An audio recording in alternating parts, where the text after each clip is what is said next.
ಅಸ್ಪೃಶ್ಯತೆಯನ್ನು ತೊಡೆದನು ಭೀಮ ಮಠಾಂತರದಗಳು ನಡುಗಿದನು ಜಾತಿಯ ವಿನತಕ್ಕೆ ದಾರಿಯು ಎಂದು ಬೌದ್ಧ ಧರ್ಮವ ಸೇರಿದನು ನವ ಸಮಾಜವ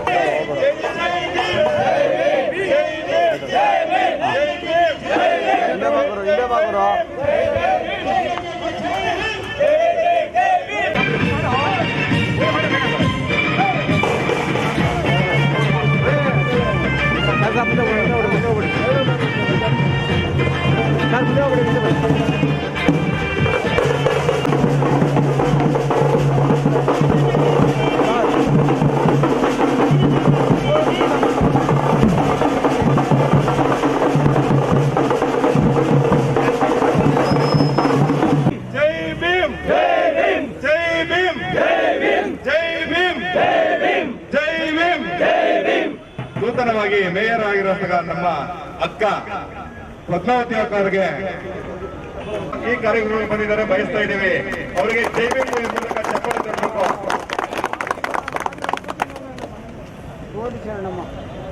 ಇವಾಗ ನೂತನವಾಗಿ ಬಾಬಾ ಸಾಹೇಬರನ್ನ ಮೆರವಣಿಗೆಗೆ ಚಾಲನೆ ಕೊಟ್ಟಂತ ನಮ್ಮ ಅಕ್ಕ ಮೇಯರ್ ಅವರು ಈ ಕಾರ್ಯಕ್ರಮದಲ್ಲಿ ಭಾಗಿಯಾಗಿ ನಮಗೆ ಹೇಳ್ಬೇಕಂದ್ರೆ ಇವತ್ತು ಸೆಕೆಂಡ್ ಅಂಬೇಡ್ಕರ್ ಅವರು ಅಂತ ಹೇಳಿದ್ರೆ ನಮ್ಮ ಅಕ್ಕ ತಪ್ಪಾಗಲ್ಲ. ಯಾಕೆಂದ್ರೆ ನಾವು ಅನಿರೀಕ್ಷಿತವಾಗಿ ಮೀಟ್ ಆಗಿ ಮಕ್ಕಳನ್ನ ಮನೆಗೆ ಹೋದ್ವಿ ಅಂತ ಭಾವಿಸ್ತಾ ಈ ಕಾರ್ಯಕ್ರಮವನ್ನ ನಮ್ಮ ಮೇಡಮ್ ಅವರು ಚಾಲನೆ ನೀಡ್ಬೇಕಂತ ಹೇಳಿ ಅವರಲ್ಲಿ ಕೇಳ್ಕೊಳ್ತಾ ಇದ್ದೇನೆ. ಈ ಚಾಲನೆ ಕುರಿತು ನಮ್ಮ ಅಕ್ಕ ಮೇಯರ್ ಅವರು ನೂತನವಾಗಿ ಆಗಿದ್ದಾರೆ, ಅವರು ಮಾತಾಡ್ಬೇಕಂತ ನಮ್ಮಲ್ಲಿ ಕೇಳ್ತಾ ಇದ್ದೇನೆ.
ತಕ್ಷಣ ಬೇಕಾಗಿದ್ದಾರೆ.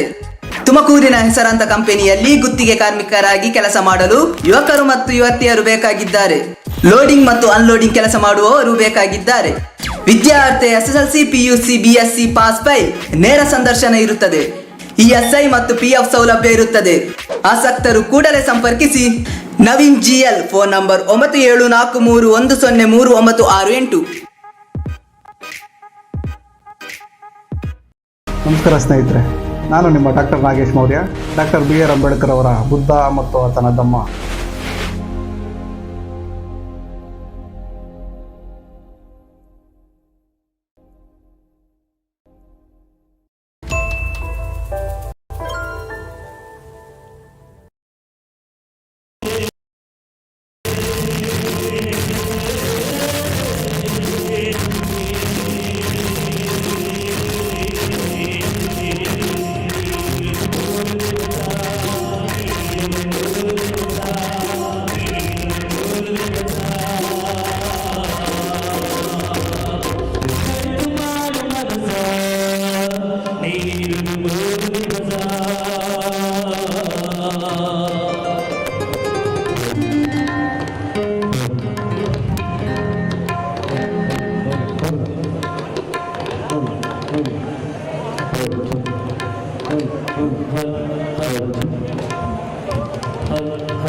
बुद्धं शरणं गच्छामि धम्मं शरणं गच्छामि धम्मं शरणं गच्छामि संघं शरणं गच्छामि बुद्धं शरणं गच्छामि धम्मं शरणं गच्छामि संघं शरणं गच्छामि संघं शरणं गच्छामि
ಸಂಗಮ ದೇವಾ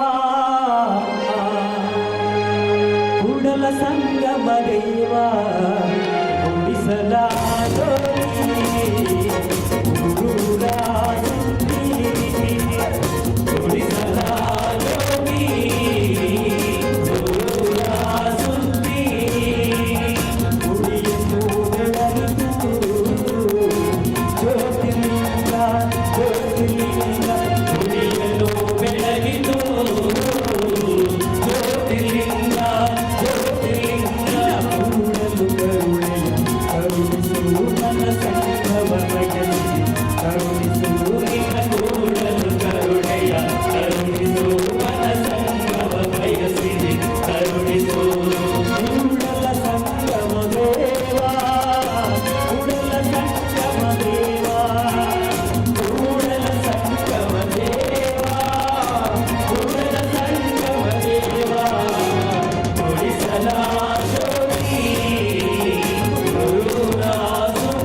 ಹಂಬಲಿಸಿದೆ ಮನ ಕೊಡಬಲ್ಲೆನೆ ಒಂದು ದಿನ ಕಡಲನ್ನು ಕೂಡಬಲ್ಲೆನೆ ಒಂದು ದಿನ ಕಾಡಬಲ್ಲೆನೆ ಒಂದು ದಿನ ಕಡಲನ್ನು ಕೂಡಬಲ್ಲೆನೆ ಒಂದು ದಿನ ಕಾಡದ ಕಡಲಿಗೆ ಹಂಬಲಿಸಿದೆ ಮನ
ನುಡಿಸಿರುವಂಥ ನಮ್ಮ ಕಿರಣ್ ಸರ್ ಅವರು ತಬಲವಾದದಲ್ಲಿ ನುಡಿಸಿದರೆ ನಿಮ್ಮ ಪ್ರೀತಿಯ ಜೋರಾದ ಚಪ್ಪಳೆ ಬರಲಿ ಅಂದರೆ ಇವರ ತಂದೆ ಪಿ ಬಿ ಶ್ರೀನಿವಾಸ್ ಅವರು ಸಹ ನುಡಿಸ್ತಿದ್ದಂಥ ಮಹಾನ್ ವ್ಯಕ್ತಿ. ಅದಕ್ಕೋಸ್ಕರ ಅವರ ತಂದೆ ಕಲೆನ ಮಗನ ಬಿಟ್ಟು ಹೋಗಿದ್ದಾರೆ, ಅವರ ತಂದೆ ಮಣ್ಣಗೆ ಹೋಗಿದ್ದಾರೆ. ಅವರ ಪ್ರೀತಿ ವಿಶ್ವಾಸ ಆರೈಕೆ ನಮ್ಮ ತಬಲಾ ಕಿರಣ್ ಸರ್ ಅವ್ರ ಮೇಲೆ ಇರಲಿ ಅಂತ ಹೇಳ್ತಾ, ಮತ್ತು ಆಂಡ್ರೋ ಸರ್ ರಿದಮ್ ಪ್ಯಾಡಲ್ಲಿ ಅದ್ಭುತವಾಗಿ ರಿದಮ್ ನುಡಿಸುವಂಥ ನಮ್ಮ ಆಂಡ್ರೋ ಸರ್ ನಿಮ್ಮೆಲ್ಲರ ಪ್ರೀತಿ ಆರೈಕೆ ಅವರ ಮೇಲಿರಲಿ ಅಂತ ಹೇಳ್ತಾ, ನಮ್ಮ ಕೋಮಲ್ ಸರ್ ಅವರು ನಮ್ಮ ಕೀಬೋರ್ಡ್ ವಾದಕರು ಅದ್ಭುತವಾದಂಥ ಕೀಬೋರ್ಡನ್ನು ನಿಜವಾಗಿ ಕ್ಯಾಸೆಟಲ್ಲಿ ನುಡಿಸಿದಂಗೆ ಅದ್ಭುತವಾಗಿ ನುಡಿಸುವಂಥ ನಮ್ಮ ಕೋಮಲ್ ಸರ್ ಅವರಿಗೆ ಕೃತಜ್ಞತೆ ಸಲ್ಲಿಸ್ತಾ, ಮತ್ತು ಈ ಕಾರ್ಯಕ್ರಮದಲ್ಲಿ ಗಾಯಕರಾಗಿ ಮಂಡ್ಯದಿಂದ ಬಂದಿರುವಂಥ ನಮ್ಮ ಪ್ರಸನ್ನ ಅವ್ರಿಗೂ ಸಹ ದೀಪ ಸ್ವಾಗತನ ಕೋರುತ್ತಾ, ಮತ್ತು ಮರಿಸ್ವಾಮಿ ಸರ್ವರ್ತ ಹಂಸ ಅವರು ಸಹ ಡಾಕ್ಟರ್ ಬಿ ಆರ್ ಅಂಬೇಡ್ಕರ್ ಹೆಸರಲ್ಲಿ ನ್ಯಾಷನಲ್ ಅವಾರ್ಡನ್ನು ಪಡ್ಕೊಂಡಿರುವಂಥ ನಮ್ಮ ಗಾಯಕ ಅವ್ರಿಗೂ ಸಹ ಸ್ವಾಗತವನ್ನು ಕೋರುತ್ತಾ, ಮತ್ತು ವಿಶ್ವ ಅವರು ಸಹ ರಾಜ್ಯ ರಾಷ್ಟ್ರ ಮಟ್ಟದಲ್ಲಿ ಆಡುವಂಥ ಒಬ್ಬರು ಗಾಯಕರು ಅಂತ ಹೇಳ್ತಾ, ನನ್ನ ಹೆಸರು ಅಮ್ಮ ರಾಮಚಂದ್ರ ಅಂತ ಹೇಳಿ ಮೈಸೂರು ವಿವಿಯಲ್ಲಿ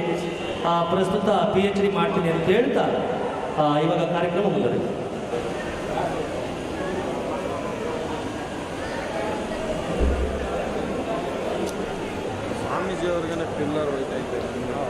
ಕಾರ್ಯಕ್ರಮಕ್ಕೆ ಹಾಜರಿರುವಂತಹ ಎಲ್ಲ ಘಟಕ ವ್ಯವಸ್ಥಾಪಕರುಗಳು ಹಾಗೂ ಅಧಿಕಾರಿಗಳಿಂದ ಎಲ್ಲರೂ ವೇದಿಕೆಯ ಮೇಲೆ ಬರಬೇಕು ಅಂತ ಹೇಳಿ ಕೇಳ್ಕೊತಾ ಇದ್ದೇವೆ.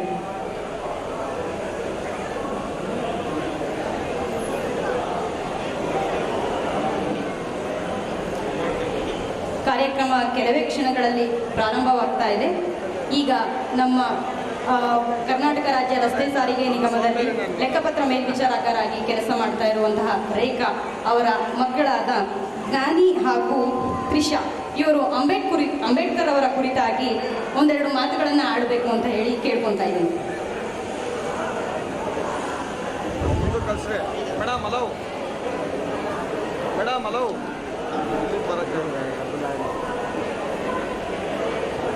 ಎಲ್ಲರಿಗೂ ನಮಸ್ಕಾರಗಳು. ನನ್ನ ಹೆಸರು ಜ್ಞಾನಿ. ನಾನು 5ನೇ ತರಗತಿಯಲ್ಲಿ ಓದುತ್ತಿದ್ದೇನೆ. ಈ ವೇದಿಕೆಯಲ್ಲಿ ಭಾಗವಹಿಸಿರುವ ಗಣ್ಯರೇ, ಮುಖ್ಯ ಅತಿಥಿಗಳೇ, ನನ್ನ ಎಲ್ಲ ಹಿರಿಯರಿಗೂ ನನ್ನ ನಮಸ್ಕಾರಗಳು. ನಾನು ಅಂಬೇಡ್ಕರರ ಬಗ್ಗೆ ಒಂದೆರಡು ಮಾತುಗಳನ್ನು ನಿಮ್ಮೊಂದಿಗೆ ಹಂಚಿಕೊಳ್ಳಲು ಬಯಸುತ್ತೇನೆ. ಅವತ್ತು ಆ ಹುಡುಗ ಅಸ್ಪೃಶ್ಯತೆ ಬಡತನವನ್ನು ಮೆಟ್ಟಿ ನಿಂತು ವಿದ್ಯಾಭ್ಯಾಸ ಮಾಡದೆ ಹೋಗಿದ್ದರೆ ಇವತ್ತು ಈ ಅಖಂಡ ಭಾರತ ಮರೆಯಲಾರದ ಚೇತನವೊಂದು ಸೃಷ್ಟಿಯಾಗುತ್ತಿರಲಿವೇನೋ. ಡಾಕ್ಟರ್ ಬಾಬಾ ಸಾಹೇಬ್ ಅಂಬೇಡ್ಕರ್ ಅವರ ಹೆಸರು ಕೇಳುತ್ತಿದ್ದಂತೆ ನಿಜಕ್ಕೂ ಮೈ ರೋಮಾಂಚನಗೊಳ್ಳುತ್ತದೆ. ಡಾಕ್ಟರ್ ಬಾಬಾ ಸಾಹೇಬ್ ಅಂಬೇಡ್ಕರ್ ಅವರು ಬಾಲ್ಯದಲ್ಲಿ ಸಹಿಸಿದ ನೋವು ಒಂದೇ ಎರಡೇ. ಅದನ್ನು ಹೇಳುತ್ತಾ ಹೋದರೆ ನಿಜಕ್ಕೂ ಮನಸ್ಸಿಗೆ ನೋವಾಗುತ್ತದೆ. ಇಷ್ಟೊಂದು ನೋವು ಸಹಿಸಿದರ ಎಂಬ ಸಂಕಟ ಎದೆಯಲ್ಲಿ ದವಗುಟ್ಟುತ್ತದೆ. ಅಂಬೇಡ್ಕರರಿಗೆ ಇನ್ನೂ 7-8 ವರ್ಷ ಪ್ರಾಯ. ಒಮ್ಮೆ ಆ ಪುಟ್ಟ ಹುಡುಗ ತನ್ನ ತಂದೆಯನ್ನು ನೋಡಲು ಎತ್ತಿನ ಗಾಡಿಯ ಮೇಲೆ ಕುಳಿತು ಸಾಗುತ್ತಿದ್ದ. ಗಾಡಿ ಸ್ವಲ್ಪ ದೂರ ಹೋಗಿರ್ಬೇಕಷ್ಟೆ. ಗಾಡಿ ಆತನಿಗೆ ಆ ಹುಡುಗ ದಲಿತ ಎಂದು ತಿಳಿದೋಗುತ್ತದೆ. ಕೂಡಲೇ ಗಾಡಿನ ನಿಲ್ಲಿಸಿ ಆ ಪುಟ್ಟ ಹುಡುಗನನ್ನು ಕೆಳಕ್ಕೆ ತಳ್ಳಿ ಹಾಕಿ ಮುನ್ನಡೆದ. ಆ ಪುಟ್ಟ ಹುಡುಗನ ಮನಸ್ಸು ಹೇಗಿರ್ಬೇಡ. ಡಾಕ್ಟರ್ ಬಾಬಾ ಸಾಹೇಬ್ ಅಂಬೇಡ್ಕರ್ ಅವರು 1891 ಏಪ್ರಿಲ್ 14 ಮಾವೋ ಎಂಬ ಮಿಲಿಟರಿ ಕ್ಯಾಂಪ್ನಲ್ಲಿ ಜನಿಸಿದರು. ಇವರು ಮೂಲತಃ ಮಹಾರಾಷ್ಟ್ರದ ರತ್ನಗಿರಿ ಜಿಲ್ಲೆಯ ಖೇಡಾ ತಾಲೂಕಿನ ಅಂಬಾವಾಡೆ ಗ್ರಾಮದವರು. ಇವರು ಮಹಾಲ್ ಎಂಬ ಅಸ್ಪೃಶ್ಯ ಜಾತಿಯಲ್ಲಿ ಜನಿಸಿದರು. ಈ ಜಾತಿಯ ಹೆಚ್ಚಿನ ಜನ ಬ್ರಿಟಿಷ್ ಸೇನೆಯಲ್ಲಿ ಉದ್ಯೋಗಕ್ಕಾಗಿ ಸೇರುತ್ತಿದ್ದರು. ಇವರ ಅಜ್ಜ ಮಾರೋಜಿ ಸಕ್ಪಾಲ್. ಇವರಿಗೆ 2 ಮಕ್ಕಳಿದ್ದರು, ರಾಮ್ಜಿ ಸಕ್ಪಾಲ್, ಮೀರಾ ಸಕ್ಪಾಲ್. ರಾಮ್ಜಿ ಸಕ್ಪಾಲ್ ಅವರ ಹೆಂಡತಿ ಭೀಮಾಬಾಯಿ. ಇವರಿಬ್ಬರಿಗೂ 14 ಜನ ಮಕ್ಕಳಿದ್ದರು. ಇವರ 14ನೇ ಮಗನೇ ಡಾಕ್ಟರ್ ಬಾಬಾ ಸಾಹೇಬ್ ಅಂಬೇಡ್ಕರ್ ಅವರು.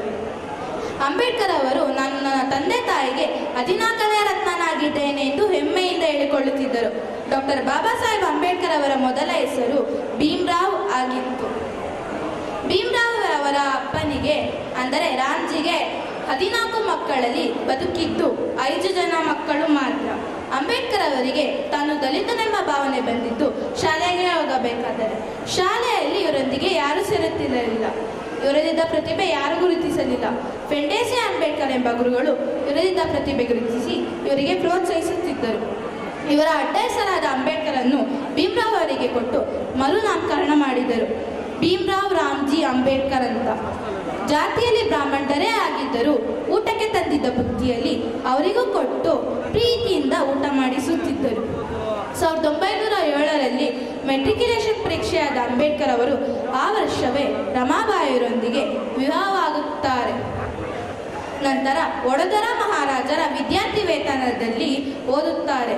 ನಂತರ ವಡೋದರ ಮಹಾರಾಜರ ಸೈನ್ಯದಲ್ಲಿ ಲೆಫ್ಟಿನೆಂಟ್ ಆಗಿ ನೇಮಕಗೊಳ್ಳುತ್ತಾರೆ. ಆದರೆ ವಡೋದರ ಮಹಾರಾಜರೇ ಇವರ ಬುದ್ಧಿಶಕ್ತಿಗೆ ಮಾರೋಗಿ ಇವರ ಹೆಚ್ಚಿನ ವಿದ್ಯಾಭ್ಯಾಸಕ್ಕೆ ಅಮೆರಿಕಕ್ಕೆ ಕಳುಹಿಸಿಕೊಡುತ್ತಾರೆ. ಅಲ್ಲಿ MA ಹಾಗೂ PhD ಪದವಿಯೊಂದಿಗೆ ಭಾರತಕ್ಕೆ ಮರಳುತ್ತಾರೆ. ಆದರೆ ಇವರು ಓದಿದ ದಾಹ ಹಿಂಗಿರಲಿಲ್ಲ. ಅದಕ್ಕೆ ಪುನಃ ಲಂಡನ್ನಿಗೆ ಹೋಗುತ್ತಾರೆ. ಅಲ್ಲಿ ಬ್ಯಾರಿಸ್ಟರ್ ಪದವಿಯೊಂದಿಗೆ ಭಾರತಕ್ಕೆ ಮರಳುತ್ತಾರೆ. 1935ರಲ್ಲಿ ಪ್ರಾಬ್ಲಮ್ ಆಫ್ ರುಪಿ ಎಂಬ ಗ್ರಂಥ ಬರೆಯುತ್ತಾರೆ. ಅದರಲ್ಲಿ ಒಂದು ಅಂಶ ಏನೆಂದರೆ 10 ವರ್ಷಗಳಿಗೊಮ್ಮೆ ಹಣದ ಅಪಮೌಲ್ಯ ಮಾಡಬೇಕೆಂದು. ಪ್ರಾಬ್ಲಮ್ ಆಫ್ ರುಪಿ ಎಂಬ ಗ್ರಂಥದ ಆಧಾರದ ಮೇಲೆ ಭಾರತ ಸರ್ಕಾರ 1935ರಲ್ಲಿ RBI ಬ್ಯಾಂಕ್ ಸ್ಥಾಪಿಸುತ್ತಾರೆ. ಅಂಬೇಡ್ಕರ್ ಅವರು ಸ್ವಾತಂತ್ರ್ಯ ಸಿಕ್ಕ ನಂತರ ಮೊದಲ ಕಾನೂನು ಮಂತ್ರಿಯಾಗಿದ್ದರು. ಆಗ ಅವರು ಹಿಂದೂ ಕೋಡ್ ಬಿಲ್ ಮಂಡಿಸಿದ್ದರು. ಆಗ ಅದನ್ನು ನೆಹರು ಕೋರ್ಟ್ ಒಪ್ಪಲಿಲ್ಲ. ಅದಕ್ಕಾಗಿ ಅಂಬೇಡ್ಕರ್ ಅವರು ಆ ಮಂತ್ರಿ ಪದವಿಗೆ ರಾಜೀನಾಮೆ ಕೊಟ್ಟರು. 2 ವರ್ಷ 11 ತಿಂಗಳು 14 ದಿನಗಳ ಕಾಲ ದೇಶದ ಅತಿ ದೊಡ್ಡ ಸಂವಿಧಾನವನ್ನು ರಚಿಸಿದ್ದಾರೆ. 73 ದೇಶಗಳನ್ನು ಸುತ್ತಿ 53,000 ಗ್ರಂಥಗಳನ್ನು ಓದಿ ಅದರಲ್ಲಿರುವ ಒಳ್ಳೆಯ ಅಂಶಗಳನ್ನು ತೆಗೆದುಕೊಂಡು ನಮ್ಮ ಸಂವಿಧಾನವನ್ನು ರಚಿಸಿದ್ದಾರೆ. ಇದಕ್ಕೂ ಮುಂಚೆ ನೆಹರು ಅವರು ಅಮೆರಿಕ, ಜಪಾನ್, ಜರ್ಮನಿ ಮುಂತಾದ ದೇಶಗಳಿಗೆ ಹೋಗಿ ನಮ್ಮ ಸಂವಿಧಾನವನ್ನು ಬರೆದುಕೊಡುತ್ತೀರಾ ಅಂದಾಗ ಅಲ್ಲಿ ಎಲ್ಲದರಿಂದ ಒಂದೇ ಉತ್ತರ ಬಂದಿದ್ದೇನೆಂದರೆ ಭಾರತದ ಸಂವಿಧಾನ ಯಾರಿಂದನೂ ಬರೀಲಿಕ್ಕಾಗದಂದರೆ ಒಬ್ಬರಿಂದ, ಡಾಕ್ಟರ್ ಬಾಬಾ ಸಾಹೇಬ್ ಅಂಬೇಡ್ಕರ್ ಅವರಿಂದ ಅಂದಾಗ ನೆಹರು ಅವರು ಭಾರತಕ್ಕೆ ಬಂದು ಕರಡು ಸಮಿತಿಯನ್ನು ಮಾಡುತ್ತಾರೆ. ಅದರಲ್ಲಿ 13 ಜನರು ಇರುತ್ತಾರೆ. ಅದರಲ್ಲಿ ಭೀಮ್ರಾವ್ ಅವರು ಒಬ್ಬರು. ಅದರಲ್ಲಿ 6 ಜನ ವಿದೇಶಿಗೆ ಹೋಗುತ್ತಾರೆ, 3 ಜನ ಮರಣ ಹೊಂದುತ್ತಾರೆ, 3 ಜನ ನಮ್ಮ ಕೈಲಾಗಲ್ಲ ಅಂತ ಮನೆಯಲ್ಲೇ ಕೂರುತ್ತಾರೆ. ಅದರಲ್ಲಿ ಉಳಿದಿದ್ದು ಡಾಕ್ಟರ್ ಬಾಬಾ ಸಾಹೇಬ್ ಅಂಬೇಡ್ಕರ್ ಅವರೇ. ಆ ಅಂಬೇಡ್ಕರ್ ಅವರು ಸಂವಿಧಾನ ಬರೆದಿದ್ದಾರೆ. ಅದಕ್ಕಾಗಿ ಅವರು ಸಂವಿಧಾನ ಶಿಲ್ಪಿ ಎನಿಸಿಕೊಂಡಿದ್ದಾರೆ. ಸಂವಿಧಾನದಲ್ಲಿ ಒಂದು ಅಂಶ ಏನೆಂದರೆ ಕಟ್ಟಕಡೆ ವ್ಯಕ್ತಿಗೂ ಮೂಲಭೂತ ಹಕ್ಕುಗಳಿವೆ ಎನ್ನುವುದು. ಇದು ಎಷ್ಟೋ ಜನರಿಗೆ ಮಾದರಿ ಆಗಿದೆ. ಅವತ್ತು ಪೇಪರ್ ಹಾಕರು ರಾಷ್ಟ್ರಪತಿ ಆಗಿದ್ದಾರೆ. ಅವತ್ತಿನ ಬುಡಕಟ್ಟೆ ಜನ ಇವತ್ತಿನ ರಾಷ್ಟ್ರಪತಿ ಆಗಿದ್ದಾರೆ ಎಂದರೆ ಅದು ಅಂಬೇಡ್ಕರ್ ಅವರು ಬರೆದಿದ್ದ ಸಂವಿಧಾನದಿಂದಲೇ. ಅವತ್ತು ಚಾಮರವರು ಇವತ್ತಿನ PM ಆಗಿದ್ದಾರೆ ಎಂದರೆ ಅದು ಯಾರಿಂದ?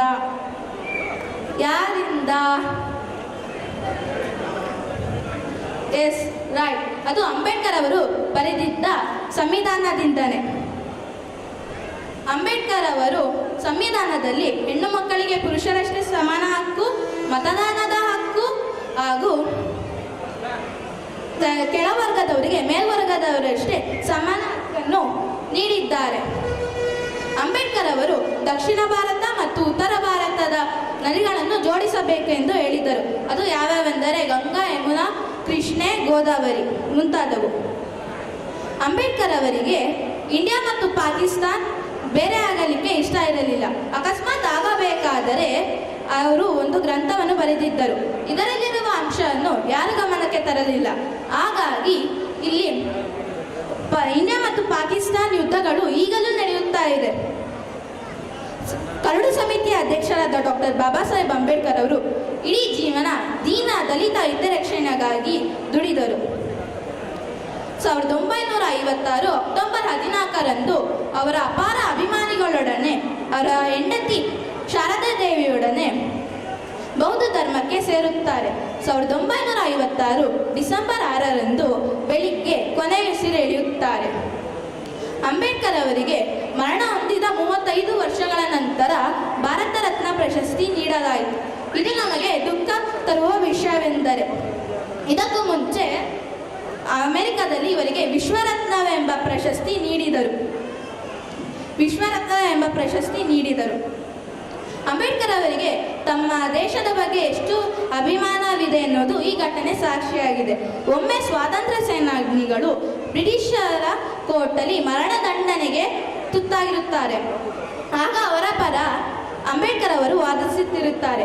ಅದರಲ್ಲಿ ಒಬ್ಬ ಹುಡುಗ ಬಂದ್ಬಿಟ್ಟು ಮಧ್ಯದಲ್ಲಿ ಒಂದು ಚೀಟಿ ಕೊಟ್ಟು ಹೋಗ್ತಾರೆ. ಅದರ ಚೀಟಿಯನ್ನು ಓದಿ ಅಂಬೇಡ್ಕರ್ ಅವರು ತಮ್ಮ ಜೇಬಿನಲ್ಲಿ ಇಟ್ಟುಕೊಂಡು ವಾದ ಮುಂದುವರಿಸಿ ಸ್ವಾತಂತ್ರ್ಯ ಸೇನಾನಿಗಳನ್ನು ಮರಣದಂಡನೆಯಿಂದ ಮುಕ್ತಿಗೊಳಿಸಿ ಮನೆಗೆ ಹೊರಟಿರುವಾಗ ಜಡ್ಜ್ ಬಂದು ಕೇಳ್ತಾರೆ, ಮಧ್ಯದಲ್ಲಿ ಒಂದು ಹುಡುಗ ಬಂದ್ಬಿಟ್ಟು ಚೀಟಿ ಕೊಟ್ಟೋದ್ನಲ್ಲ, ಅದರಲ್ಲಿ ಏನಿದೆ ಅಂದಾಗ ಅಂಬೇಡ್ಕರ್ ಅವರು ಆ ಚೀಟಿನ ತೆಗೆದು ತೋರಿಸ್ತಾರೆ. ಆ ಚೀಟಿಯಲ್ಲಿ ಅವರ ಹೆಂಡತಿ ರಮಾಬಾಯಿ ತೀರ್ಕೊಂಡಿದ್ದಾರೆ ಎಂದು ಬರೆದಿರುತ್ತದೆ. ಆಗ ಜಡ್ಜ್ ಶಾಕ್ ಆಗಿ ಕೇಳ್ತಾರೆ, ಯಾಕೆ ನೀವು ಆಗಲೇ ಹೋಗಿಲ್ಲ ಅಂದಾಗ ಅಂಬೇಡ್ಕರ್ ಅವರು, ನಾನು ನನ್ನ ಸತ್ತೋಗಿರೋ ಹೆಂಡತಿನಂತೂ ಬದುಕ್ಸೋಕ್ಕಾಗಲ್ಲ, ಆದರೆ ಸ್ವಾತಂತ್ರ್ಯ ಸೇನಾನಿಗಳನ್ನಾರು ಬದುಕಿಸ್ಬೋದು ಅಂತ. ಇದೇ ನೋಡಿ ಅಂಬೇಡ್ಕರ್ ಅವರಿಗೆ ಇರುವ ದೇಶದ ಬಗ್ಗೆ ಪ್ರೀತಿ, ಅಭಿಮಾನ, ಗೌರವ ಎಂದರೆ ಅಂಬೇಡ್ಕರರ ಬಗ್ಗೆ ಇಡೀ ಜೀವನ ಹೇಳಿದರೂ ಮುಗಿಯದು. ಬಾಬಾ ए कारवा रुकने वाला नहीं, ए बंदा किसी के सामने झुकने वाला नहीं. ಎರಡು ಮಾತುಗಳನ್ನು ಮುಗಿಸ್ತಾ ಒಂದೆರಡು ಮಾತುಗಳನ್ನು ಮಾತನಾಡಲು ಕೊಟ್ಟ ನಿಮಗೆಲ್ಲರಿಗೂ ಧನ್ಯವಾದಗಳು. ಜೈ ಹಿಂದ್, ಜೈ ಭೀಮ್. Thank you Krishna. ನಾನಿ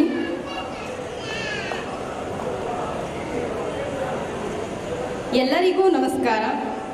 ಕಲ್ಪತರು ನಾಡು, ಶೈಕ್ಷಣಿಕ ನಗರಿ, ತ್ರಿವಿಧ ದಾಸೋಹದ ಬೀಡು ತುಮಕೂರಿಗೆ ಆಗಮಿಸಿರುವಂತಹ ಎಲ್ಲ ಗಣ್ಯರಿಗೂ ಕರ್ನಾಟಕ ರಾಜ್ಯ ರಸ್ತೆ ಸಾರಿಗೆ ನಿಗಮದ ವತಿಯಿಂದ ಸ್ವಾಗತ, ಸುಸ್ವಾಗತ.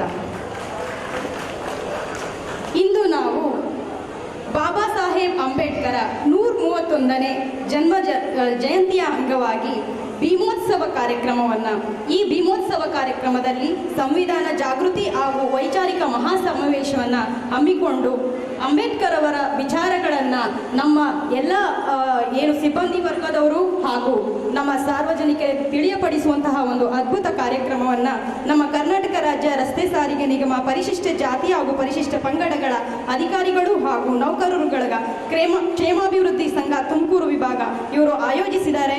ಈ ಕಾರ್ಯಕ್ರಮ ಈಗ ಪ್ರಾರಂಭವಾಗ್ತಾ ಇದೆ. ಮೊದಲಿಗೆ ಬುದ್ಧ ವಂದನೆ, ಅಮ್ಮ ರಾಮಚಂದ್ರ ಖ್ಯಾತ ಅಂತಾರಾಷ್ಟ್ರೀಯ ಗಾಯಕರು ಅವರಿಂದ ಈಗ ಬುದ್ಧ ವಂದನೆ.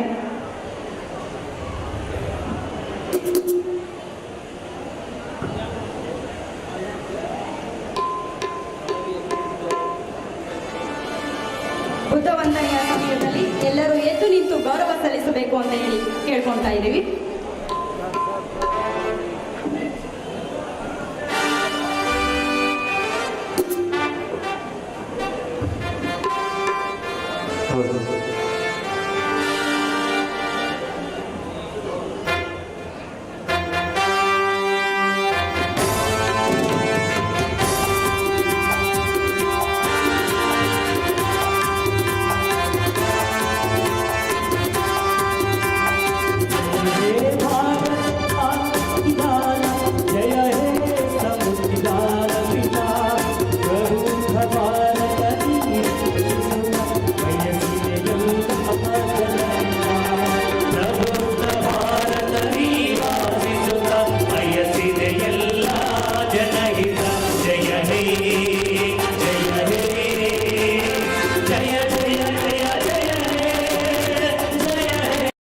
ತಕ್ಷಣ ಬೇಕಾಗಿದ್ದಾರೆ.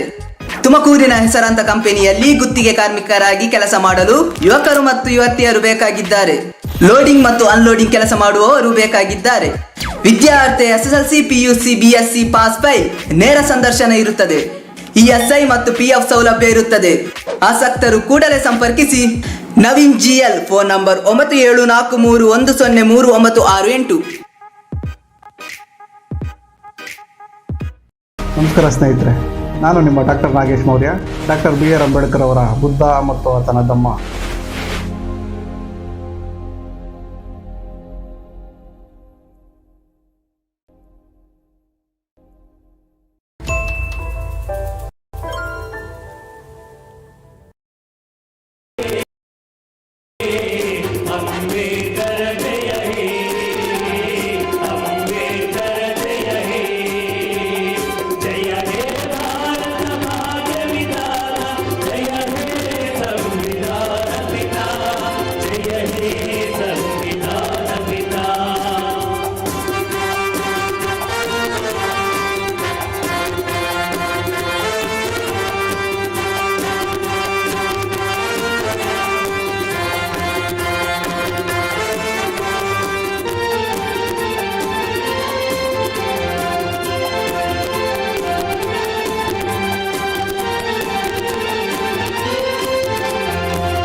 ಸ್ವಾಮೀಜಿ ಪೀಠಾಧ್ಯಕ್ಷರು ಉರಿಗೀಗ ಪೆದ್ದಿಮಠ ರವರಿಗೆ ಸನ್ಮಾನವನ್ನು ನೆರವೇರಿಸ್ತಾ ಇದ್ದಾರೆ. ಈಗ ಕಾರ್ಯಕ್ರಮಕ್ಕೆ ಹಾಜರಿರುವಂತಹ ಎಲ್ಲ ಗಣ್ಯರಿಗೂ ಕಾರ್ಯಕ್ರಮದ ಮುಂಭಾಗ ಹಾಜರಿರುವಂತಹ ಎಲ್ಲ ಸಿಬ್ಬಂದಿಗಳು ಹಾಗೂ ಸಾರ್ವಜನಿಕರಿಗೆ ಸ್ವಾಗತವನ್ನು ನಡೆಸಿಕೊಡಬೇಕು ಅಂತ ಹೇಳಿ ಶಿವಕುಮಾರ್ ಅವರು ಸಂಚಾರ ನಿರೀಕ್ಷಕರು ಕರ್ನಾಟಕ ರಾಜ್ಯ ರಸ್ತೆ ಸಾರಿಗೆ ನಿಗಮ ತುಮಕೂರು ವಿಭಾಗ ಇವರನ್ನು ಕೋರಿಕೊಳ್ತಾರೆ.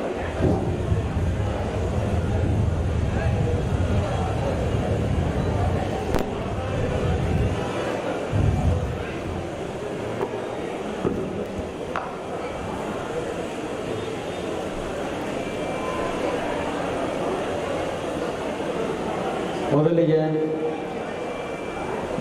ಪರಮ ಪೂಜ್ಯ ಜ್ಞಾನ ಪ್ರಕಾಶ್ ಸ್ವಾಮೀಜಿ ಅವರ ಪಾದಾರವೊಂದಿಗೆ ನಮಸ್ಕರಿಸುತ್ತಾ ಈ ಒಂದು ಕರ್ನಾಟಕ ರಾಜ್ಯ ರಸ್ತೆ ಸಾರಿಗೆ ನಿಗಮ ಪರಿಶಿಷ್ಟ ಜಾತಿ ಮತ್ತು ಪರಿಶಿಷ್ಟ ಪಂಗಡಗಳ ಅಧಿಕಾರಿಗಳು ಮತ್ತು ನೌಕರಗಳ ಕ್ಷೇಮಾಭಿವೃದ್ಧಿ ಸಂಘ ಈ ವತಿಯಿಂದ ನಾವು ಪೂಜ್ಯ ಸ್ವಾಮೀಜಿಯವರನ್ನು ದೀಪೋತ್ಸವ ಕಾರ್ಯಕ್ರಮಕ್ಕೆ ಆಗಮಿಸಬೇಕು ಎಂದು ಕೇಳಿಕೊಂಡಾಗ ಅವರು ತುಂಬು ಹೃದಯದಿಂದ ಒಪ್ಪಿ ಈ ಒಂದು ಕಾರ್ಯಕ್ರಮಕ್ಕೆ ಆಗಮಿಸಿದ್ದಾರೆ. ಅವರಿಗೆ ಸಂಘದ ಪರವಾಗಿ ಹಾಗೂ ನಿಮ್ಮೆಲ್ಲರ ಪರವಾಗಿ ಸ್ವಾಗತವನ್ನು ಕೋರುತ್ತಿದ್ದೇನೆ.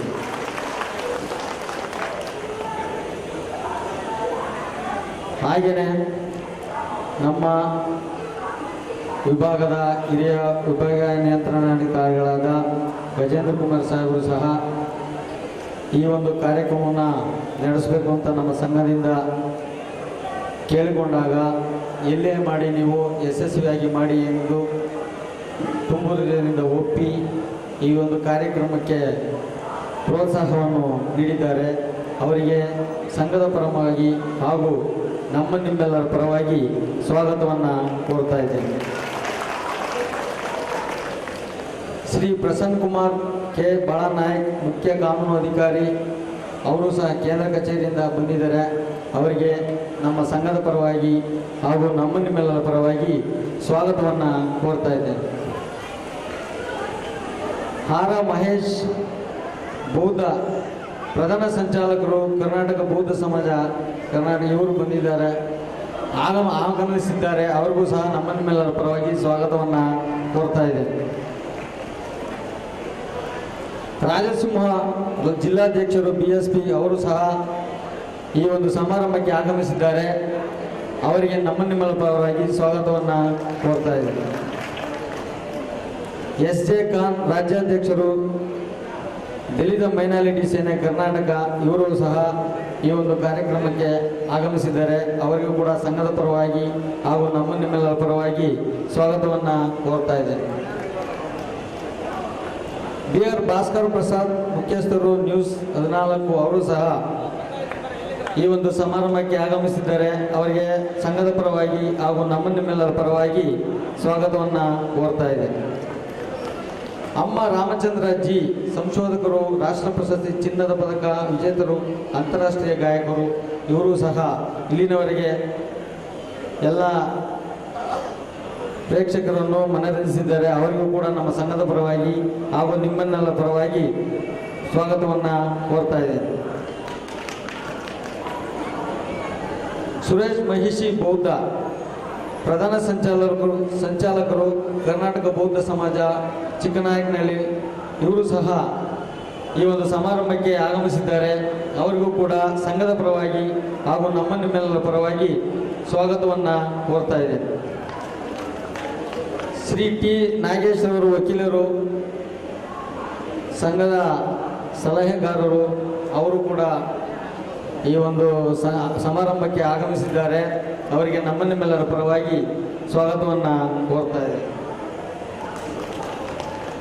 ಎಂ ಮಲ್ಲಿಕಾರ್ಜುನ್ ಮೂರ್ತಿ ಪ್ರಧಾನ ಕಾರ್ಯದರ್ಶಿಗಳು ರಾಜ್ಯ ಸಮಿತಿ ಬೆಂಗಳೂರು ಅವರು ಕೂಡ ಈ ಒಂದು ಕಾರ್ಯಕ್ರಮಕ್ಕೆ ಆಗಮಿಸಿದ್ದಾರೆ.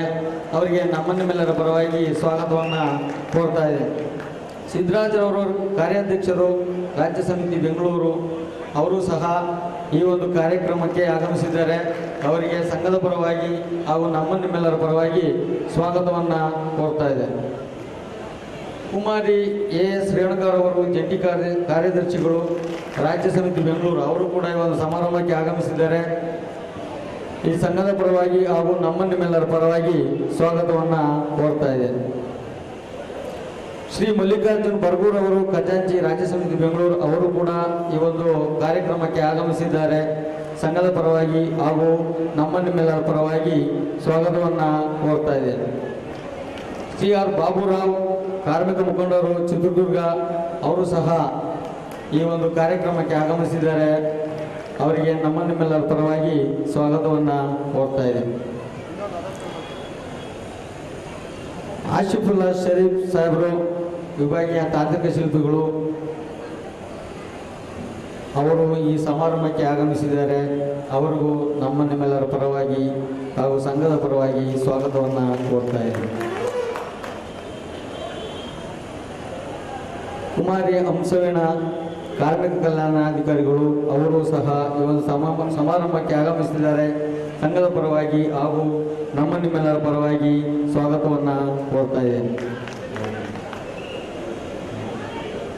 ಹಾಗೂ ಸಹಾಯಕ ಸಂಖ್ಯಾಧಿಕಾರಿಗಳು ಶ್ರೀಮತಿ ಅಂಬಿಕಾ ಶಿಂದೆ ಅವರು ಈ ಕಾರ್ಯಕ್ರಮಕ್ಕೆ ಆಗಮಿಸಿದ್ದಾರೆ. ಅವರಿಗೆ ಸಂಘದ ಪರವಾಗಿ ಹಾಗೂ ನಿಮ್ಮೆಲ್ಲರ ಪರವಾಗಿ ಸ್ವಾಗತವನ್ನು ಕೋರ್ತಾ ಇದ್ದೇನೆ. ಕಾನೂನು ಅಧಿಕಾರಿಗಳು ಶ್ರೀಮತಿ ಸವಿತಾ ಅವರು ಮೇಡಮ್ ಅವರಿಗೆ ಈ ಸಂಘದ ಪರವಾಗಿ ಹಾಗೂ ನಿಮ್ಮೆಲ್ಲರ ಪರವಾಗಿ ಸ್ವಾಗತವನ್ನು ಕೋರ್ತಾ ಇದ್ದೇನೆ. ಘಟಕ ವ್ಯವಸ್ಥಾಪಕರು ಶ್ರೀ ಮಂಜುನಾಥ್ ನೆಲಮಂಗಲ ಅವರು ಸಹ ಈ ಒಂದು ಕಾರ್ಯಕ್ರಮಕ್ಕೆ ಆಗಮಿಸಿದ್ದಾರೆ. ಅವರಿಗೆ ಸಂಘದ ಪರವಾಗಿ ನಿಮ್ಮೆಲ್ಲರ ಪರವಾಗಿ ಸ್ವಾಗತವನ್ನು ಕೋರ್ತಾ ಇದ್ದೇನೆ. ಹಾಗೂ 1ನೇ ಘಟಕದ ಘಟಕ ವ್ಯವಸ್ಥಾಪಕರಾದ ತುಳಸಿರಾಮ್ ಸಾಹೇಬರು ಅವರು ಸಹ ಈ ಒಂದು ಕಾರ್ಯಕ್ರಮಕ್ಕೆ ಆಗಮಿಸಿದ್ದಾರೆ. ಅವರಿಗೂ ಸಹ ಈ ಸಂಘದ ಪರವಾಗಿ ಹಾಗೂ ನಿಮ್ಮೆಲ್ಲರ ಪರವಾಗಿ ಸ್ವಾಗತವನ್ನು ಕೋರ್ತಾ ಇದ್ದೇನೆ. ಹಾಗೆಯೇ 2ನೇ ಘಟಕದ ವ್ಯವಸ್ಥಾಪಕರಾದ ಸಂತೋಷ್ ಕುಮಾರ್ ಸಾಹೇಬರು ಈ ಒಂದು ಕಾರ್ಯಕ್ರಮಕ್ಕೆ ಆಗಮಿಸಿದ್ದಾರೆ. ಅವ್ರಿಗೂ ಕೂಡ ಸಂಘದ ಪರವಾಗಿ ಹಾಗೂ ನಿಮ್ಮೆಲ್ಲರ ಪರವಾಗಿ ಸ್ವಾಗತವನ್ನು ಕೋರ್ತಾ ಇದ್ದೇನೆ. ಹಾಗೆಯೇ ಈ ಸಂಘದ ಗೌರವಾಧ್ಯಕ್ಷರಾದ ಮಾಜಿ ಜಿಲ್ಲಾ ಪಂಚಾಯತ್ ಅಧ್ಯಕ್ಷರು ಹಾಗೂ ಸಂಘದ ಗೌರವಾಧ್ಯಕ್ಷರು ವೈಎಸ್ ಹುಚ್ಚಯ್ಯನವರು ಸಾಹೇಬರು ಅವರು ಬಂದಿದ್ದಾರೆ. ಈ ಒಂದು ಕಾರ್ಯಕ್ರಮಕ್ಕೆ ಆಗಮಿಸಿದ್ದಾರೆ. ಸಂಘದ ಪರವಾಗಿ ಹಾಗೂ ನಿಮ್ಮೆಲ್ಲರ ಪರವಾಗಿ ಸ್ವಾಗತವನ್ನು ಕೋರ್ತಾ ಇದ್ದೇನೆ. ಹಾಗೂ ನೂತನ ತುಮಕೂರು ಮಹಾನಗರ ಪಾಲಿಕೆಯ ನೂತನವಾಗಿ ಮೇಯರ್ ಆಗಿ ಆಯ್ಕೆಯಾಗಿರುವ ಶ್ರೀಮತಿ ಪ್ರಭಾವತಿ ಸುಧೀಶ್ವರ್ ಅವರಿಗೆ ನಿನ್ನೆ ರಾತ್ರಿ ತಾನೇ ನಾವು ಹೋಗಿದ್ವಿ. ಅವರು ಒಂದು ಕಾರ್ಯಕ್ರಮಕ್ಕೆ ಬರಬೇಕೆಂದು ಕೇಳಿಕೊಂಡಾಗ ಅವರು ತುಮಕೂರಿನಿಂದ ಹುಟ್ಟಿ ಈ ಒಂದು ಕಾರ್ಯಕ್ರಮಕ್ಕೆ ಬಂದಿದ್ದಾರೆ. ಅವರಿಗೆ ಸಂಘದ ಪರವಾಗಿ ಹಾಗೂ ನಿಮ್ಮೆಲ್ಲರ ಪರವಾಗಿ ಸ್ವಾಗತವನ್ನು ಕೋರ್ತಾ ಇದ್ದೇನೆ. ನೂತನವಾಗಿ ನಿನ್ನೆ ನಮ್ಮ ಅಕ್ಕ ಅಂತ ಹೇಳಿದ್ರೆ ತಪ್ಪಾಗಲ್ಲ. ಹೆಂಗಂದ್ರೆ ನಾವು ಕಾರ್ಯಕ್ರಮ ಮನೆಗೆ ಹೋಗಿ ಕರೆದ್ವಿ. ಖಂಡಿತವಾಗ್ಲೂ ನಾನು ಹೊಸ ಮೇಯರ್ ಆಗ್ತೀನಪ್ಪ, ನಿನ್ನ ಕಾರ್ಯಕ್ರಮ ನಿನ್ನ ವೇದಿಕೆ ನಾನು ಬಂದೇ ಬರ್ತೇನೆ ಶ್ರೀನಿವಾಸ್ ಅಂತೇಳಿ ಆಶ್ವಾಸನೆ ಕೊಟ್ಟಿದ್ರು. ಅದೇ ರೀತಿ ಸಮೇತ ನಿನ್ನೆ ದಿನ ಜಯಶೀಲರಾದ್ರು. ನಾವು ಅವ್ರ ಮನೆಗೆ ಹೋಗಿ ಒಂದು ಅಭಿನಂದನೆಗಳು ಸಲ್ಲಿಸಿದ್ವಿ. ಈ ವೇದಿಕೆಗೆ ಈ ಬಾಬಾ ಸಾಹೇಬರ ಭೀಮೋತ್ಸವ ಕಾರ್ಯಕ್ರಮಕ್ಕೆ ಅವ್ರು ಬಂದಿದ್ದಾರೆ. ನಮ್ಮ ಸಂಘದ ಪರವಾಗಿ ವಿಭಾಗದ ನಮ್ಮ ಹಿರಿಯ ವಿಭಾಗೀಯ DCCI ಅವರ ಪರವಾಗಿ ಇಡೀ ನಮ್ಮ ಆಲ್ ಆಫೀಸರ್ಸ್ ಅಂಡ್ ಎಂಪ್ಲಾಯ್ಸ್ ಅವ್ರ ಪರವಾಗಿ ಅವ್ರಿಗೆ ಅಭಿನಂದನೆಗಳನ್ನ ಸಲ್ಲಿಸ್ತಾ ಇದ್ದೀವಿ. ಹಾಗೂ ಇಲ್ಲಿ ಈ ಸಂಘದ ಎಲ್ಲ ವಿಭಾಗ ಮಟ್ಟದ ಪದಾಧಿಕಾರಿಗಳು ಹಾಗೂ ಎಲ್ಲ ಘಟಕದ ಪದಾಧಿಕಾರಿಗಳಿಗೂ, ವಿಭಾಗೀಯ ಕಚೇರಿ, ವಿಭಾಗೀಯ ಕಾರ್ಯಾಗಾರ ಹಾಗೂ ವೇದಿಕೆ ಮೇಲೆ ಇರೋ ಎಲ್ಲ ಗಣ್ಯರಿಗೂ ಹೊಂದಿಸ್ತಾ ಎಲ್ರಿಗೂ ಸ್ವಾಗತ ಕೊಡ್ತಾ, ಹಾಗೂ ಇಲ್ಲಿ ಎಲ್ಲರೂ ಬಂದು ಸೀಟ್ನಲ್ಲಿ ಆಹ್ವಾನದಲ್ಲಿ ಆಸೀನರಾಗಿದ್ದೀರಾ. ದಯಮಾಡಿ ನಿಮ್ಮೆಲ್ರಿಗೂ ನಾನು ಅಭಿನಂದನೆ, ಚಿರಋಣಿ. ನಾನು ಇವಾಗ ಒಂದು ವೇದಿಕೆ ಮೇಲೆ ಹೇಳ್ಬಾರ್ದು, ಹೇಳ್ತೀನಿ. ನಮ್ಮ DC ಸಾಹೇಬ್ರಲ್ಲಿ ಮನವಿ ಮಾಡಿಕೊಂಡೆ ನಾನು, ಸರ್ ಒಂದು ಕಾರ್ಯಕ್ರಮ ಮಾಡಬೇಕು ಸರ್ ಭೀಮೋತ್ಸವ ಅಂತ ಹೇಳಿ. ಅವರು ತುಂಬ ಹೃದಯದಿಂದ ನನಗೆ ಎಲ್ಲ ರೀತಿಯಲ್ಲೂ ಸಹಕಾರ ಕೊಟ್ಟು, ಎಲ್ಲ ಆಲ್ ಆಫೀಸರ್ಸ್ ಡಿವಿಷನ್ಸ್ ಎಲ್ಲರೂ ಸಹಕಾರ ಕೊಟ್ಟು ಈ ವೇದಿಕೆಗೆ ಎಲ್ಲರೂ ಬಂದಿದ್ದಾರೆ. ನನಗೊಂಥರ ಇವತ್ತು ಸಂತೋಷ ಆಗ್ತಿದೆ. ಯಾಕಂದ್ರೆ ಎಲ್ರಿಗೂ ಸಪೋರ್ಟ್ ಕೊಟ್ಟು ಇಂಥ ಕಾರ್ಯಕ್ರಮ ಮಾಡಿದ್ದಾರೆ. ಈ ಹಿಂದೆ ಏನಾಗಿತ್ತೋ ಗೊತ್ತಿಲ್ಲ, ಈ ಕ್ಷಣ ಮಾತ್ರ ಚೆನ್ನಾಗಿದೆ. ಅದಕ್ಕೆ ನಾನು ಖುಷಿ ಪಡ್ತೀನಿ. ನಮ್ಮ ಸಂಘಟನೆ ಖುಷಿ ಪಡ್ತದೆ, ಇಡೀ ತುಮಕೂರಿನಲ್ಲಿ ಎಂಪ್ಲಾಯ್ಸ್ ಖುಷಿ ಪಡ್ತಿದ್ದಾರೆ. ಯಾಕಂದ್ರೆ ಒಳ್ಳೆ DC ಸಾಹೇಬರು ಬಂದಿದ್ದಾರೆ ಅಂತ ಹೇಳಿ. ಈ ತುಮಕೂರು ವಿಭಾಗಕ್ಕೆ ಒಳ್ಳೆ DC ಬಂದಿದ್ದಾರೆ ಅಂತ ಹೇಳಿ ಸೀನಿಯರ್ DC ಬಂದಿದ್ದಾರೆ. ಅದಕ್ಕೆ ಎಲ್ಲ ಆಲ್ ಆಫೀಸರ್ಸ್ ಅಂತ ಖುಷಿ ಇದ್ದಾರೆ, ಎಂಪ್ಲಾಯೀಸ್ ಎಲ್ಲರೂ ಖುಷಿ ಇದ್ದಾರೆ. ಅವರಿಗೆ ನಾವು ಎಲ್ಲರೂ ಸೇರಿ ಒಳ್ಳೆ ಆಡಳಿತ ಮಾಡೋಕ್ಕೆ ಎಲ್ಲರೂ ನಾವು ಅನುಕೂಲ ಮಾಡಿಕೊಡೋಣ್ರಿ ಅಂತ ಭಾವಿಸ್ತಾ ಈ ವೇದಿಕೆಯಲ್ಲಿ ಅವ್ರಿಗೆ ಮತ್ತೊಮ್ಮೆ ನಾನು ಅವ್ರಿಗೆ ಸ್ವಾಗತವನ್ನ ಕೋರ್ತಾ ಇದ್ದೇನೆ DC ಸಾಹೇಬರಿಗೆ ಎಲ್ಲರೂ ಪರವಾಗಿ. ಹಾಗೂ ನಮ್ಮ ಫಕ್ರುದ್ದೀನ್ ಸಾಹೇಬರು ವಿಭಾಗೀಯ ಸಂಚಾಲನಾಧಿಕಾರಿಗಳು ಈ ಕಾರ್ಯಕ್ರಮಕ್ಕೆ ಇರಬೇಕಾಗಿತ್ತು. ಅವರು ಈ ಕಾರ್ಯಕ್ರಮದ ರೂವಾರಿಗಳು. ಯಾಕೆಂದ್ರೆ ನಾನು ಇದ್ದೀನಿ ಶ್ರೀನಿವಾಸ್, ಎಲ್ಲರೂ ಮಾಡಿ ಆಫೀಸರ್ಸ್ ಹೇಳಿದ್ದಾರೆ ಮಾಡಿ ಅಂತ ಹೇಳಿ. ಈ ಅನಿವಾರ್ಯ ಅವರಿಗೆ ಕೇಂದ್ರ ಕಚೇರಿ DB ಸಾಹೇಬರ ಆದೇಶ ಇರೋದ್ರಿಂದ ಅವರು ದೊಡ್ಡಬಳ್ಳಾಪುರ CC 300 ನಮ್ಮ ವಿಭಾಗದಲ್ಲಿ 300 ವಾಹನಗಳು ಹೋಗಿರೋದ್ರ ದೃಷ್ಟಿಯಿಂದ ಅನಿವಾರ್ಯತೆ ಅವ್ರಿಗೆ ಬಂದಿದೆ. ಆ ಕಾರಣದಿಂದ ಅವರು ಅಲ್ಲಿ ಹೋಗಿದ್ದಾರೆ. ಅವರಿಗೆ ನಾನು ಪ್ರತ್ಯಕ್ಷವಾಗಿ ಪರೋಕ್ಷವಾಗಿ ಸ್ವಾಗತವನ್ನ ಬಯಸ್ತಾ ಇದ್ದೀನಿ. ಓಕೆ, ಜೈ ಭೀಮ್, ಜೈ ಭೀಮ್, ಜೈ ಭೀಮ್.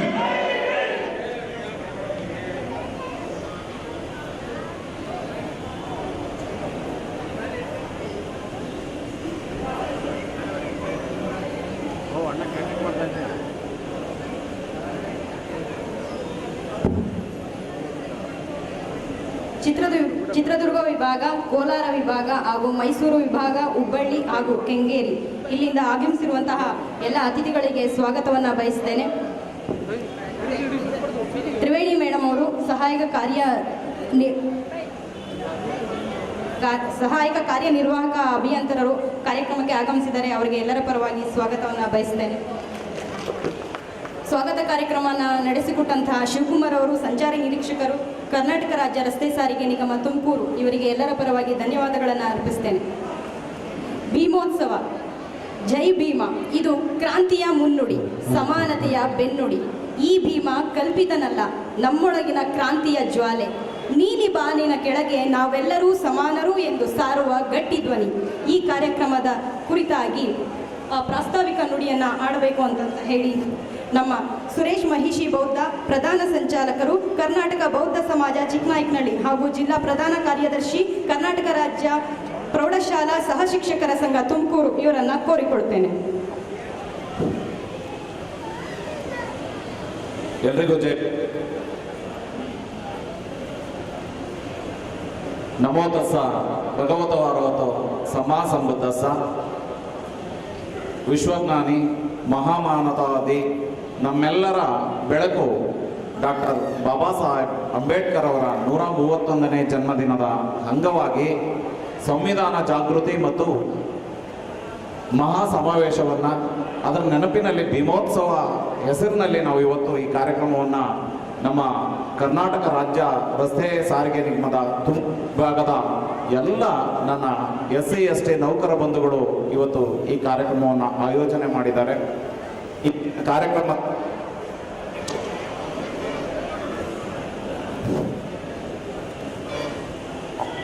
ಇಂದಿನ ಕಾರ್ಯಕ್ರಮದ ಅಧ್ಯಕ್ಷತೆಯನ್ನು ವಹಿಸಿರ್ತಕ್ಕಂತಹ ಮಾನ್ಯ ಗಜೇಂದ್ರ ಕುಮಾರ್ ಅವರೇ ಹಾಗೂ ಈ ಕಾರ್ಯಕ್ರಮದ ದಿವ್ಯ ಸಾನ್ನಿಧ್ಯವನ್ನು ವಹಿಸಿರ್ತಕ್ಕಂಥ ಪೂಜ್ಯ ಜ್ಞಾನಪ್ರಕಾಶ ಸ್ವಾಮೀಜಿಯವರೇ ಹಾಗೂ ವೇದಿಕೆಯಲ್ಲಿರ್ತಕ್ಕಂಥ ನನ್ನೆಲ್ಲ ಬಹುಜನ ಬಂಧುಗಳೇ, ಸ್ನೇಹಿತರೆ, ಸುಮಾರು 2000 ವರ್ಷಗಳವರೆಗೂ ಸಹ ಎಲ್ಲ ಬಹುಜನರಿಂದ ಎಲ್ಲ ಆಸ್ತಿ, ಶಿಕ್ಷಣ, ಮನೆ, ಹಕ್ಕು ಪ್ರತಿಯೊಂದನ್ನು ಕಿತ್ತುಕೊಂಡು ಶೋಷಣೆಗೆ ಒಳಪಡಿಸಿದ್ದಂತಹ ಈ ಜನಾಂಗವನ್ನು ನನ್ನ ಜನ ಅಂತ ಹೇಳಿ ಬಾಬಾ ಸಾಹೇಬರು ಏಕಾಂಗಿಯಾಗಿ ಇಡೀ ತಮ್ಮ ಜೀವನವನ್ನು ಮುಡುಪಾಗಿಟ್ಟು ಹೋರಾಟ ಮಾಡಿ ಸಂವಿಧಾನದ ಮೂಲಕ ನಮಗೆ ಘನತೆಯ ಬದುಕನ್ನು ತಂದುಕೊಟ್ಟಿದ್ದಾರೆ.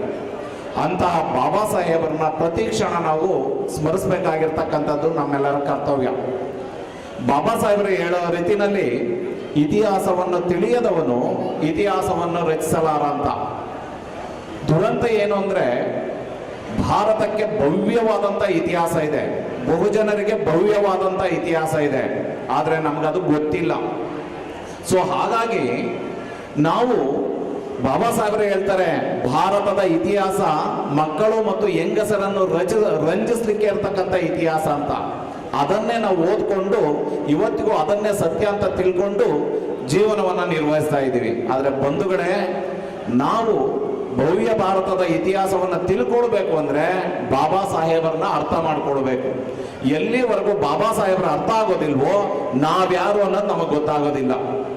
ನಮ್ಮ ಸ್ವಾಮೀಜಿಗಳು ತುಂಬಾ ಚೆನ್ನಾಗಿ ಹೇಳ್ತಾರೆ, ಇವತ್ತಿನ ನಮ್ಮ ಸೂಟು, ನೋಟು, ಬೂಟು, ಕೋಟು ಏನೇ ಇರಲಿ ಪ್ರತಿಯೊಂದಕ್ಕೂ ಕಾರಣ ಅಂದ್ರೆ ಬಾಬಾ ಸಾಹೇಬರು. ಅದಕ್ಕೆ ಜ್ವಲಂತ ನಿದರ್ಶನ ಮೇಡಮ್ ಇವತ್ತು ಮೇಯರ್ ಆಗಿ ಕೂತಿದ್ದಾರೆ. ಅದು ಬಾಬಾ ಸಾಹೇಬರ ಕಾಣಿಕೆ. ಸೊ ಹಾಗಾಗಿ ಬಂಧುಗಳೇ, ನಮ್ಮ ಸ್ವಾಭಿಮಾನದ ಪ್ರತೀಕ ಬಾಬಾ ಸಾಹೇಬರು. ಸೊ ಇಂಥ ಕಾರ್ಯಕ್ರಮವನ್ನ ಆಯೋಜನೆ ಮಾಡಬೇಕು ಅಂತ ಹೇಳಿ ಶ್ರೀನಿವಾಸ್, ಇಲ್ಲಿನ ಸಂಘದ ಅಧ್ಯಕ್ಷರು, ನನಗೆ ಫೋನ್ ಮಾಡಿದ್ರು. ಸರ್, ನಾವು ಯಾಕಂತಂದ್ರೆ ಏಪ್ರಿಲ್ನಲ್ಲಿ ಇದೇ ಸ್ವಾಮೀಜಿಯವರ ದಿವ್ಯ ಸಾನ್ನಿಧ್ಯದಲ್ಲಿ ನಾವು ಭೀಮೋತ್ಸವ ಕಾರ್ಯಕ್ರಮವನ್ನು ಚಿಕ್ಕನಾಯಕನಹಳ್ಳಿನಲ್ಲಿ ರಾಜ್ಯ ಮಟ್ಟದ ಕಾರ್ಯಕ್ರಮವನ್ನು ಆಯೋಜನೆ ಮಾಡಿದ್ವಿ. ನನ್ನ ಇಲ್ಲಿನ RTC ಬಂಧುಗಳು ಒಂದಷ್ಟು ಜನ ಕಾರ್ಯಕ್ರಮಕ್ಕೆ ಬಂದಿದ್ರು. ಅಲ್ಲಿ ನೋಡಿ ಆ ಕಾರ್ಯಕ್ರಮದಿಂದ ಒಂದಷ್ಟು ಪ್ರೇರಣೆಯನ್ನು ತಗೊಂಡು, ಸರ್ ನಮ್ಮಲ್ಲೂ ಸಹ ನಮ್ಮ ಎಲ್ಲ ನೌಕರ ಬಂಧುಗಳಿಗೆ ಬಾಬಾ ಸಾಹೇಬರ ವಿಚಾರಗಳನ್ನ, ವಿಶೇಷವಾಗಿ ಸ್ವಾಮೀಜಿಗಳ ವಿಚಾರವನ್ನ, ಜೊತೆಗೆ ಅವತ್ತು ಬಂದಂತಹ ಆರಾಮಾಯಶ್ ಆಗಿರ್ಬೋದು, ಭಾಸ್ಕರ್ ಪ್ರಸಾದ್ ಆಗಿರ್ಬೋದು, AJ ಖಾನ್ರವರ ಆ ಬಹುಜನರ ಬಗ್ಗೆ ಇರ್ತಕ್ಕಂಥ ಕಾಳಜಿಯ ವಿಚಾರಗಳನ್ನ ನಮ್ಮ ಬಂಧುಗಳಿಗೆ ಮುಟ್ಟಿಸ್ಬೇಕು ಸರ್. ನಾವು ಪ್ರತಿ ವರ್ಷ ಸಾಂಕೇತಿಕವಾಗಿ ಬಾಬಾ ಸಾಹೇಬರ ಕಾರ್ಯಕ್ರಮವನ್ನು ಮಾಡ್ತಾ ಇದ್ವಿ. ಆದ್ರೆ ಇದೇ ರೀತಿ ನಮ್ಮ ನೌಕರರ ಬಂಧುಗಳಿಗೆ ಅರಿವನ್ನು ಮೂಡಿಸುವ ಕಾರ್ಯಕ್ರಮ ಆಗಬೇಕು, ತಾವು ದಯವಿಟ್ಟು ಸಹಕಾರ ಕೊಡಬೇಕು ಅಂದ್ರು.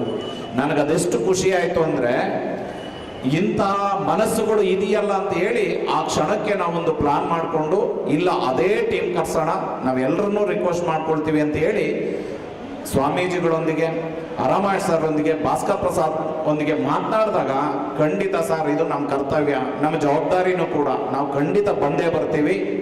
ನಮ್ಮ ಏನು ಎಲ್ಲ ನೌಕರ ಬಂಧುಗಳಿಗೆ ಇವತ್ತಿಗೆ ಇರ್ತಕ್ಕಂಥ ಸಂವಿಧಾನಬದ್ಧವಾಗಿರ್ತಕ್ಕಂಥ ಹಕ್ಕುಗಳೇನು, ಅವರು ಎದುರಿಸ್ತಕ್ಕಂಥ ಸಮಸ್ಯೆಗಳೇನು, ರಾಜಕೀಯವಾಗಿ ನಾವು ಎಲ್ಲಿದ್ದೀವಿ, 80% ಇದ್ದೀವಿ ಅಂತ ಹೇಳ್ಕೊಳ್ತೀವಿ ಬಂಧುಗಳೇ ನಾವು. ಆದರೆ ರಾಜಕೀಯವಾಗಿ ನಮ್ಮ ಸ್ಥಾನಮಾನಗಳೇನು ಅಂತ ಯೋಚನೆ ಮಾಡಿದಾಗ ಬಹಳ ಶೂನ್ಯ ಫಲಿತಾಂಶ ಸಿಗುತ್ತೆ. ಆ ನಿಟ್ಟಿನಲ್ಲಿ ಎಲ್ಲ ವಿಚಾರಗಳನ್ನು ಬಂಧುಗಳಿಗೆ ಮುಟ್ಟಿಸ್ತಕ್ಕಂಥ ಕೆಲಸ ಮಾಡೋಣ ಅಂತ ಹೇಳಿ ಒಪ್ಪಿಗೆ ಕೊಟ್ಟಾಗ, ನಮ್ಮ ಶ್ರೀನಿವಾಸರವರ ಏನು ಅಧ್ಯಕ್ಷರಿದ್ದಾರೆ ಅವರ ಮುಖಂಡತ್ವದಲ್ಲಿ ಈ ಕಾರ್ಯಕ್ರಮವನ್ನು ಇವತ್ತು ಆಯೋಜನೆ ಮಾಡಿದ್ವಿ. ಬಂಧುಗಳೇ, ನಾವು ಕೇವಲ ಇವತ್ತು ಏನಾಗಿದ್ದೀವಿ ಅಂತಂದ್ರೆ ಸೊಫೆಸ್ಟಿಕೇಟೆಡ್ ಲೈಫನ್ನು ಲೀಡ್ ಮಾಡ್ತಾ ಇದ್ದೀವಿ. ಬಾಬಾ ಸಾಹೇಬರು ಕೊಟ್ಟ ಕಾಣಿಕೆಯನ್ನ ಬಳಸ್ಕೊಳ್ತಾ ಇದ್ದೀವಿ. ಆದರೆ ಅವ್ರೇನು ಎಕ್ಸ್ಪೆಕ್ಟ್ ಮಾಡಿದ್ರು, ಪೇ ಬ್ಯಾಕ್ ಟು ಸೊಸೈಟಿ. ಬಂಧುಗಳೇ, ನಾವು ಟೈಮು, ಟ್ರೆಜರು, ಟ್ಯಾಲೆಂಟನ್ನು ನಮ್ಮ ಸಮುದಾಯಕ್ಕೋಸ್ಕರ ಕೊಡಬೇಕು. ಎಷ್ಟು ಜನ ಕೊಡ್ತಿದ್ದೀವಿ ಅಂತ ಆಲೋಚನೆ ಮಾಡಿದ್ರೆ ಬಹಳ ಗೌಣ. ಆ ನಿಟ್ಟಿನಲ್ಲಿ ಇವತ್ತು KSRTC ನೌಕರ ಬಂಧುಗಳು ಇವು ಇಡೀ ಜಿಲ್ಲೆಗೆ ಮಾದರಿಯಾಗಿದ್ದಾರೆ. ಅವ್ರು ರೆಡಿ ಇದ್ದಾರೆ. ಇವತ್ತು ನಾವು pay back to society sir, ನಮ್ಮ ಸಮುದಾಯಕ್ಕೆ ಬಾಬಾ ಸಾಹೇಬರನ್ನ ಕೊಂಡೊಯ್ತಕ್ಕಂಥ ಕೆಲಸನ ನಾವು ತುಮಕೂರಿನಿಂದಲೇ ಪ್ರಾರಂಭ ಮಾಡ್ತೀವಿ. ಇದು ಇಡೀ ರಾಜ್ಯಕ್ಕೆ ಒಂದು ಮಾದರಿ ಆಗ್ಬೇಕು ಸರ್, ಅಂತ ಕಾರ್ಯಕ್ರಮ ಮಾಡ್ಕೊಡ್ತೀವಿ ಅಂತ ಹೇಳಿ ಇವತ್ತು ಈ ಕಾರ್ಯಕ್ರಮವನ್ನು ಅತ್ಯಂತ ಅಚ್ಚುಕಟ್ಟಾಗಿ ಬಹಳ ವ್ಯವಸ್ಥಿತವಾಗಿ ಆಯೋಜನೆ ಮಾಡಿದ್ದಾರೆ. ಹಾಗಾಗಿ ಈ ಕಾರ್ಯಕ್ರಮದ ಉದ್ದೇಶವನ್ನು ತಾವೆಲ್ಲ ಬಳಸ್ಕೊಳ್ಬೇಕು. ಮನೆ ಮತ್ತು ಮನಗಳಲ್ಲಿ ಬಾಬಾ ಸಾಹೇಬರನ್ನ ಸದಾ ನೆನಪು ಮಾಡ್ಕೊಳ್ಬೇಕು. ಅವರು ನಾವು ಇರ್ತಕ್ಕಂಥ ಇವತ್ತಿನ ಈ ಘನತೆಯ ಬದುಕಿಗೆ ಮೂಲ ಕಾರಣ ಬಾಬಾ ಸಾಹೇಬ್ ಅಂಬೇಡ್ಕರ್. ಸೊ ಹಾಗಾಗಿ ಇಲ್ಲಿರ್ತಕ್ಕಂತಹ ವೇದಿಕೆಯಲ್ಲಿರ್ತಕ್ಕಂತಹ ಸ್ವಾಮೀಜಿಗಳ ನುಡಿಗಳನ್ನು ಕೇಳಿದ್ರೆ ನಮ್ಗೆ ಗೊತ್ತಾಗುತ್ತೆ ನಮ್ಮ ಪರಿಸ್ಥಿತಿ ಏನಿದೆ ಇವತ್ತಿನ, ಅದರಲ್ಲೂ ವಿಶೇಷವಾಗಿ ಪ್ರೆಸೆಂಟ್ ಕಂಡೀಷನ್ ಏನಿದೆ, ನಾವೇನು ಮಾಡಬೇಕು, ಎಷ್ಟು ಜಾಗರೂಕರಾಗಬೇಕು. ಅವರು ಪ್ರತಿದಿನ ಪ್ರತಿ ಕ್ಷಣ ನಮ್ಮ ಬಗ್ಗೆ ಚಿಂತನೆಯನ್ನು ಮಾಡ್ತಾ ಇಡೀ ರಾಜ್ಯದಲ್ಲಿ ಬಾಬಾ ಸಾಹೇಬರನ್ನ ಪ್ರತಿ ಮನೆ ಮನಸ್ಸುಗಳಿಗೆ ಕೊಂಡೊಯ್ತಕ್ಕಂಥ ಏಕೈಕ ಸ್ವಾಮೀಜಿ ಅಂತಂದ್ರೆ ನಮ್ಮ ಜ್ಞಾನ ಪ್ರಕಾಶ್ ಸ್ವಾಮೀಜಿ ಅವರು. ಯೋಚನೆ ಮಾಡಿ ಬಂಧುಗಳೇ, ಕಾವ್ಯ ಅನ್ನೋದಕ್ಕೆ ಎಷ್ಟು ಮಹತ್ವ ಇದೆ. ಆದರೆ ಅವರವರ ಜಾತಿಯನ್ನು ಮೆರೆಸಲಿಕ್ಕೆ ಕಾವಿಗಳು ಕೆಲಸ ಮಾಡ್ತಿದ್ದಾವೆ. ಆದರೆ ನಮ್ಮ ಏನು ಬಹುಜನ ಬಂಧುಗಳಿದ್ದೀವಿ, ವಿಶೇಷವಾಗಿ SC ST OBC ಮೈನಾರಿಟಿಗಳಿಗೆ ಬಹಳ ನಿಕೃಷ್ಟವಾದಂಥ ಪರಿಸ್ಥಿತಿ ಇವತ್ತಿದೆ. ಆ ನಿಟ್ಟಿನಲ್ಲಿ ಅಂತ ಕೆಲಸವನ್ನು ಮಾಡ್ತಕ್ಕಂಥ ಸ್ವಾಮೀಜಿಗಳ ಮಾತನ್ನು ಕೇಳೋಣ.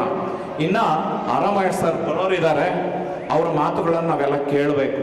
ಯಾಕೆ ಅಂತಂದ್ರೆ ಇಡೀ ಕರ್ನಾಟಕದಲ್ಲಿ ಪ್ರತಿ ಭಾನುವಾರ ಹಳ್ಳಿಗೆ ಹೋಗಿ ಬಹುಜನರಿಗೆ ಬಾಬಾ ಸಾಹೇಬರನ್ನು ತಲುಪಿಸ್ತಾ ಇದ್ದಾರೆ. ಇನ್ನು ಭಾಸ್ಕರ್ ಪ್ರಸಾದ್ ಸರ್ ಇನ್ನೇನು ಅಂದಿವೆ, ಅವರು ಅಷ್ಟೇ ರಾಜಕೀಯವಾಗಿ ನಾವು ಬಹುಜನ ಬಂಧುಗಳು ಎಷ್ಟು ಜಾಗೃತರಾಗಬೇಕು, ಏನೆಲ್ಲ ಮಾಡಬೇಕು ಅನ್ನತಕ್ಕಂಥ ವಿಚಾರವನ್ನು ತಮಗೆ ಮುಟ್ಟಿಸ್ಲಿದ್ದಾರೆ. ಅವರೆಲ್ಲರ ಮಾತುಗಳನ್ನು ಕೇಳೋಣ. ಆ ಕೇಳಿ ನಮ್ಮಲ್ಲಿ ಒಂದಷ್ಟು ಇದು ಕೇವಲ ವೇದಿಕೆಯ ಕಾರ್ಯಕ್ರಮ ಆಗಬಾರ್ದು ಬಂಧುಗಳೇ. ಹಾಗಾಗಿ ತಾವೆಲ್ಲರೂ ಸಹ ಇನ್ನು ಮುಂದಾದರೂ ಧೈರ್ಯವಾಗಿ ಜೈ ಭೀಮ್ ಹೇಳ್ತಕ್ಕಂಥದ್ದು, ಮತ್ತೆ ಬಾಬಾ ಸಾಹೇಬ್ರನ್ನ ಮನೆಯಲ್ಲಿ ಇಟ್ಕೊಳ್ತಕ್ಕಂಥದ್ದು, ಅವರ ಆದರ್ಶಗಳನ್ನ ನಾವು ಏನಾಗಿದ್ದೀವಿ ಅಂದ್ರೆ ಅನುಯಾಯಿಗಳಾಗಿದ್ದೀವಿ, ಅನುಯಾಯಿಗಳಾಗಿದ್ದೀವಿ. ಆದರೆ ನಾವು ಅನುಯಾಯಿಗಳಾಗಬಾರ್ದು, ಅವರ ಸಿದ್ಧಾಂತಗಳನ್ನು ಅನುಸರಿಸಬೇಕು. ನಮ್ಮ ನಡೆ ನುಡಿಗಳಲ್ಲಿ ಅವರನ್ನು ನಾವು ಮೈಗೂಡಿಸ್ಕೊಳ್ಬೇಕು ಅಂತ ಹೇಳ್ಕೊಳ್ತಾ, ಸಮಯ ಬಹಳ ಕಡಿಮೆ ಇರೋದ್ರಿಂದ ನನಗೆ ಪ್ರಾಸ್ತಾವಿಕವಾಗಿ ಒಂದೆರಡನ್ನು ಮಾತನಾಡಲಿಕ್ಕೆ ಅವಕಾಶ ಕೊಟ್ಟಂತ ವೇದಿಕೆಯಲ್ಲಿರ್ತಕ್ಕಂಥ ಎಲ್ಲರಿಗೂ ಹೊಂದಿಸಿ ನಾನು ಮಾತು ಮುಗಿಸ್ತೇನೆ. ಜೈ ಭೀಮ್, ನಮೋ ಬುದ್ಧಾಯ. ಪ್ರಾಸ್ತಾವಿಕ ನುಡಿಯನ್ನು ನಡೆಸಿಕೊಂಡಂತಹ ಸುರೇಶ್ ಮಹೇಶ್ ಬುದ್ಧ ಅವರಿಗೆ ಎಲ್ಲರ ಪರವಾಗಿ ಧನ್ಯವಾದಗಳನ್ನು ಅರ್ಪಿಸುತ್ತೇನೆ. ಕಗ್ಗತ್ತಲ ಗಾಢಾಂಧಕಾರದಲ್ಲಿ ಈ ದೇಶಕ್ಕೆ ಸಿಕ್ಕ ಒಳೆಯುವ ವಜ್ರ ಡಾಕ್ಟರ್ BR ಅಂಬೇಡ್ಕರ್ ಅವರ 131ನೇ ಜನ್ಮ ಜಯಂತಿಯ ಅಂಗವಾಗಿ ಭೀಮೋತ್ಸವ ಕಾರ್ಯಕ್ರಮವನ್ನು ಹಮ್ಮಿಕೊಂಡಿದ್ದೇವೆ. ಈ ಕಾರ್ಯಕ್ರಮದ ಉದ್ಘಾಟನೆಯನ್ನು ನಮ್ಮ ಮಹಾನಗರ ಪಾಲಿಕೆಯ ಪ್ರಭಾವತಿ ಸುರೇಶ್ವರ್ ಅವರು ಜ್ಯೋತಿ ಬೆಳಗಿಸುವುದರ ಮೂಲಕ ಉದ್ಘಾಟನೆ ಮಾಡಬೇಕು ಅಂತ ಹೇಳಿ ಎಲ್ಲರ ಪರವಾಗಿ ಕೇಳಿಕೊಳ್ತೇನೆ. ರಾಷ್ಟ್ರ ಸಂವಿಧಾನಕ್ಕೆ ನೀನು ಶಿಲ್ಪಿಯು ದಾರಿ ದೀಪವು ನೀನು ಕಲಿಸಿಕೊಟ್ಟೆ ಸಮಾನತೆಯನು. ರಾಷ್ಟ್ರ ಸಂವಿಧಾನಕ್ಕೆ ನೀನು ಶಿಲ್ಪಿಯು ನೀನು ಕಲಿಸಿಕೊಟ್ಟೆ ಸಮಾನತೆಯನು. ನಿನ್ನಾಲೆ ಕನೆಯ ಬರಹ ದೇಶ ಖರ್ಚನೆ ಒಂದು ಮಾತು ಕೂಡ ಭೀಮ ಗರ್ಜನೆ. ನಾಯಕ ನೀನು ಭೀಮರಾವ್, ಮಹಾನಾಯಕ ನೀನು ಭೀಮರಾವ್. ನಾಯಕ ನೀನು ಭೀಮರಾವ್, ಮಹಾನಾಯಕ ನೀನು ಭೀಮರಾವ್. ನೊಂದ ಜನರಿಗೆ ನೀ ದೇವರು ಜಗ ಹೇಳಿದೆ. ಜೈ ಭೀಮರಾವ್.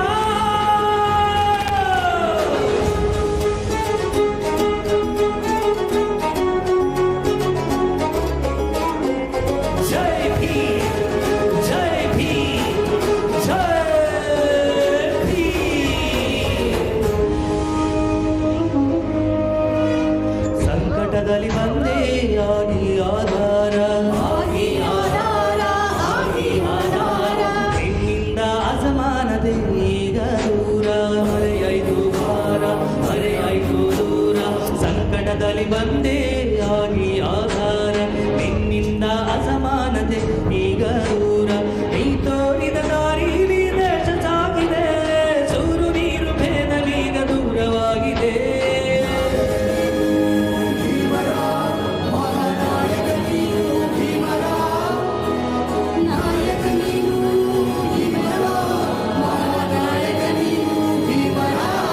ನೊಂದ ಜನರಿಗೆ ನೀ ದೇವರ.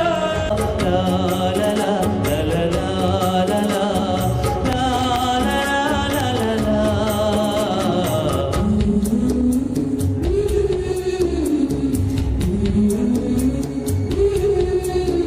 ಕಂದ ಕಂದ ಅಂಬೇಡ್ಕರರಂತಾಗು, ಕಂದ ಕಂದ ಅಂಬೇಡ್ಕರರಂತಾಗು. ಕರುಣಶೀಲ ಜ್ಞಾನವಂತ ಬುದ್ಧರಂತಾಗು, ಬುದ್ಧರಂತಾಗು. ನೀ ಬುದ್ಧರಂತಾಗು.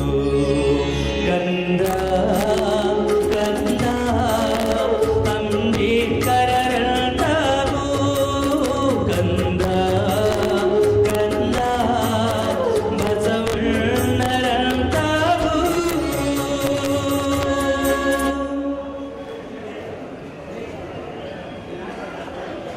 ಕಾರ್ಯಕ್ರಮವನ್ನು ಉದ್ಘಾಟಿಸಿದಂಥ ಮೇಯರ್ ಮೇಡಮ್ ಅವರಿಗೂ ಹಾಗೂ ದಿವ್ಯ ಸಾನ್ನಿಧ್ಯವನ್ನು ವಹಿಸಿ ಈ ಕಾರ್ಯಕ್ರಮದಲ್ಲಿ ಅಂಬೇಡ್ಕರ್ ಅವರ ಭಾವಚಿತ್ರಕ್ಕೆ ಪುಷ್ಪಾರ್ಚನೆಯನ್ನು ಮಾಡಿದಂತಹ ನಮ್ಮ ಸ್ವಾಮೀಜಿಗಳಿಗೂ ಹಾಗೂ ಎಲ್ಲ ಗಣ್ಯರಿಗೂ ಧನ್ಯವಾದಗಳನ್ನು ಅರ್ಪಿಸುತ್ತೇನೆ. ಈಗ ಕಾರ್ಯಕ್ರಮವನ್ನು ಉದ್ಘಾಟನೆ ಮಾಡಿದಂತಹ ಪ್ರಭಾವತಿ ಸುಧೀಶ್ವರ್ ಅವರು ತುಮಕೂರು ಮಹಾನಗರ ಪಾಲಿಕೆಯ ನೂತನ ಮೇಯರ್ ಇವರು ಉದ್ಘಾಟನಾ ಭಾಷಣವನ್ನು ಮಾಡಬೇಕು ಅಂತೇಳಿ ಎಲ್ಲರ ಪರವಾಗಿ ಕೇಳಿಕೊಳ್ತೇನೆ.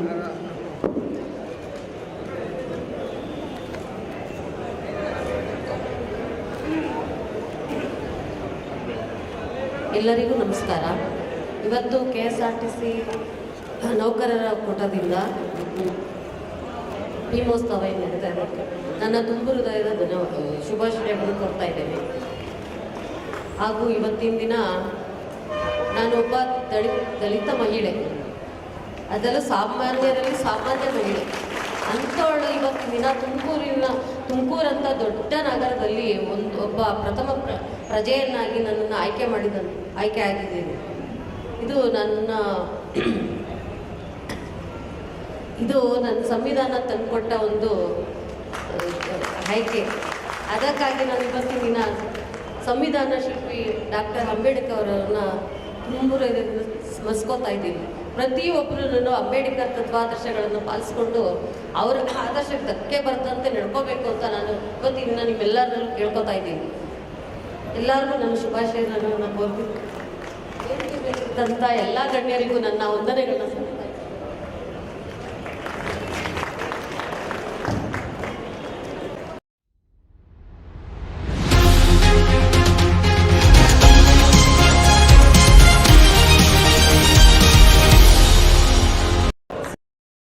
ಸನ್ಮಾನ ಕಾರ್ಯಕ್ರಮವನ್ನು ನಡೆಸಿಕೊಂಡಂತಹ ನಮ್ಮ ಸ್ವಾಮೀಜಿಗಳು ಹಾಗೂ ರೇಣುಕಾರವರಿಗೆ ಎಲ್ಲರ ಪರವಾಗಿ ಧನ್ಯವಾದಗಳನ್ನು ಅರ್ಪಿಸ್ತೇನೆ. ಹಾಗೆ TR ನಾಗೇಶ್ ಅವರು, ವಕೀಲರು ಮತ್ತು ಸಂಘದ ಸಲಹೆಗಾರರು ಇವರು ಕೂಡ ಕಾರ್ಯಕ್ರಮದಿಂದ ನಿರ್ಗಮಿಸ್ತಾ ಇದ್ದಾರೆ. ಅವರಿಗೆ ಎಲ್ಲರ ಪರವಾಗಿ ಧನ್ಯವಾದಗಳನ್ನು ಅರ್ಪಿಸ್ತೇನೆ. Thank you.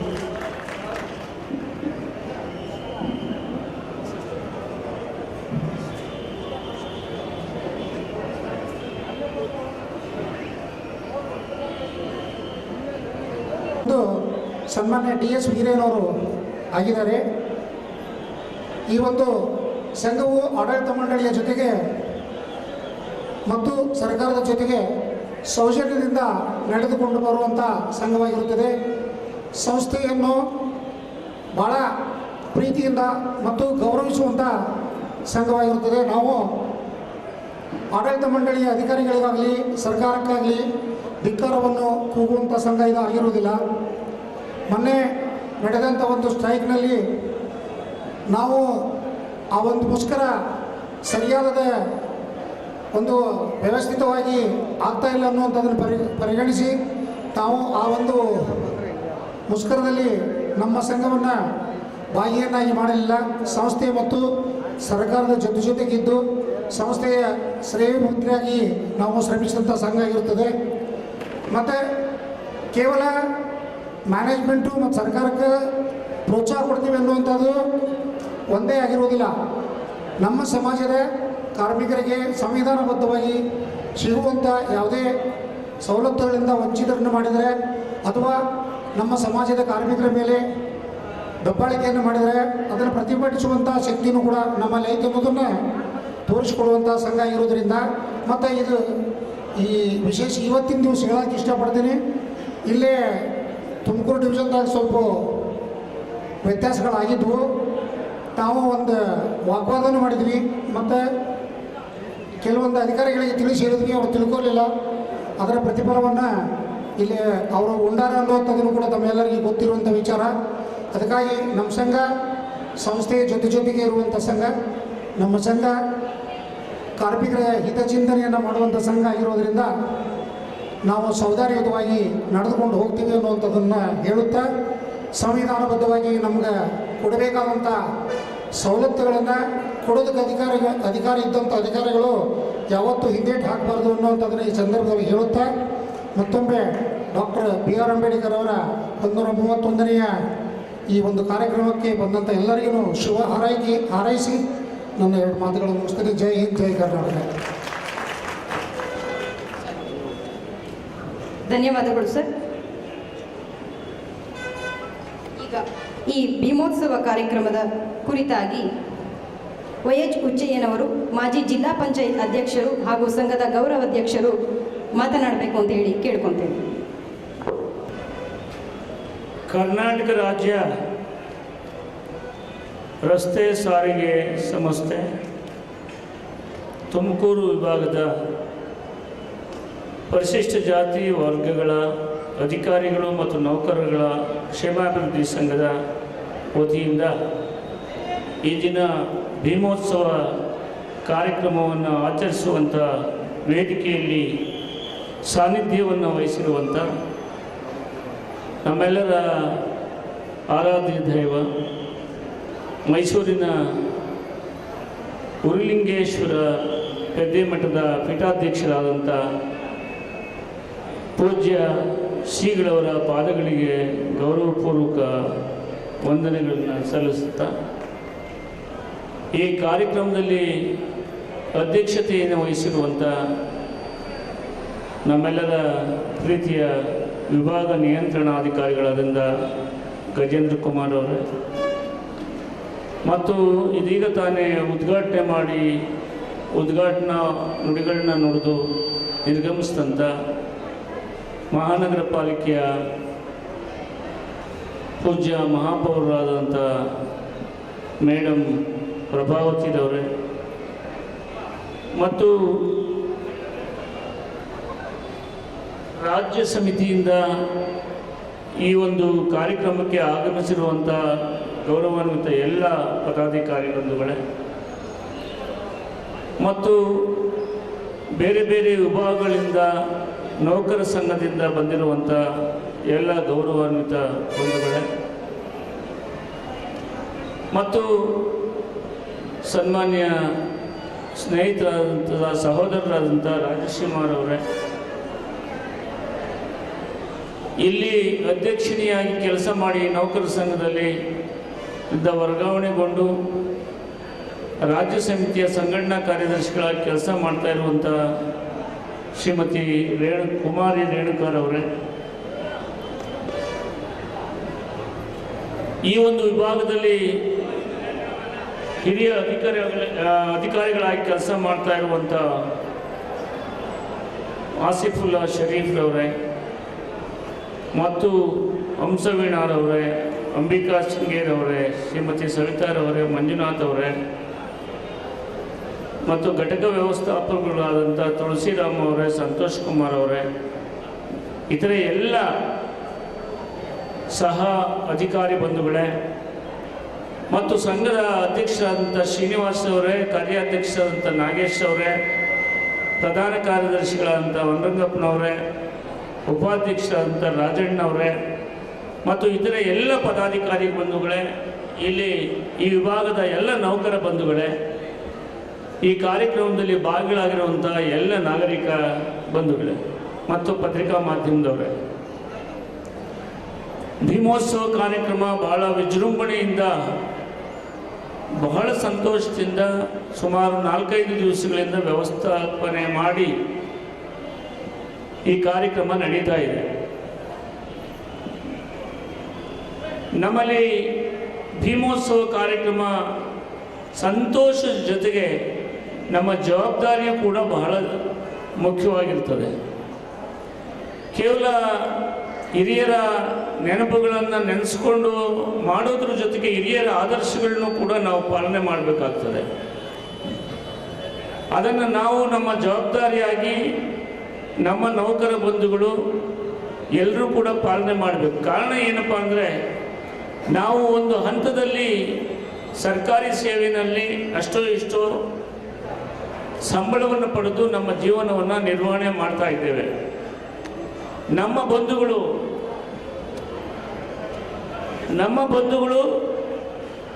ಇನ್ನೂ ಕೂಡ ಗ್ರಾಮೀಣ ಪ್ರದೇಶದಲ್ಲಿ ಅವರ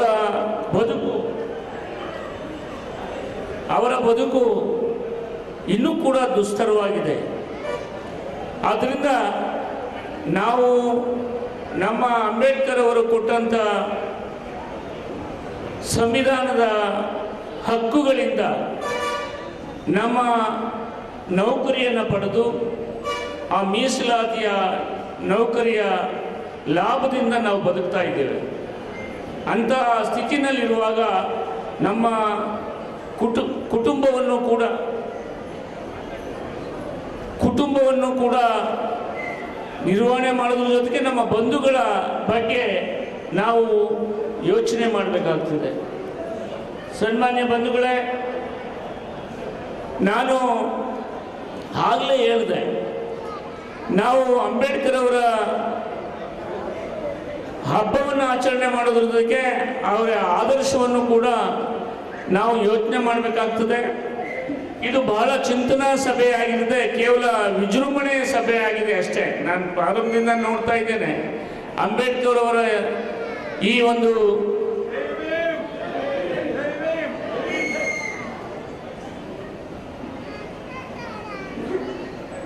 ಅಂಬೇಡ್ಕರ್ ಅವರು ಸಂವಿಧಾನದಲ್ಲಿ ನಮ್ಮೆಲ್ಲರಿಗೂ ಕೂಡ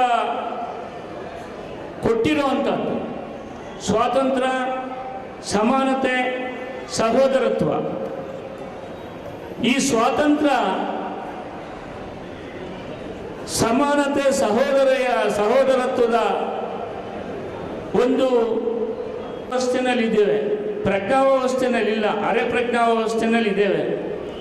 ಆ ಪ್ರಜ್ಞೆ ನಮಗೆ ಸಂಪೂರ್ಣ ಬರೋದ್ರವರೆಗೂ ಬರದೇ ಇದ್ದರೆ ಅಂಬೇಡ್ಕರ್ ಅವರು ಎಷ್ಟೇ ನಮಗೆ ಸಂವಿಧಾನದ ಹಕ್ಕನ್ನು ಕೊಟ್ಟರೂ ಕೂಡ ಅದರ ಸಾರ್ಥಕತೆ ನಾವು ಪಡೆಯೋಕ್ಕಾಗೋದಿಲ್ಲ. ಒಂದು ಕಡೆ ಅಂಬೇಡ್ಕರ್ ಅವರ ಸಂವಿಧಾನವನ್ನು ಒಪ್ಪದೇ ಇರುವಂಥ, ಬಲವಂತವಾಗಿ ಒಪ್ಪುವಂಥ ಸಮಾಜಗಳು ಕೂಡ ಇವೆ. ಅವರು ವಿಧಿ ಇಲ್ಲ, ಕಾನೂನಿದೆ, ಆ ಕಾನೂನನ್ನು ಪಾಲನೆ ಮಾಡಲೇಬೇಕು ಅಂತ ಬಲವಂತವಾಗಿ ಒಪ್ಪಿಗೆ ಆಗುವಂಥ ಜನ ಕೂಡ ನಮ್ಮ ಮಧ್ಯೆ ಇದ್ದಾರೆ. ಆದ್ದರಿಂದಲೇ ಇವತ್ತು ಸಾಮಾಜಿಕ ಅಭಿವೃದ್ಧಿ ಕುಂಠಿತವಾಗ್ತಾ ಇರುವಂಥದ್ದು. ಮೇಲ್ವರ್ಗದ ಸಮಾಜಗಳು, ಅನೇಕರು ಈ ಕೆಳವರ್ಗದ ಸಮಾಜದ ಅಭಿವೃದ್ಧಿಗೆ ಸಹಕಾರ ಕೊಡುವಂಥವ್ರು ಇದ್ದಾರೆ. ಆದರೆ ಇನ್ನೂ ಕೂಡ ಸಂವಿಧಾನದ ಆಶಯಗಳನ್ನ ಒಪ್ಪುದಲ್ಲೇ ಕಾನೂನು ಕಟ್ಟಲೆ ಮೆಟ್ಟಲನ್ನ ಹೇರಿ ತೊಂದರೆ ಕೊಡುವಂಥವರು ಕೂಡ ಇದ್ದಾರೆ. ಆದ್ದರಿಂದ ನಾನು ಹೆಚ್ಚು ಹೇಳಕ್ಕೆ ಹೋಗೋದಿಲ್ಲ. ಇವತ್ತು ಅಸ್ಪೃಶ್ಯತೆ ನಿವಾರಣೆ ಆಗದ ಹೊರತು, ಸಮಾನತೆ ಬರದ ಹೊರತು, ಎಲ್ಲರಿಗೂ ಸ್ವಾತಂತ್ರ್ಯ ಸಿಗದ ಹೊರತು, ಪ್ರೀತಿ ವಿಶ್ವಾಸದಿಂದ ಜನರು ಒಬ್ಬರಿಗೊಬ್ಬರಿಗೆ ಸಹೋದರತ್ವದಿಂದ ಬಾಳದ ಹೊರತು ಸಮಾಜದ ಅಭಿವೃದ್ಧಿ ಆಗೋದಿಲ್ಲ, ರಾಷ್ಟ್ರದ ಅಭಿವೃದ್ಧಿ ಆಗೋದಿಲ್ಲ. ಆದ್ದರಿಂದ ಇವತ್ತು ನಾನು ಕೂಡ ಇಲ್ಲಿ 5-6 ವರ್ಷಗಳಿಂದ ಅಧ್ಯಕ್ಷನಾಗಿ ಕೆಲಸ ಮಾಡ್ತಾ ಇದ್ದೇನೆ.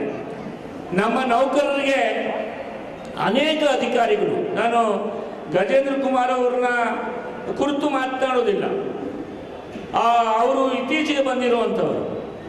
ಆದರೆ ಈ ಹಿಂದೆ ಇದ್ದಂಥ ಅನೇಕ ಅಧಿಕಾರಿಗಳು, ಈಗಿರುವಂಥ ಕೆಲವು ಅಧಿಕಾರಿಗಳು ಕೂಡ ನಮ್ಮ ನೌಕರರಿಗೆ ಒಂದಲ್ಲ ಒಂದು ಕಾರಣ ಕೊಟ್ಕೊಂಡು ಅವರಿಗೆ ಕಿರುಕುಳ ಕೊಡ್ತಾ ಇರುವಂಥದ್ದು ನನಗೆ ಸೂಕ್ಷ್ಮವಾಗೆಲ್ಲ ಗೊತ್ತಾಗ್ತಾ ಇದೆ.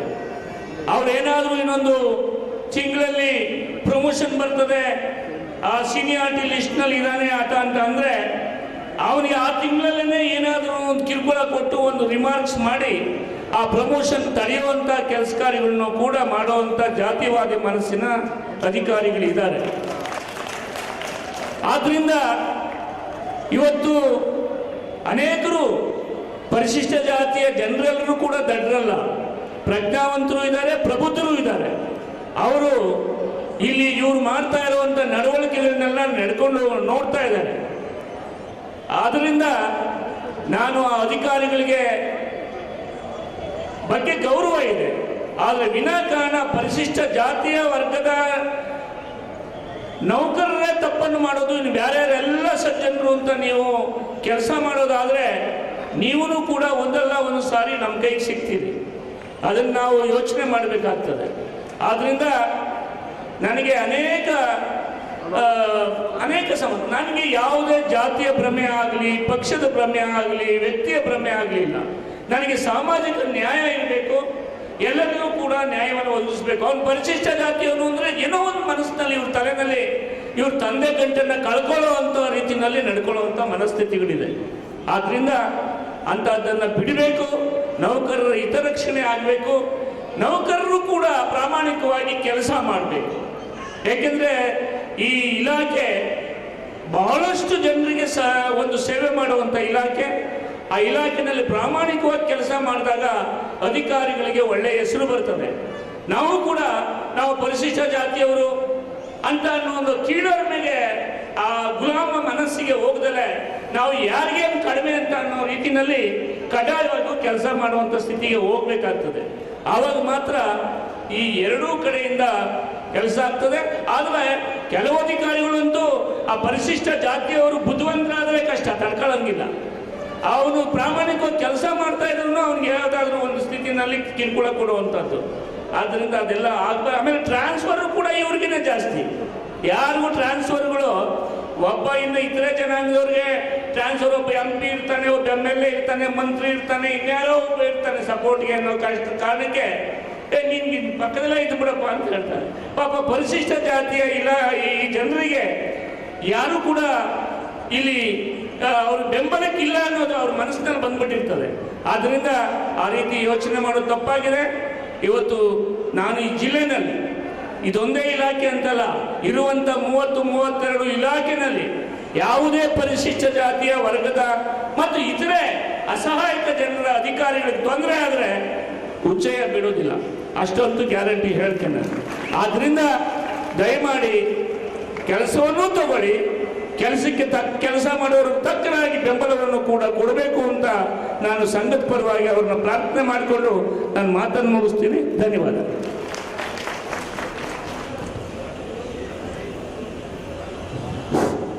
ನಮ್ಮ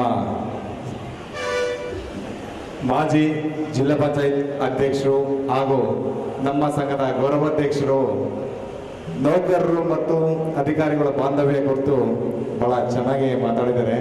ಅದಕ್ಕೆ ನಾವು ಅವರಿಗೆ ಈ ಸಭೆಯಲ್ಲಿ ಒಂದು ಅಭಿನಂದನೆ ಸಲ್ಲಿಸ್ತೀನಿ.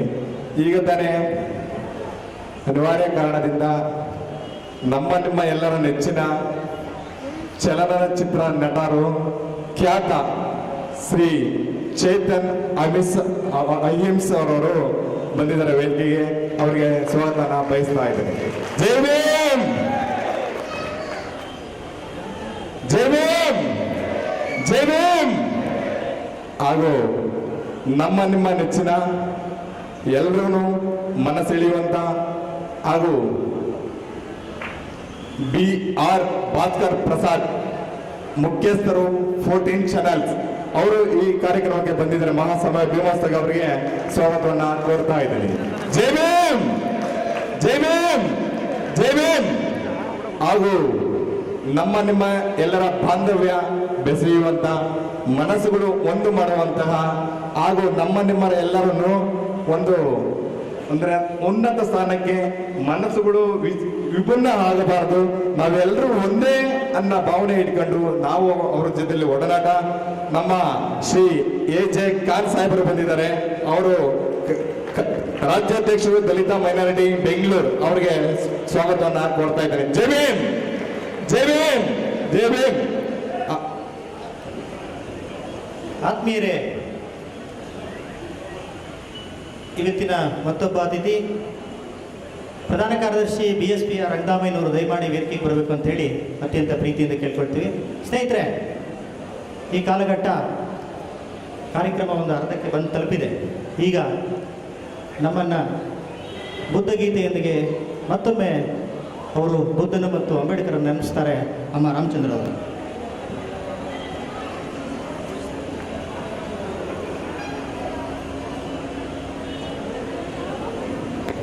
ಹಲೋ ಸರ್, ಅವರು ಮೈಸೂರು ಯೂನಿವರ್ಸಿಟಿಲಿ ನಾನು PhD ಜಾಯ್ನ್ ಆದಂಥ ಸಂದರ್ಭದಲ್ಲಿ ನನಗೆ 2 ಪ್ರಶಸ್ತಿಗಳು ಬಂದವು.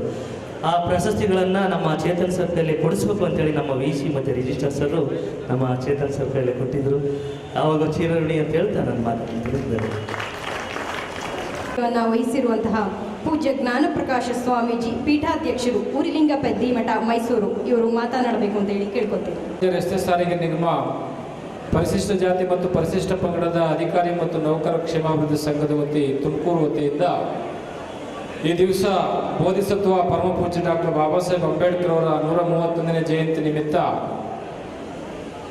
ಯಾವ್ಯಾವುದೋ ಉತ್ಸವ ಮಾಡಿಬಿಟ್ಟಿದ್ರಿ ಇಷ್ಟು ವರ್ಷ. ನೀವು ಮಾಡಿರೋ ಉತ್ಸವಗಳು ನೆನೆಸ್ಕೊಂಡ್ರೆ ನಮಗೆಲ್ಲ ಬಹಳ ನೋವಾಗುತ್ತೆ.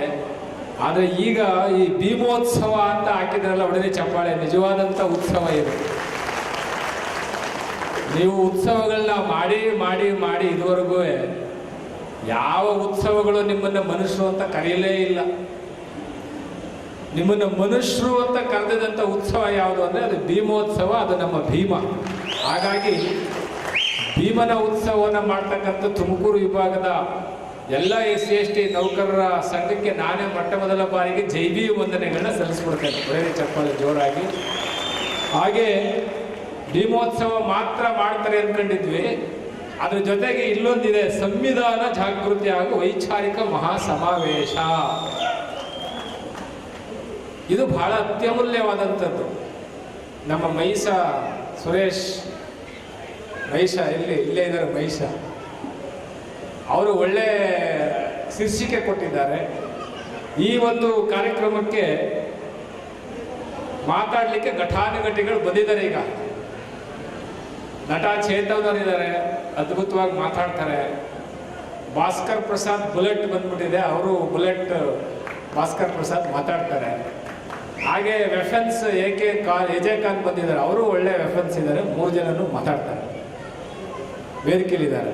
ಹಾಗೆ ನಮ್ಮ ಈ ಭಾಗದ ನಮ್ಮ ಗಜೇಂದ್ರ ಕುಮಾರ್ ಅವರು ವಿಭಾಗೀಯ ನಿಯಂತ್ರಣಾಧಿಕಾರಿಗಳಿದ್ದಾರೆ. ಹಾಗೆ ನಮ್ಮ ಹಿರಿಯರಾದಂಥ ಗೌರವಾನ್ವಿತ ನಮ್ಮ ಉಚ್ಚಯ್ಯನವರು ಬಹಳ ಮಾರ್ಮಿಕವಾಗಿ ನಿಮ್ಮನ್ನು ಕುರಿತು ಮಾತಾಡಿದ್ದಾರೆ. ಹಾಗೆ ನಾವು ಪ್ರಭಾವತಿ ಸುರೇಶ್ ಅವರು ಮೊದಲ ಮಹಾಪೌರರು, ಒಡವೆ ಚಪ್ಪಾಳೆ, ಅವರು ಭಾಳ ಒಳ್ಳೆಯ ಮಾತನ್ನು ಹೇಳೇ ಹೋಗಿದ್ದಾರೆ. ನಮ್ಮ ಹೆಣ್ಮಗಳು 5ನೇ ಕ್ಲಾಸ್ ಹೋದ ಹೆಣ್ಮಗಳು, ಬೆಳಬೆಳಿ ನಾವು ಸಭೆಗೆ ಬಂದಾಗ 5ನೇ ತರಗತಿ ಹೋದ ಹೆಣ್ಮಗಳು ಬಾಯಲ್ಲಿ ಅಂಬೇಡ್ಕರ್ ಅವರ ವಿಷಯಗಳು ಬರ್ತದೆ ಅಂದರೆ ನಾವೆಷ್ಟು ಧನ್ಯರಾಗಬೇಕು ಅನ್ನೋದನ್ನು ನಾನು ಭಾಳ ತುಂಬ ಹೆಮ್ಮೆಯಿಂದ ಹೇಳ್ತೇನೆ. I really proud of you. ನಮ್ಮ ಹೆಣ್ಮಗಳು ಏನು ಹೆಸರು? ಗುಡ್. ಈ ಒಂದು ಕಾರ್ಯಕ್ರಮದ ವೇದಿಕೆಯಲ್ಲಿರ್ತಕ್ಕಂಥ ಎಲ್ಲ KSRTC ವಿಭಾಗದ ಘಟಕಾಧಿಕಾರಿಗಳು ಮತ್ತು ಎಲ್ಲ ಲೆಕ್ಕಪತ್ರ ಇಲಾಖೆ ಎಲ್ಲ ಅಧಿಕಾರಿಗಳು ಮತ್ತು ಈ ಮುಂಭಾಗದಲ್ಲಿರ್ತಕ್ಕಂಥ ಎಲ್ಲ ನನ್ನ ಬಂಧುಗಳಿಗೆ ಭೀಮೋತ್ಸವದ 131ನೇ ಜಯಂತಿಯ ಶುಭಾಶಯಗಳನ್ನು ಹೇಳ್ತೇನೆ. ತಮ್ಮೆಲ್ಲರಿಗೂ ಮತ್ತೊಮ್ಮೆ ಜೈ ಭೀಮ್, ನಮೋ ಬುದ್ಧಾಯ. ಬಂಧುಗಳೇ, ಬಾಬಾ ಸಾಹೇಬ್ ಅಂಬೇಡ್ಕರ್ ಅವರ 131ನೇ ಜಯಂತಿಯನ್ನು ನೀವು ಸಂವಿಧಾನ ಜಾಗೃತಿ ಹಾಗೂ ವೈಚಾರಿಕ ಮಹಾಸಮಾವೇಶ ಅಂತ ಅಂದ್ಕೊಂಡಿದ್ದೀರಿ.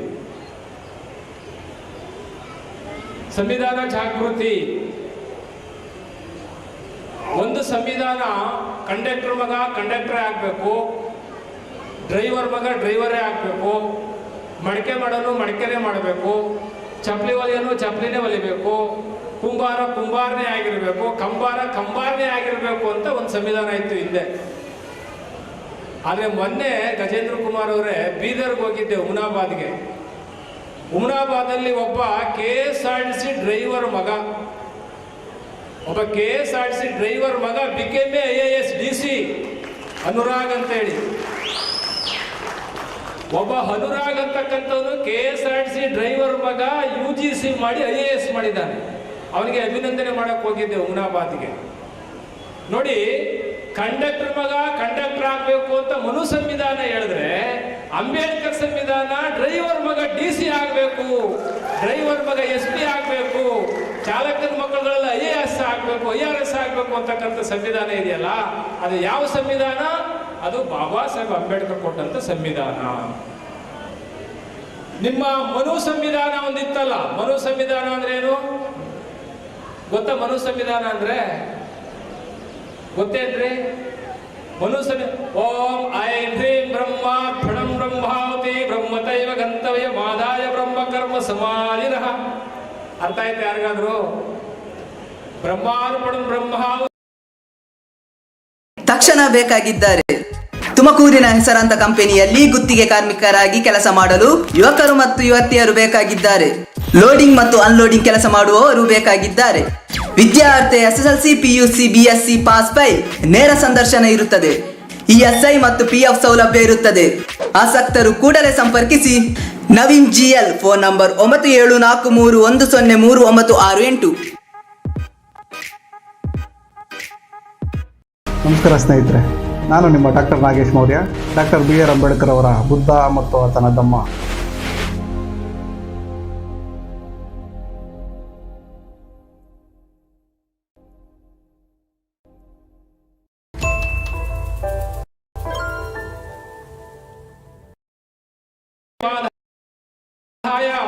ಬ್ರಹ್ಮಕರ್ಮ ಸಮಾಧಿನಃ ಅಂದ್ರೆ ಈ ದೇಶದಲ್ಲಿ ನೀವೆಲ್ಲ ಬ್ರಹ್ಮನ ಮಕ್ಕಳು, ನಿಮ್ಮಪ್ಪನ ಮಕ್ಕಳಲ್ಲ, ನೀವು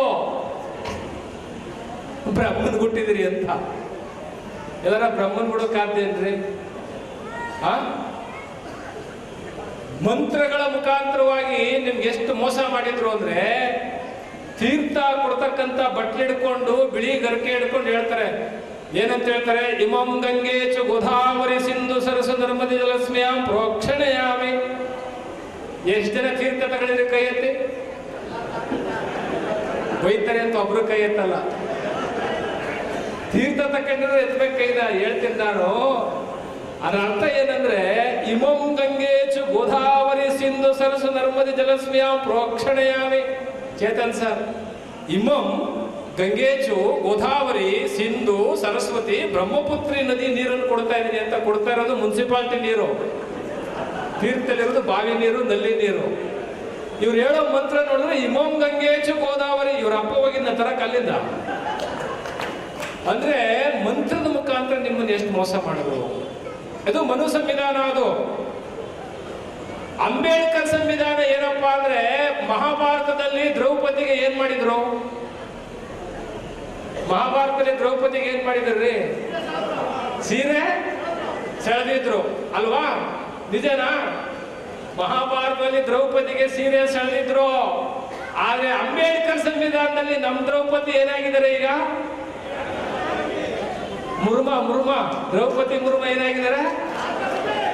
ವ್ಯತ್ಯಾಸ ನೋಡಿದ್ರೆ ಅಂದ್ರೆ, ಹಿಂದೆ ಮಹಾಭಾರತದಲ್ಲಿ ದ್ರೌಪದಿಗೆ ಸೀರೆ ಸೆಳೆದ ಅವಮಾನ ಮಾಡಿದ್ರೆ, ನಮ್ಮ ಅಂಬೇಡ್ಕರ್ ಸಂವಿಧಾನ ದ್ರೌಪದಿ ಮುರ್ಮು ಅಂತಕ್ಕಂಥವನ್ನ ರಾಷ್ಟ್ರಪತಿ ಮಾಡುತ್ತೆ ಅಂದ್ರೆ ಸಂವಿಧಾನದ ಪವರ್ ಎಷ್ಟಿರ್ಬೇಕು ಅಂದ್ರೆ. ಇಂತಹ ಅದ್ಭುತ ಸಂವಿಧಾನವನ್ನು ಕೊಟ್ಟಂತ ಬಾಬಾ ಸಾಹೇಬ್ ಅಂಬೇಡ್ಕರ್ ಅವರು, ಹುಚ್ಚೇನವರು ಹೇಳ್ತಾ ಇದ್ರು, ಸಂವಿಧಾನ ಅಂದು ಕೂಡ್ಲೇನೆ ಈ ಸಂವಿಧಾನವನ್ನು ಒಪ್ಪಲೇ ಇಲ್ಲ. ಅವತ್ತವ್ರು ಯಾರು ಈ ಸಂವಿಧಾನವನ್ನು ಒಪ್ಪಲಿಲ್ಲ, ಇವತ್ತಿಗೂ ಒಪ್ಪಲ್ಲ. ಇವತ್ತಿಗೂ ಒಪ್ಪಿದಿದ್ರೆ 5,40,000 ಹುದ್ದೆಗಳಿದೆ ಕೇಂದ್ರದಲ್ಲಿ. ಎಷ್ಟು ಲಕ್ಷ? 5,40,000 ಹುದ್ದೆ ಇದೆ ಕೇಂದ್ರದಲ್ಲಿ, ಒಂದು ತುಂಬಿಲ್ಲ. ರಾಜ್ಯ ಸರ್ಕಾರದಲ್ಲಿ 2,43,000 ಹುದ್ದೆ ಇದೆ, ಅವರು ತುಂಬಲ್ಲ. ಯಾಕೆ ಅಂದ್ರೆ, ನಿಮ್ಮ ಹುದ್ದೆಗಳನ್ನ ತುಂಬಿದ್ರೆ ನಿಮ್ ಸಂವಿಧಾನ ಹೇಳ್ದಂಗೆ ಕೇಳಬೇಕಾಗತ್ತೆ, ರಿಸರ್ವೇಶನ್ ಕೊಡಬೇಕಾಗತ್ತೆ.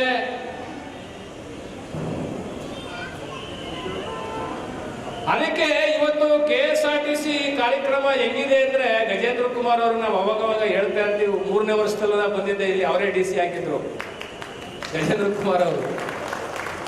KSRTC ಕಂಡ್ರೆ ಯಾಕೆ ಖುಷಿ ಅಂದ್ರೆ, ಇಡೀ ರಾಜ್ಯದಲ್ಲಿ ಅಥವಾ ದೇಶದಲ್ಲಿ ನಮ್ಮ ರಾಜ್ಯನೇ ತಗೊಳ್ಳೋಣ, ಯಾವುದಾದ್ರೂ ಇಲಾಖೆಯಲ್ಲಿ ಜಾತಿ ಕೇಳದೇ ಬಸ್ ಹತ್ತಿಸ್ಕೊತಾರೆ ಅಂದ್ರೆ ಅದು KSRTC ಮಾತ್ರ. ಬಸ್ ಹತ್ತುವಾಗ ಏನಾರ ಜಾತಿಗಾದ್ರೆ ಕಥೆ ಹೆಂಗ್ರಿ? KSRTC ಏನಾರ ಜಾತಿ ಕೇಳಿ ಬಸ್ ಹತ್ತಿಸ್ಕೊಳ್ಳೋದ್ರೆ ಕಥೆ ಹೆಂಗೆ? ಬಸ್ ಎತ್ತಂಗಿಲ್ಲ ನಾವು ಯಾರು.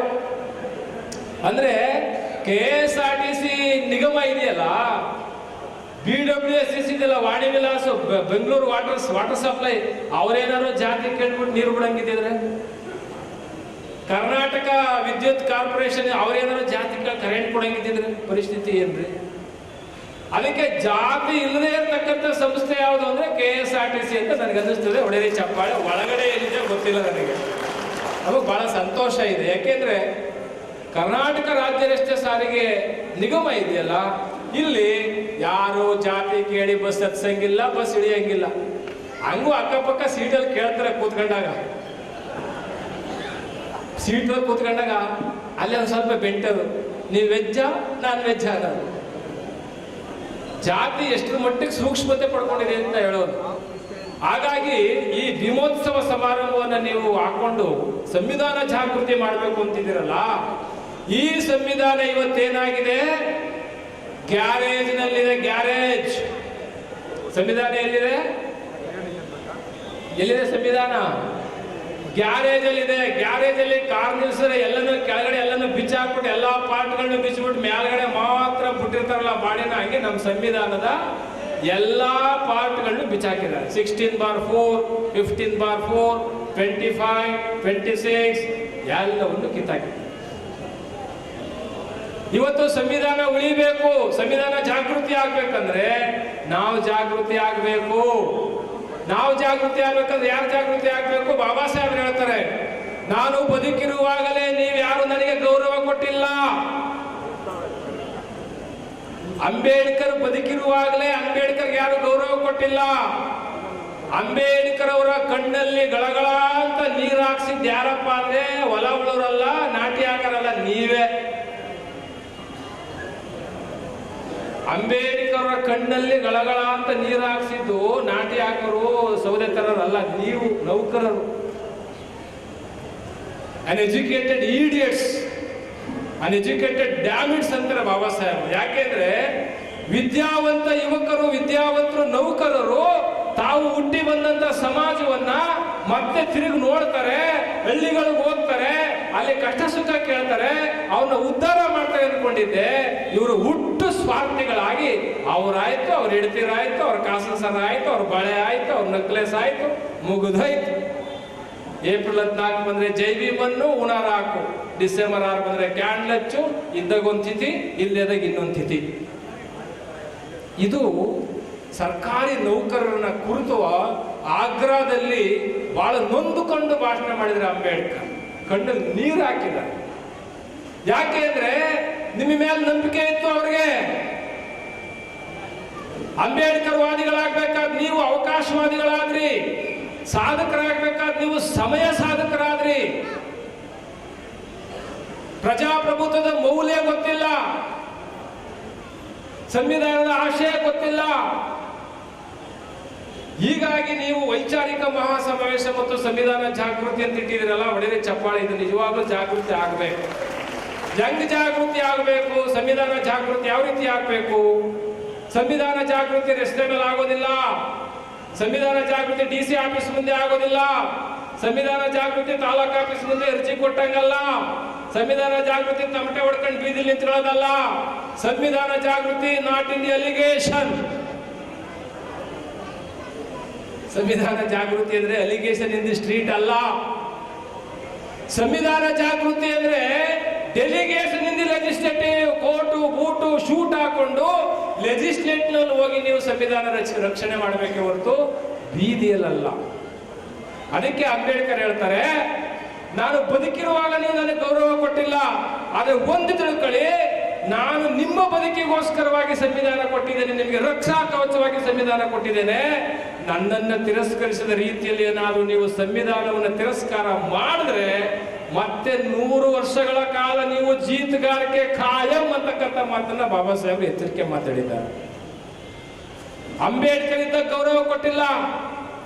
ಅಂಬೇಡ್ಕರ್ ಸಂವಿಧಾನವನ್ನೇನಾದ್ರು ನೀವು ಏನಾದ್ರು ತಿರಸ್ಕಾರ ಮಾಡಿದ್ರೆ ಅಥವಾ ಅದನ್ನೇನಾದ್ರು ಕಾಪಾಡ್ಕೊಳ್ಳಿಲ್ಲ ಅಂದ್ರೆ ನೀವು ನಿಮ್ಮ ಮಕ್ಕಳು ಜೀತಕ್ಕೆ ರೆಡಿಯಾಗಿ ನಿಮ್ಮ ಕಾಯಂ ಜೀತಗಾರಿಕೆ ಮಾಡ್ತಾರೆ. ಯಾಕೆಂದ್ರೆ 60 ಲಕ್ಷ ವಿದ್ಯಾರ್ಥಿಗಳ ಸ್ಕಾಲರ್ಶಿಪ್ ಕಟ್. PhD ಮಾಡತಕ್ಕಂಥವ್ರಿಗೆ 4 ವರ್ಷದಿಂದ ಸ್ಕಾಲರ್ಶಿಪ್ ಕಟ್. ಡಾಕ್ಟರ್ ಇಂಜಿನಿಯರ್ ಮಾಡ್ತಕ್ಕಂಥವ್ರಿಗೆ ಸರ್ಕಾರದ ವತಿಯಿಂದ ಕೊಡ್ತಕ್ಕಂತಹ ಏನು ಸ್ಕಾಲರ್ಶಿಪ್ ಕಟ್. 79,000 ಕೋಟಿ ಅನುದಾನ ಇತ್ತು ಕೇಂದ್ರದಲ್ಲಿ SC STಗಳ ಶಿಕ್ಷಣಕ್ಕೆ, ಅದನ್ನು ತಗೊಂಡು ಬಂದು 23,000 ಕೋಟಿ ಮಾಡಿದ್ದಾರೆ. ಕರ್ನಾಟಕದಲ್ಲಿ ಬೇರೆ ಏನು ನಡೀತಾ ಇಲ್ಲ. ಹಣ ಮತ್ತು ಹೆಣಗಳ ರಾಜಕಾರಣ ವಿಜೃಂಭಿಸ್ತಾ ಇದೆ.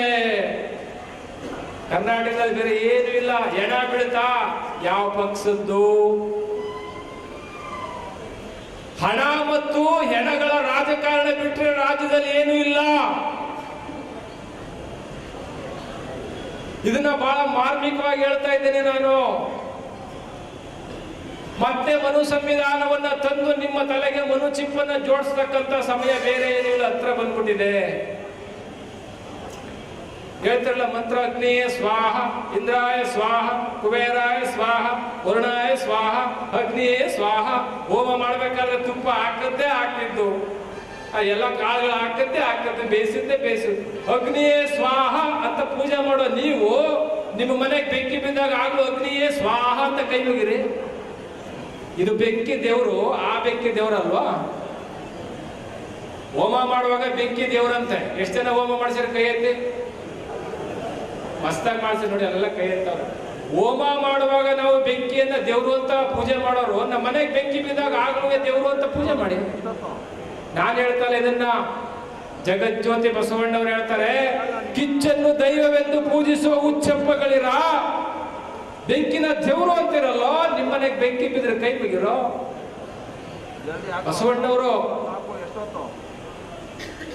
ಇಷ್ಟು ಅದ್ಭುತ ವೈಚಾರಿಕತೆಯನ್ನು ಕೊಟ್ಟಂತಹ ಬಸವಣ್ಣ, ಪೆರಿಯಾರು, ಕುವೆಂಪು, ಕನಕ, ಬಾಬಾ ಸಾಹೇಬರು, ಇಂಥ ಮಹತ್ವಗಳನ್ನ ನಾವು ಮಾತನ್ನ ಕೇಳದೆ ಹೋದ್ರೆ ಸಂವಿಧಾನ ಜಾಗೃತಿ ಹೆಂಗಾಗುತ್ತೆ? ಪ್ರಜಾಪ್ರಭುತ್ವ ಹೆಂಗ್ ಉಳಿಯುತ್ತೆ?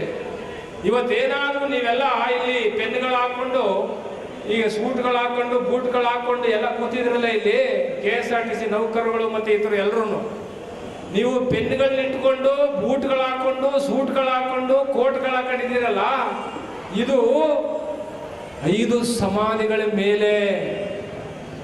ಹುಚ್ಚಯ್ಯನವ್ರೆ, 5 ಸಮಾಧಿ. ನಿಮ್ಮ ಮನೇಲಿ ಯಾರ ಒಬ್ಬ ಮಗ ಸತ್ತೋದ್ರೆ ಲವಲಭ ಅಂತ ಕೆಚ್ಕೊಂಡ್ಬಿಡ್ತೀರಿ ನೀವು. 4 ಮಕ್ಕಳ ಸಮಾಧಿ ಕಟ್ತಾರೆ ಬಾಬಾ ಸಾಹೇಬರು, ಒಂದಲ್ಲ ಎರಡಲ್ಲ. 4 ಮಕ್ಕಳ ಸಮಾಧಿ ಸಾಲದು ಅಂತೇಳಿ ತನ್ನ ಸ್ವಂತ ಹೆಂಡತಿ ರಮಾಬಾಯಿಗೆ ಸರಿಯಾದ ಟೈಮ್ಗೆ ಊಟ ಕೊಡದೆ ರಕ್ತಹೀನತೆಯಿಂದ ಸಾಯ್ತಾಳೆ ರಮಾಬಾಯಿ. 5 ಸಮಾಧಿಗಳ ಮೇಲೆ ಇವತ್ತು ಪೆನ್ನುಗಳಿಟ್ಕೊಂಡು, ನೀವೆಲ್ಲ ಬೂಟ್ಗಳು ಹಾಕೊಂಡು, ಸೂಟ್ಗಳು ಹಾಕೊಂಡು, ಒಂದಷ್ಟು ವಾಚ್ಗಳು ಕಟ್ಕೊಂಡು, ಉಂಗುರಗಳು ಹಾಕೊಂಡು ನಿಂತಿದ್ದೀರಿ. ನಿಮ್ಮನೇಲಿ ಒಂದು ಸಮಾಧಿ ಕಟ್ಟಿ ನೋಡೋಣ, ಸಮಾಜಕ್ಕೋಸ್ಕರ. ಸಾಧ್ಯ ಇದೆಯಾ? ಕೈ ಎತ್ತಿ.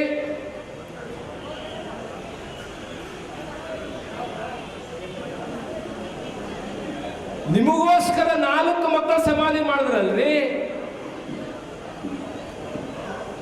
ನಿಮಗೋಸ್ಕರ ಸ್ವಂತ ಹೆಂಡತಿಗೆ ಊಟ ಕೊಟ್ಟಿಲ್ವಲ್ರಿ? ಮತ್ತೇನ್ ಮಾಡ್ಬೇಕು ನೀವು ಎಂಪ್ಲಾಯೀಸ್ಗಳು, KSRTC ಅವರು? ಈ ಭೀಮೋತ್ಸವದಲ್ಲಿ ಪ್ರಾಮಿಸ್ ಮಾಡ್ಬೇಕು ನೀವು. ಏನ್ ಮಾಡ್ಬೇಕು ನೀವು? ಅಂಬೇಡ್ಕರ್ ಅವರ ಋಣ ತೀರ್ಸೋ ಕೆಲಸ ಮಾಡಬೇಕು. ಬಾಬಾ ಸಾಹೇಬ್ ಋಣ ತೀರ್ಸೋ ಕೆಲಸ ಮಾಡೋದ್ರ ಅರ್ಥ ಏನು? ಅವರು ಕೊಟ್ಟಿರ್ತಕ್ಕಂಥ ಸಂವಿಧಾನವನ್ನು ರಕ್ಷಣೆ ಮಾಡೋದ್ರ ಜೊತೆಗೆ ನೀವು ಹುಟ್ಟಿ ಬಂದಂತ ನಿಮ್ಮ ಸಮಾಜದ ಏಳಿಗೆಯನ್ನು ನೋಡಬೇಕು. Go back, see back and pay back. Go back to society and see back to society and pay back to society. Go back ಇಲ್ಲ, ಸಿ ಬ್ಯಾಕು ಇಲ್ಲ, ಪೇ ಬ್ಯಾಕು ಇಲ್ಲ ಅಂದ್ರೆ ನೀವು ಅಂಬೇಡ್ಕರ್ ಅವರ ದ್ರೋಹಿಗಳು. ಅವರ ಹೆಸರನ್ನ ಹೇಳಲಿಕ್ಕೆ ಯೋಗ್ಯರಲ್ಲ ಅಂತ ಅನ್ಕೋಬೇಕು ನಾವು.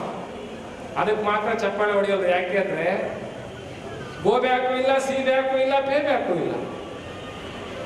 ತಮಿಳುನಾಡಿನ ತಂಜಾವೂರಲ್ಲಿ ಒಬ್ರು DC ಆಗಿದ್ದಾರೆ, ಚೇತನ್ ಸರ್. ತಮಿಳುನಾಡಿನ ತಂಜಾವೂರಲ್ಲಿ ಒಬ್ರು DC ಇದ್ದಾರೆ ಮೇಡಮ್. ಅವರ ತಾಯಿ ಮಾರ್ವಾಡಿ ಮನೆಯಲ್ಲಿ ಪಾತ್ರೆ ತೊಳಿತಾ ಇದ್ರು. ಮಾರ್ವಾಡಿ ಮನೆಯಲ್ಲಿ, ಸೇಟು ಮನೆಯಲ್ಲಿ ಪಾತ್ರೆ ತೊಳಿತಾ ಇದ್ರು. ಅವರ ಅಪ್ಪ ಇಟ್ಟಿಗೆ ಕಟ್ತಿದ್ದ, ಗೌಂಡಿ ಅಂದ್ರೆ ಜಗದೀಶ್ ಅಂತ ಅವನ ಹೆಸರು. 3 ಗಂಟೆಗೆ ಕುಡಿದ್ಬಿಟ್ಟು ಬಿದ್ದೋಗೋನು ರೋಡಲ್ಲಿ. ಅಂತವನ ಮಗಳು ತಮಿಳುನಾಡಲ್ಲಿ DC ಆಗಿದ್ದಾಳೆ. ಅವಳ ಮನೆ ಶೀಟ್ ಮನೆ ಇದೆ. ಅವರ ಅಮ್ಮ ಹೇಳ್ತಾಳೆ, ಮನೆ ಪಾತ್ರೆ ತೊಳಿತಕ್ಕಂಥವಳು ಹೇಳ್ತಾಳೆ ಅವ್ರ ಅಮ್ಮ,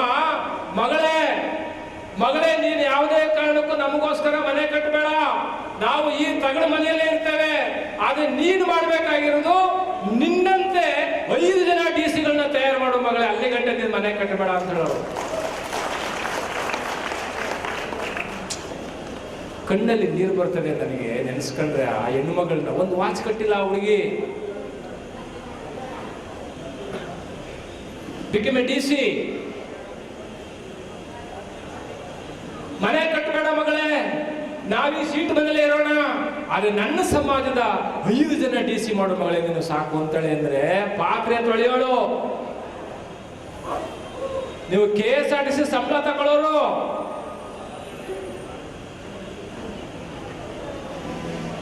ಬಂದ್ಬಿಟ್ಟು ಹೂವು ಏರ್ಸ್ಬಿಡೋದ ಅಂಬೇಡ್ಕರ್ಗೆ ಜೈ ಭೀಮ್ ಜೈ ಭೀಮ್ ಜೈ Bhim.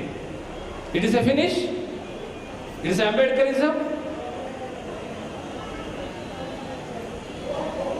Can you think what is meant by Ambedkar? West Bengal Chief Justice Chagla, West Bengal Chief Justice Chagla ಹೇಳ್ತಾರೆ, ಭಾರತ ದೇಶದ ಪ್ರತಿಯೊಬ್ಬ ಪ್ರಜೆಯು ಬೆಳಿಗ್ಗೆ ಎದ್ದು ಸಂಜೆ ಮಲಗೋ ತನಕ ಅವನು ಏನು ಅನುಭವಿಸ್ತಾನೆ, ಅವನೇನು ಹಕ್ಕುಗಳನ್ನ ಪಡ್ಕೊಂಡಿದ್ದಾನೆ, ಆ ಪ್ರತಿಯೊಬ್ಬ ಪ್ರಜೆಯು ಡಾಕ್ಟರ್ ಬಾಬಾ ಸಾಹೇಬ್ ಅಂಬೇಡ್ಕರ್ ಋಣದ ಮಕ್ಕಳು, ಅಂಬೇಡ್ಕರ್ ಋಣವನ್ನು ತೀರಿಸಬೇಕು ಅಂತಾರೆ ಚಾಗ್ಲಾ, ವೆಸ್ಟ್ ಬೆಂಗಾಲ್ ಚೀಫ್ ಜಸ್ಟಿಸ್. ಪ್ರತಿಯೊಬ್ಬ ಭಾರತೀಯರು ಅಂಬೇಡ್ಕರ್ ಭಿಕ್ಷಲಿದ್ದಾರೆ. ಈ ದೇಶದಲ್ಲಿ ಭಾಸ್ಕರ್ ಪ್ರಸಾದ್ ಗೊತ್ತು, ಇವರಿಗೆ ಸುಲಭವಾಗಿ ಓಟ್ನಕ್ಕೆ ಬಂದ್ಬಿಡ್ತು. ನಿಮಗೆ ಓಟಿನ ಹಕ್ಕಿಗೋಸ್ಕರ 27 ವರ್ಷ ಜೈಲಲ್ಲಿದ್ದ ನೆಲ್ಸನ್ ಮಂಡೇಲ್. ಓಟ್ ಹಕ್ಕು ತಂದು ಕೊಡೋಕ್ಕೋಸ್ಕರ 27 ವರ್ಷ ಜೈಲು. ಆದ್ರೆ ಬಾಬಾ ಸಾಹೇಬ್ರು ಯಾವ ಜೈಲು ಇಲ್ಲ, ಯಾವ ಬೇಲು ಇಲ್ಲ. ರೌಂಡ್ ಟೇಬಲ್ ಕಾನ್ಫರೆನ್ಸ್ ನಲ್ಲಿ ಪ್ರತಿಯೊಬ್ಬ ಭಾರತೀಯರಿಗೂ ಓಟಿನ ಹಕ್ಕನ್ನು ಕೊಡಬೇಕು ಅಂತ ಹೇಳಿ ನಿಮ್ಮೆಲ್ಲರಿಗೂ ಓಟಿನ ಹಕ್ಕನ್ನ ಕೊಡಿಸಿದ್ರಲ್ಲ, ನಿಮ್ಗೆ ಸುಲಭವಾಗಿ ಬಂದ್ಬಿಡ್ತು ಓಟಿನ ಹಕ್ಕು. 2000ಕ್ಕೆ 3000ಕ್ಕೆ ಮಾರ್ಕೊಳ್ಳಕ್ಕೆ. ಇಲ್ಲಿ ಜೈ ಭೀಮ್ ಅನ್ನೋದು, ಇಲ್ಲಿ ಜೋರ್ಸೆ ಬೋಲೋ ಜೈ ಭೀಮ್ ಅನ್ನೋದು ಇಂಕ್ ಹಾಕ್ಸ್ಕೊಂಡು ಕೈಗೆ 3 ಗಂಟೆ ಆದ್ರೂ ಉಚ್ಚೆನವರೇ ತಲೆ ಕೆರೆಯೋದು. ಯಾಕಲಾ ಇನ್ನೂ ಹೋಗಿಲ್ಲ ಅಯ್ಯ ಸ್ವಾಮಿ ಯಾರು ಬಂದಿಲ್ಲ ಅನ್ನೋದು. ಓಟನ್ ಬೂತ್ಗೆ ಹೋಗ್ಬಿಟ್ಟು ತಲೆ ಕೆರೆಯೋದು ಹಿಂಗೆ. ಏನಯ್ಯ ಓಟ್ ಹಾಕಿಲ್ವ ಅಂದ್ರೆ ಯಾರು ಬಂದಿಲ್ವಲ್ಲ ಸ್ವಾಮಿಗಳೇ. ಇವನ್ ತಿಥಿ ಮಾಡಕ್ ಬರ್ಬೇಕು ಅವರು. 2,000 ರೂಪಾಯಿಗೆ 1,000 ರೂಪಾಯಿಗೆ ಓಟ ಮಾರ್ಕೊಂಡು ಇಲ್ಲಿ ಬಂದ್ಬಿಟ್ಟು ಜೈ ಭೀಮ್ ಅಂದ್ರೆ, ಇಲ್ಲಿ ಬಂದ್ಬಿಟ್ಟು ಜೈ ಬುದ್ಧ. ಓಟನ್ನ ತಂದು ಕೊಡ್ಲಿಕ್ಕೋಸ್ಕರ ಬಾಬಾ ಸಾಹೇಬರು ಎಷ್ಟು ವೈರುಧ್ಯಗಳನ್ನ ಎದುರಿಸಿದ್ರು ಅಂಬೇಡ್ಕರ್ ಓಟ್ಗೋಸ್ಕರವಾಗಿ. ಓಟನ್ನ ತಂದು ಕೊಟ್ಟುಬಿಟ್ಟು ಹೇಳ್ತಾರೆ, vote is like in your own daughter. ಮತ ನಿಮ್ಮ ಸ್ವಂತ ಮಗಳಿದ್ದಾಗೆ, ಮತ ನಿಮ್ಮ ಸುಂದರ ಹೆಂಡತಿ ಇದ್ದಾಗೆ. ಮತವನ್ನ ಮಾರಾಟ ಮಾಡಿದ್ರೆ ನಿಮ್ಮ ಹೆಂಡತಿನ ಮಾರ್ಕೊಂಡಂಗೆ ಅಂತಾರೆ ಅಂಬೇಡ್ಕರ್. ಬಿಟ್ಟಿದ್ದೀರಾ ವೋಟ್ ಮಾರ್ಕೊಳ್ಳೋದ್ನ? ಬಿಟ್ಟಿದ್ದೀರೇನ್ರಿ? ವೋಟನ್ನ ಮಾರ್ಕೊಳ್ತಕ್ಕಂಥವ್ರು ಗುಲಾಮ್ ಸಮಾಜ್, ಮತವನ್ನ ಮಾರಾಟ ಮಾಡೋರು ಗುಲಾಮ್ ಸಮಾಜ್. ಅದಕ್ಕೆ ಅಂಬೇಡ್ಕರ್ ಹೇಳ್ತಾರೆ, ನನ್ನ ಜನ ಈ ದೇಶವನ್ನು ಆಳುವ ದೊರೆಗಳಾಗಲಿ ಅಂತ ಓಟಿನ ಹಕ್ಕನ್ನ ತಂದು ಕೊಟ್ರೆ, ಆ ಓಟನ್ನೇ ಮಾರ್ಕೊಂಡು ಬೀದಿಲ್ ನಿಂತಿದ್ದೀರಲ್ಲ 75 ವರ್ಷ, ಅದನ್ನು ತಮಟೆ ಹೊಡ್ಕೊಂಡು. Still now your allegation in the street. ಅದಕ್ಕೆ ಇಲ್ಲಿರ್ತಕ್ಕಂಥ ಎಲ್ಲ ಬಂಧುಗಳಿಗೆ ಕೇಳ್ಕೊಳ್ತಾರೆ, ಸಂವಿಧಾನ ಜಾಗೃತಿ. ಸಂವಿಧಾನ ಜಾಗೃತಿ ಆಗ್ಬೇಕಂದ್ರೆ ಮತದ ಜಾಗೃತಿ ಆಗ್ಬೇಕು. The revolution of vote. ಓಟಿನ ಮುಖಾಂತರ ಮಾತ್ರ ಸಂವಿಧಾನ ರಕ್ಷಣೆ ಮಾಡಕ್ಕಾಗೋದು. ಇಲ್ಲಿ ಬಂದ್ಬಿಟ್ಟು ಅರ್ಜಿ ಕೊಟ್ಬಿಟ್ಟು ಸಂವಿಧಾನವನ್ನು ಮುಟ್ಟಿದರೆ ಜೋಕೆ ಅನ್ನೋದು, ಸಂವಿಧಾನ ಮುಟ್ಟಿದರೆ ಕೈ ಕಡ್ದು. ಏನ್ರಿ ಇದೆಲ್ಲ? ಸಂವಿಧಾನ ಈಗಾಗಲೇ ಬರೆದು ರೆಡಿ ಮಾಡ್ಕೊಂಡವ್ರು ಅವರು. ಯಾ ಸಬ್ಮಿಟೆಡ್ ದ ಕಾನ್ಸ್ಟಿಟ್ಯೂಷನ್ ಇದೆ, ಮನು ಕಾನ್ಸ್ಟಿಟ್ಯೂಷನ್ ರೆಡಿ ಮಾಡ್ಕೊಂಡವ್ರು ಅವರು. ನೀವು ಇಲ್ಲಿ ಬಿಟ್ಬಿಡ್ತೀವ? ಏನ್ ಬಿಟ್ಬಿಡೋದು ನೀವು? ಅದಕ್ಕೆ KSRTCಯ ಈ ಭೀಮೋತ್ಸವ ಸಮಾರಂಭದಲ್ಲಿ ತಾವೆಲ್ಲ ಅರ್ಥ ಮಾಡ್ಕೊಳ್ಳಿ. ಉಚ್ಚೈನವರೇ, ಒಬ್ಬ ಟೈಲರು ₹1 ಸೂಜಿ ಇದೆಯಲ್ಲ ಅದನ್ನ ತಲೆ ಚುಚ್ಕೊಂಡಿದ್ದಂತೆ ಪೇಟೆಗೆ. ಈ ಕತ್ರಿನ ಚಿನ್ನದಲ್ಲಿ ಮಾಡಿಸಿದ್ದಂತೆ, ಚಿನ್ನದ ಕತ್ರಿನ ಕೆಳಗೆ ಬಿಸಾಕ್ಬಿಟ್ಟಿದ್ದ. ಆ ಮಗ SLC ಓದ್ತಿದ್ದ, ಸ್ಕೂಲ್ ಮುಗಿಸ್ಕೊಂಡು ಬಂದು ಅಪ್ಪನಿಗೆ ಹೇಳ್ತಾನೆ, ಏ ಅಪ್ಪ ಬೇಕು ಚಿನ್ನದ ಕತ್ರಿನ ಯಾಕೆ ಕೆಳಗೆ ಬಿಸಾಕಿದ್ಯಾ ಅಂತಾನೆ. ಆಗ ಅಪ್ಪ ಕರೆದ್ಬಿಟ್ಟು ಮಗನಿಗೆ ಕೆನ್ನೆ ಹೊಡಿತಾನ್ರ ಅಪ್ಪನೇ, ಬೇಕು ಈ ನನ್ನ ಮಗನ ಕತ್ರಿ ಚಿನ್ನದಾದ್ರೇನು ವಜ್ರದಾದ್ರೇನು ಎಂತ 25,000 ರೇಷ್ಮೆ ಸೀರೆ ಆದ್ರೇನು ಕಚ ಕಚ ಕಚ ಅಂತ ಕತ್ತರಿಸಿ ಚೂರು ಮಾಡ್ತದಲ್ಲಿ. ಯಾತ್ಯಾತ್ಕು ಬೇಡದ್ರು ₹1 ಸೂಜಿ ಎಲ್ಲವನ್ನು ಸೇರಿಸಿ ಒಂದು ಮಾಡ್ತಿದ್ದಲ್ಲಿ, ಅದಕ್ಕೆ ಇದನ್ನ ಮೇಲಿಟ್ಟಿದ್ದೀನಿ, ಇದನ್ನ ಕೆಳಗೆ ಬಿಸಾಕಿದ್ದೀನಿ ಅಂತ ನಾವು. ಈಗ ನಾವೇನಾಗಿದ್ದವು? ಏನಾಗಿದ್ದಾವ ನಾವು? ಹೇಳಿ ಜೋರಾಗಿ ಸ್ವಲ್ಪ. ಏನ್ ಕತ್ತರಿ ಆಗಿದ್ದೀವೋ ಇಲ್ಲ ಏನ್ ಸೂಜಿ ಆಗಿದ್ದೀವೋ? ಸೂಜಿ ಆಗಿದ್ರೆ ಈ ದೇಶದ ಪ್ರಧಾನಿ ನೀವೇ, ಸೂಜಿ ಆಗಿದ್ರೆ ಈ ರಾಜ್ಯದ ಮುಖ್ಯಮಂತ್ರಿ ನೀವೇ. ನೀವು ಸ್ವಾರ್ಥದ ಕತ್ರಿಗಳು, ಸ್ವಾರ್ಥದ ಕತ್ರಿಗಳು. ಅದಕ್ಕೆ ಬಾಬಾ ಸಾಹೇಬರು ಕಣ್ಣೀರು ಹಾಕೊಂಡು ಹೇಳಿರೋದು, ನನ್ನ ಜನ ನಾನು ಬದುಕಿರುವಾಗಲೇ ಈ ದೇಶ ಆಳ್ತಾರೆ ಅಂದ್ರೆ ನನ್ನ ಜನ ಇವತ್ತು ಬೀದಿಲಿ ನಿಂತಿದ್ದಾರೆ. 6 ನಿಮಿಷಕ್ಕೊಮ್ಮೆ ದಲಿತ ಹೆಣ್ಣು ಮಗಳು ರೇಪು, 6 ನಿಮಿಷಕ್ಕೊಮ್ಮೆ ದಲಿತ ಹೆಣ್ಣು ಮಗಳು ರೇಪು, 8 ನಿಮಿಷಕ್ಕೊಮ್ಮೆ ಗುಡಿಸಲಿಕ್ಕೆ ಬೆಂಕಿ. ಯಾಕೆ ಇದೆಲ್ಲ ಆಗ್ತಿದೆ? ಯಾಕೆ ಆಗ್ತಿದೆ ಅಂದ್ರೆ ಸಂವಿಧಾನ ಜಾರಿ ಮಾಡೋ ಜಾಗದಲ್ಲಿ ಅವ್ರು ಕುಂತಿದ್ದಾರೆ, ಸಂವಿಧಾನ ಅವ್ರ ಕೈಯಲ್ಲಿದೆ. ನಾವೆಲ್ಲವನ್ನ ಕೊಟ್ಟು ಇವತ್ತು ನಮಗೆ ಈ ಶಿಕ್ಷೆ ಆಗಿದೆ.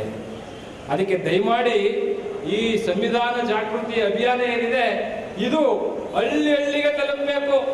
ಮೈಸಾ ಸುರೇಶ್ ಅವರೇ, ಹಳ್ಳಿ ಹಳ್ಳಿಗೆ ಸಂವಿಧಾನ ಜಾಗೃತಿ ಅಭಿಯಾನ ಆಗಬೇಕು. ನಾವು ಮತವನ್ನ ಮಾರಿಕೊಳ್ಳುವುದಿಲ್ಲ ಅಂತ ಬ್ಯಾನರ್ ಹಾಕ್ಬೇಕು. ಮತ ಮಾರಿಕೊಂಡರೆ ಮಗಳನ್ನ ಮಾರ್ಕೊಂಡಂಗೆ ಅಂತ ಅಂಬೇಡ್ಕರ್ ಹೇಳ್ಬಿಟ್ಟಿದ್ದಾರೆ. ಎಲ್ಲಿವರೆಗೆ ನೀವು ಮತದ ಬಗ್ಗೆ ಎಚ್ಚರಿಕೆ ವಹಿಸ್ತಿರೋ ಅಲ್ಲಿವರೆಗೂ ನೀವು ಉದ್ಧಾರ ಆಗಲ್ಲ. ಯಾಕೆಂದ್ರೆ ಪದವೀಧರ ಎಲೆಕ್ಷನ್ ನಡೀತಲ್ಲ ಹುಚ್ಚಯ್ಯನವ್ರೆ ಮೈಸೂರಲ್ಲಿ, ಚೇತನ್ ಸರ್ ಇವರೆಲ್ಲ ಡಿಗ್ರಿ ಮಾಡೋರಂತೆ ಪೆನ್ಸಿಗೆ ಹಾಕೊಂಡು. ಸಾರ್ ಡಿಗ್ರಿ ಮಾಡಿರೋರು 3,000 ರೂಪಾಯಿ ಕೈಯೊಡ್ಡವ್ರೆ ಮತದಾರ ಪದವೀಧರ ಚುನಾವಣೆಯಲ್ಲಿ. ನಿಮ್ ಡಿಗ್ರಿಗೆ ಒಂದು ಸಾಷ್ಟಾಂಗ ನಮಸ್ಕಾರ ಅಂದೆ ನಾನು. ಅಲ್ಲ, ಬಟ್ ಡಿಗ್ರಿ ಮಾಡಿದ್ರು ನೀವು ಕೈ ಹೊಡ್ತೀರಿ ಅಂದ್ರೆ ಇವರೇ ಬೆಕ್ಕರ್ಸ್.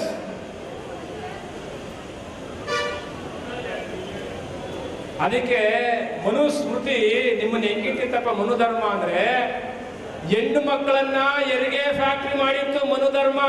ಹೆಣ್ಣು ಮಕ್ಳು ಯಾರು ಈಚೆಗೆ ಬರಂಗಿಲ್ಲ, 4 ಗೋಡೆ ಮಧ್ಯೆ ತಾಲಿ ಕಟ್ಟಿಸ್ಕೋಬೇಕು, ಮಕ್ಕಳು ಅಡಿಬೇಕು, ಬರೀ ಮಕ್ಕಳನ್ನ ಇರುವ ಕಾರ್ಖಾನೆ ಮಾಡಿತ್ತು ಮನು ಸಂವಿಧಾನ.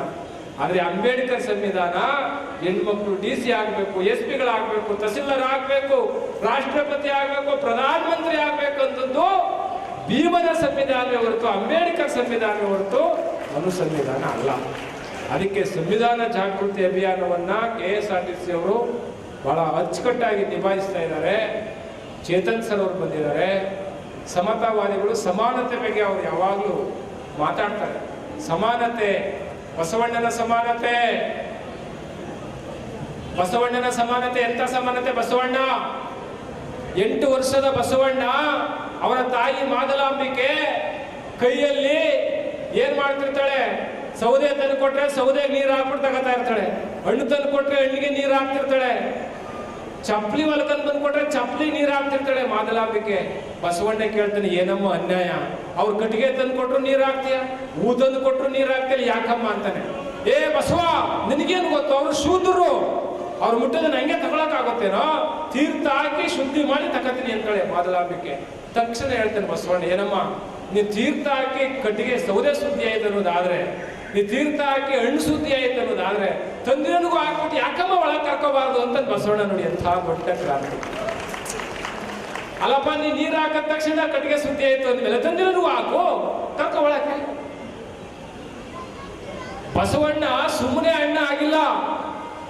ಸಟ್ಟಿ ಎಂಬನೆ ಸಿರಿಯಾಳನ, ಕುಂಬಾರನೆಂಬನೆ ಗುಂಡಯ್ಯನ, ಮಾದಾರನೆಂಬನೆ ಚೆನ್ನಯ್ಯನ, ಮಾದಾರ ಚೆನ್ನಯ್ಯನ ಮನೆಯ ಮಗನ ದಾಸಿಯ ಮಗ ನಾನು ಅಂತಾನೆ ಬಸವಣ್ಣ. ಮಾದಾರ ಚೆನ್ನಯ್ಯನ ಮನೆಯ ದಾಸಿಯ ಮಗ, ಡೋಹಾರ ಕಕ್ಕಯ್ಯನ ಮನೆಯ ದಾಸಿಯ ಮಗಳು. ಬೆರಣಿಯ ಆಯಲು ಹೋಗಿ ಸಂಗಮ ಮಾಡಿ ಹುಟ್ಟಿದಾತ ನಾನು, ಕೂಡಲ ಸಂಗನ ಸಾಕ್ಷಿಯಾಗಿ ಅಂತಾನೆ ಬಸವಣ್ಣ. ನಿಮಗೂ ನಮಗೂ ನಿಮ್ಮ ಅಪ್ಪನ ಹೆಸರು ಏನು ಅಂತ ಕೇಳಿದ್ರೆ ನಮ್ಮ ಅಪ್ಪನ ಹೆಸರು ಸಿದ್ಧ ದೊಡ್ಡ ಅಂದ್ಬಿಡ್ತೀವಿ. ಆದ್ರೆ ಬಸವಣ್ಣ ನಿಮ್ಮ ಅಪ್ಪನ ಹೆಸರು ಏನು ಅಂದ್ರೆ, ಅಪ್ಪನು ನಮ್ಮ ಮಾದಾರ ಚೆನ್ನಯ್ಯ, ಬಪ್ಪನು ನಮ್ಮ ಡೋಹರ ಕಕ್ಕಯ್ಯ. ಸುಮ್ಮನೆ ಇಲ್ಲ ಬಸವಣ್ಣ, ಬಹಳ ದೊಡ್ಡ ಕ್ರಾಂತಿಕಾರಿ. ಅಂತ ಬಸವಣ್ಣನನ್ನು ಜಾತಿಯ ಜೈಲಿನಲ್ಲಿ ಇಟ್ಟಿರ್ತಕ್ಕಂಥ ದೇಶ ಈ ರಾಜ್ಯ. ಅಂತ ಕುವೆಂಪು ಅವರನ್ನು ಜಾತಿ ಕಟ್ಟಾಕಿರೋ ದೇಶ ಇದು. ಅದಕ್ಕೆ ಇವತ್ತು ತುಮಕೂರಿನಲ್ಲಿ ನೀವೆಲ್ಲ ಸೇರಿದ್ದೀರಿ. ನಿಮಗೆ ಈಗ ಎಂಥ ಸಂದರ್ಭ ಬಂದಿದೆ ಅಂದ್ರೆ, ಬೆಂಕಿಯಲ್ಲಿ ಕೊತ ಕೊತ ಅಂತ ಕುದಿತಕ್ಕಂಥ ಸಂದರ್ಭ ಬಂದಿದೆ. ಇಡೀ ದೇಶ ಮನುವಾದದಲ್ಲಿ ಕೋಮುವಾದದಲ್ಲಿ ಉರಿತಾ ಇದೆ ದಗದಗ. ಇದನ್ನು ರಕ್ಷಣೆ ಮಾಡಬೇಕು ಅಂದ್ರೆ ಅದು ಅಂಬೇಡ್ಕರ್ ಸಂವಿಧಾನದಿಂದ ಮಾತ್ರ ಸಾಧ್ಯ. ಇಂಥ ಸಂವಿಧಾನವನ್ನು ರಕ್ಷಣೆ ಮಾಡುವ ಕೆಲಸ ಬಾಬಾ ಸಾಹೇಬರು ನಿಮ್ಮ ಕೈಲಿ ಕೊಟ್ಟಿದ್ದಾರೆ.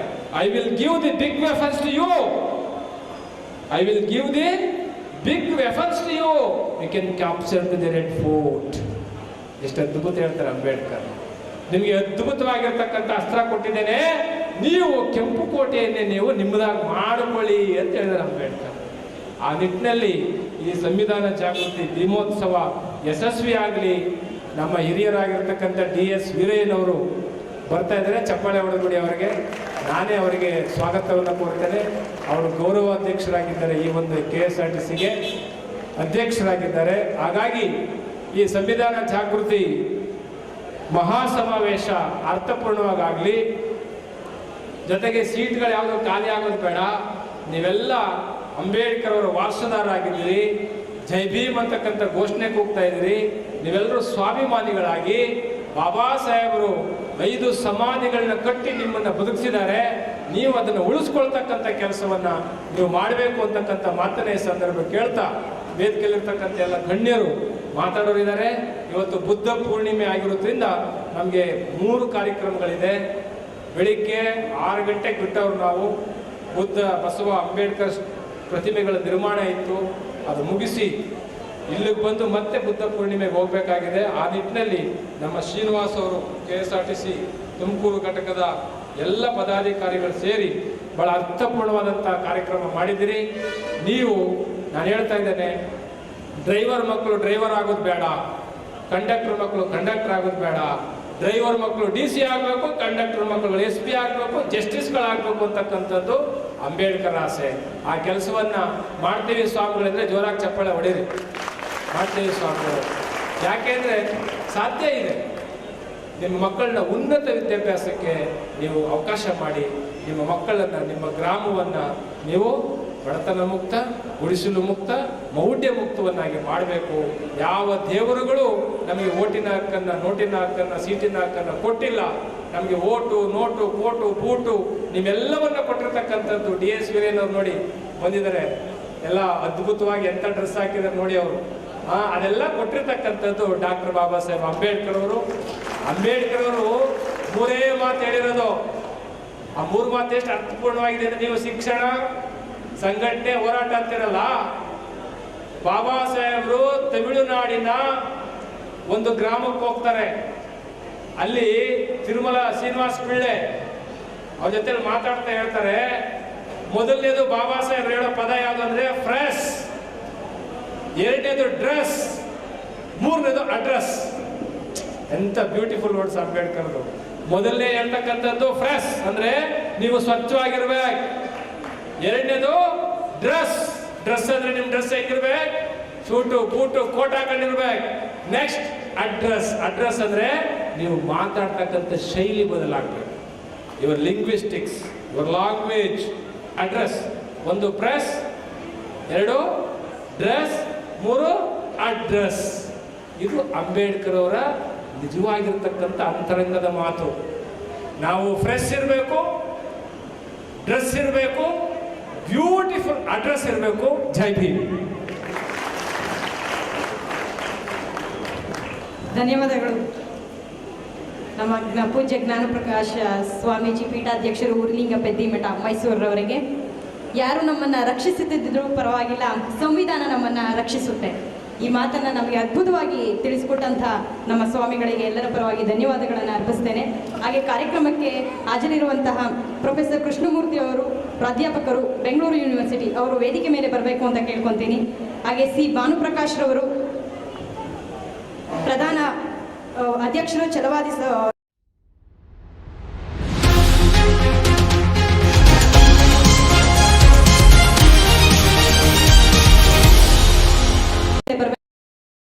ಬರಬೇಕು ಅಂತ ಕೇಳ್ಕೊಂತೀನಿ. 1 ನಿಮಿಷ. ನಮ್ಮ ಸನ್ಮಾನ್ಯ ಶ್ರೀ DS ವೀರಯ್ಯರವರು ನಮ್ಮ ಸಂಘದ ರಾಜ್ಯ ಅಧ್ಯಕ್ಷರು, ಮಾಜಿ ಸದಸ್ಯರು, ಕರ್ನಾಟಕ ವಿಧಾನಸಭಾ ಪರಿಷತ್, ಮಾಜಿ ಅಧ್ಯಕ್ಷರು ಡಾಕ್ಟರ್ BR ಅಂಬೇಡ್ಕರ್ ಅಭಿವೃದ್ಧಿ ನಿಗಮ, ಅಧ್ಯಕ್ಷರು D Devaraj URS truck terminal limited Bengaluru. ಇವರು ಈ ಭೀಮೋತ್ಸವ ಕಾರ್ಯಕ್ರಮಕ್ಕೆ ಬಂದಿದ್ದಾರೆ. ನಮ್ಮ ತುಮಕೂರು ವಿಭಾಗದಿಂದ ಅವರಿಗೆ ಆಧಾರದ ಸುಸ್ವಾಗತನ ಬಯಸ್ತಾ ಇದ್ದೇನೆ. ಹಾಗೆ ಈ ಕಾರ್ಯಕ್ರಮಕ್ಕೆ ಮುಖ್ಯ ದಿವ್ಯ ಸಾನ್ನಿಧ್ಯವನ್ನು ವಹಿಸಿರುವಂತಹ ಪರಮ ಪೂಜ್ಯ ಜ್ಞಾನ ಪ್ರಕಾಶ್ ಸ್ವಾಮೀಜಿ ಇವರು ಪೀಠಾಧ್ಯಕ್ಷರು ಉರುಲಿಂಗಿ ಪದ್ಯಮಠ ಮೈಸೂರು ಅವರಿಗೆ ಸನ್ಮಾನ ಮಾಡಲಾಯಿತು. ಹಾಗೂ ನಮ್ಮ ಸಂಘದ ಗೌರವಾಧ್ಯಕ್ಷರಾದಂಥ ಮಾಜಿ ಜಿಲ್ಲಾ ಪಂಚಾಯತ್ ಅಧ್ಯಕ್ಷರು ಹಾಗೂ ನಮ್ಮ ಸಂಘದ ಗೌರವಾಧ್ಯಕ್ಷರು YH ಉಚ್ಚಯ್ಯ ಸಾಹೇಬರಿಗೆ ತುರುವೇಕೆರೆ ಘಟಕದಿಂದ ಸನ್ಮಾನ ಕಾರ್ಯಕ್ರಮ. ತುರುವೇಕೆರೆ ಘಟಕದಿಂದ ಅವರಿಗೆ ಸನ್ಮಾನ ಕಾರ್ಯಕ್ರಮ. ನಮ್ಮ ಸಂಘದ YH ಉಚ್ಚಯ್ಯರವರು ಮಾಜಿ ಜಿಲ್ಲಾ ಪಂಚಾಯತ್ ಅಧ್ಯಕ್ಷರು ನಮ್ಮ ಸಂಘದ ಗೌರವಾಧ್ಯಕ್ಷರಿಗೆ ತುಂಬುವುದಾದಂತಹ ವಂದನಾರ್ಪಣೆ ಸನ್ಮಾನ ಕಾರ್ಯಕ್ರಮ. ಇವರಿಗೆ ತುರುವೇಕೆರೆ ಘಟಕದಿಂದ ಹಾಗೂ ಕಾರ್ಯಕ್ರಮದಲ್ಲಿ ಸ್ವಲ್ಪ ಬದಲಾವಣೆ ಆಗಿದೆ. ಈಗ ತಾನೇ ಬಂದಿರುವಂತ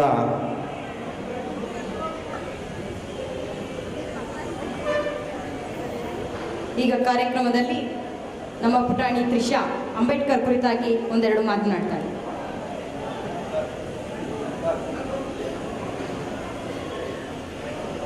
Chief guests, citizens and senior citizens who are present here, a very good afternoon to all.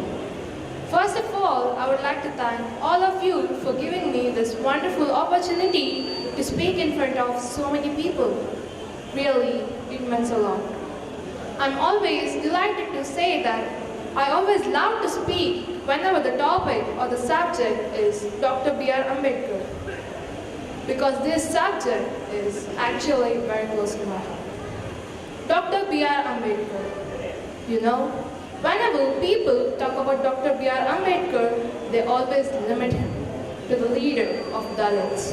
They always limit him to the leader of downtrodden people. Was that he was only limited for this work? Other introductions that people have about him as he is the chief architect of the Indian Constitution. Well, that, of course, is the truth. But it would be confined, and he was more than what people know about him. Even today, after so many years, Dr. B.R. Ambedkar is not fully understood or appreciated by the general masses. What people talk about him as the Masiha of downtrodden people, as the chief architect of the Indian Constitution. Well, that, of course, is the truth, but it would be incomplete just to say that. He was a multi-talented personality. He was an intellectual giant. He was an economist by training. He was a socialist. He was an anthropologist. And he was the first law minister in the Nehru's world. These are the various facets that people still do not understand. My friends, this is not all. He has done much more. He has done many contributions in many other areas for the integration of our country. But all his dimensions in his life, he was a true nationalist at his core. The famous quote, "I'm first Indian and I'm Indian at the end, and nothing in between," belongs to Dr. Babasaheb Ambedkar, and it doesn't belong to anybody else. Dr. Babasaheb Ambedkar had before him not only the unprivileged people in the society, but the entire society. Babasaheb always believed in equality. His vision of social change and reclamation of human rights was universal. During his lifetime, he made many efforts and he used various strategious methods to build a society which was based on the values of equality, liberty and fraternity.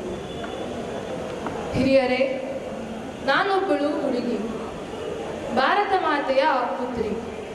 ಹೆಣ್ಣು ಮಗಳಾಗಿ ತಮ್ಮೊಂದಿಗೆ ಹಂಚಿಕೊಳ್ಳುವುದೇನೆಂದರೆ, doctor Baba Saheb Ambedkar ಅವರು ನಾರಿಯರಿಗೆ ಹೆಚ್ಚು ಉಪಕಾರ ಮಾಡಿದ್ದಾರೆ.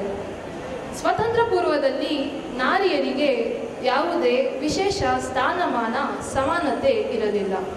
Ladies did not have the right to equality. ಸ್ವತಂತ್ರ ಪೂರ್ವದಲ್ಲಿ ಭಾರತ ಪುರುಷ ಪ್ರಧಾನ ದೇಶವಾಗಿತ್ತು. ಇಲ್ಲಿ ತಂದೆಯ ಮರಣದ ನಂತರ ಪುತ್ರನಿಗೆ ಉತ್ತರಾಧಿಕಾರವನ್ನು ನೀಡಲಾಗುತ್ತಿತ್ತು. ಆದರೆ ಇಂದು ಹೆಣ್ಣು ಮಕ್ಕಳಿಗೂ ಕೂಡ ಉತ್ತರಾಧಿಕಾರವನ್ನು ನೀಡುವ ಹಕ್ಕು ಸಂವಿಧಾನದಿಂದ ದೊರಕಿದೆ. ಇವತ್ತು ಒಬ್ಬ ಹೆಣ್ಣು ಹುಡುಗಿ ಪ್ರಾಪ್ತ ವಯಸ್ಸಿಗೆ ಬಂದಾಗ she has all the rights to select her own road. And these provisions are done into the Indian Constitution by Dr. Baba Saheb Ambedkar.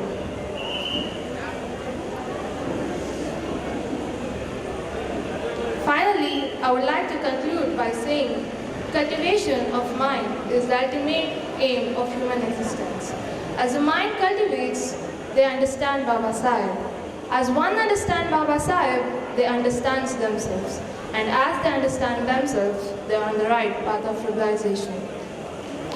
Baba, ನಿಮ್ಮ ಅನ್ಯಾಯಿಗಳು ಯಾರ ಮುಂದೆಯೂ ತಲೆಬಾಗುವುದಿಲ್ಲ. ಈ ಕಾರ್ಯ ಯಾವತ್ತೂ ನಿಲ್ಲುವುದಿಲ್ಲ. ಜೈ ಭೀಮ್, ಜೈ ಭಾರತ್. ಅದ್ಭುತವಾದ ಮಾತುಗಳು ಇಶಾ, ಥ್ಯಾಂಕ್ ಯು. ಈಗ ಕಾರ್ಯಕ್ರಮದ ಕುರಿತಾಗಿ ರಾಜಸಿಂಹ ಅವರು, ಜಿಲ್ಲಾಧ್ಯಕ್ಷರು BSP, ಇವರು ಒಂದೆರಡು ಮಾತನಾಡಬೇಕಂತೇಳಿ ಕೇಳ್ಕೊತೇನೆ. ಬಂಧುಗಳೇ, ಈ ದಿನ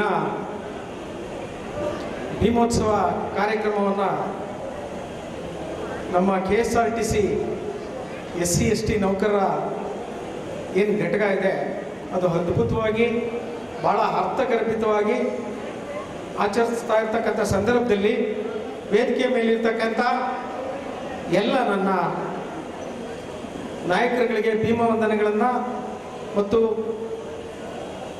ಎದುರುಗಡೆ ಕುಂತ್ಕೊಂಡಿರ್ತಕ್ಕಂಥ ಎಲ್ಲ ಹಿರಿಯರು ಮತ್ತು ಕಿರಿಯರು ಮಕ್ಕಳಿಗೆ ಮತ್ತು ಸಾರ್ವಜನಿಕರಿಗೆ ಭೀಮವಂದನೆಗಳನ್ನು ಅರ್ಪಿಸ್ತಾ ನಾನು ಎರಡು ಮಾತುಗಳನ್ನ ಆಡಲಿಕ್ಕೆ ಇಚ್ಛೆ ಪಡ್ತೀನಿ. ಭೀಮೋತ್ಸವ ಈಗ ತಾನೇ ನಮ್ಮ ಸ್ವಾಮೀಜಿಗಳು 5 ಸಮಾಧಿಗಳ ಮೇಲೆ ನಿಮಗೆ ಸಮಾನತೆಯನ್ನು ಕೊಟ್ಟಿದ್ದೇನೆ, ಅಂದರೆ ಸಮಾನತೆ ಬಂದಿದೆ, ಭಾಳ ಸೌಖ್ಯವಾಗಿದ್ದೀವಿ ಅಂತ ಹೇಳಿದ್ರು. ಅವರು 5 ಸಮಾಧಿಗಳ ಮೇಲೆ ಏನು ಹೇಳಿದ್ರು, ನಮಗೆ ಇನ್ನೂ 100 ಸಮಾಧಿ ಆದರೂ ಜ್ಞಾನ ಬರೋದಿಲ್ಲ.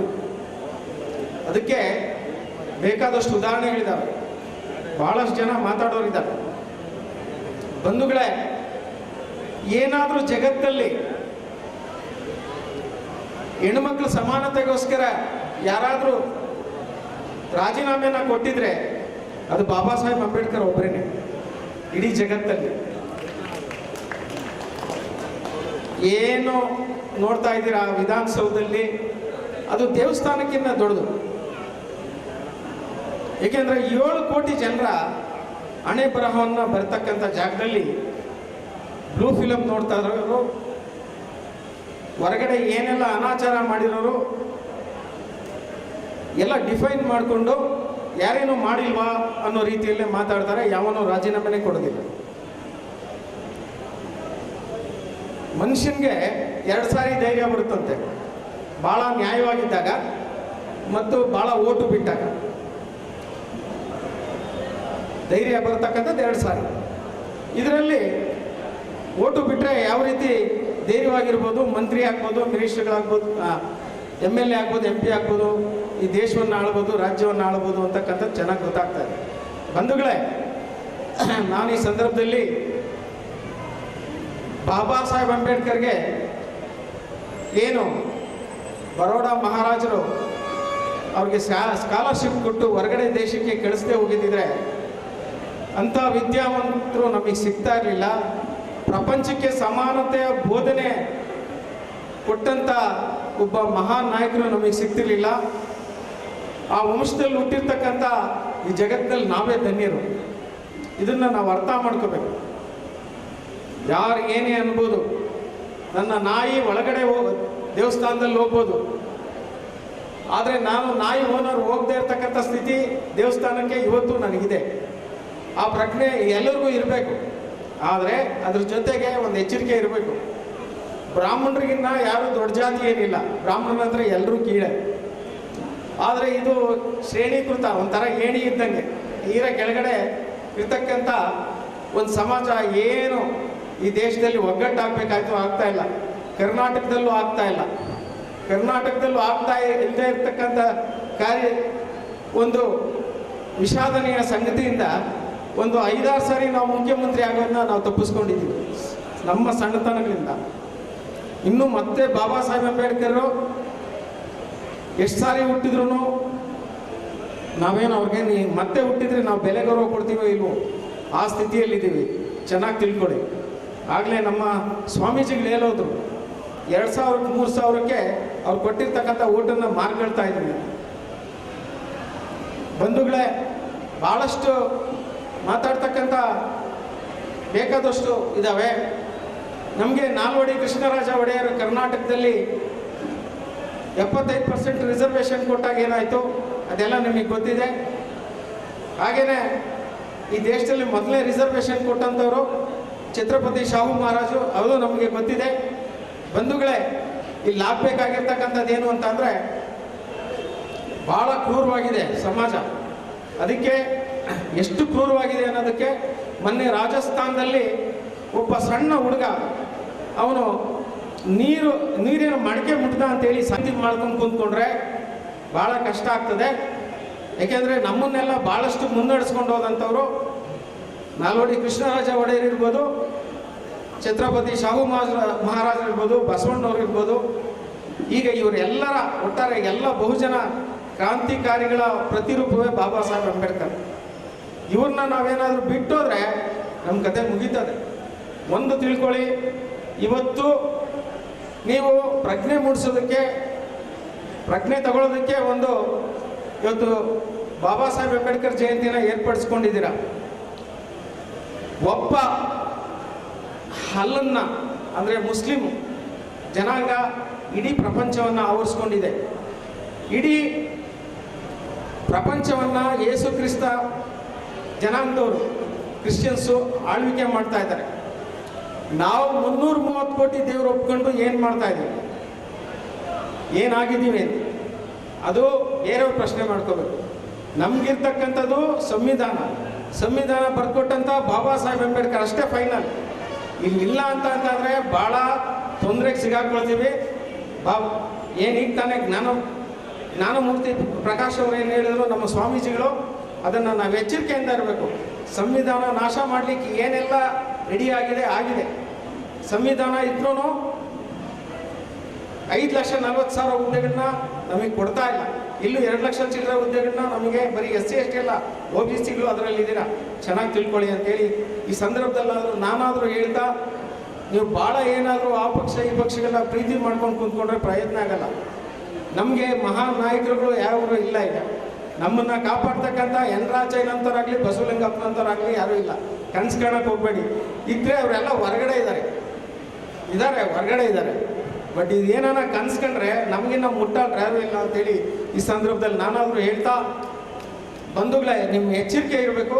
ನಿಮ್ಮ ಮಕ್ಕಳೇನಾದರೂ ಪೋಲಿ ಬೀಳ್ತಾ ಇದ್ರೆ ಅಥವಾ ಸರಿಯಾದ ದಾರಿಯಲ್ಲಿ ನಡೀತಾ ಇಲ್ಲ ಅಂತಂದರೆ ದಿನ ಬಾಬಾ ಸಾಹೇಬ್ ಅಂಬೇಡ್ಕರ್ ಮಹಾನಾಯಕನ ಧಾರಾವಾಹಿ ಏನು ಬರ್ತದೆ ಎಲ್ಲ ಜನಾಂಗದವರು ತೋರಿಸಿ ನಿಮ್ಮ ಮಕ್ಕಳಿಗೆ, ಅವ್ರು ನಿಜವಾಗ್ಲೂ ದಾರಿಗೆ ಬರ್ತಾರೆ ಅಂತ ಈ ಸಂದರ್ಭದಲ್ಲಿ ನಾನಾದರೂ ಹೇಳ್ತಾ, ಭಾಳಷ್ಟು ಮಾತಾಡ್ತಕ್ಕಂಥ ನಮ್ಮ ನಾಯಕರುಗಳು ಎಲ್ಲ ಇರೋದ್ರಿಂದ ನೀವು ನಮ್ಮ ಚೇತನ್ ಅವರ ಮಾತುಗಳನ್ನ ಕೇಳಲಿಕ್ಕೆ, ನಮ್ಮ DS ವೀರಯ್ಯನವರ ಮಾತುಗಳನ್ನ ಕೇಳಲಿಕ್ಕೆ ನೀವು ಕಾತುರತೆಯಿಂದ ಕಾಯ್ತಾ ಇದ್ದೀರಾ. ಇನ್ನೂ ಭಾಳಷ್ಟು ನಮ್ಮ ಸಹೋದರರೆಲ್ಲ ಮಾತಾಡೋರಿದ್ದಾರೆ.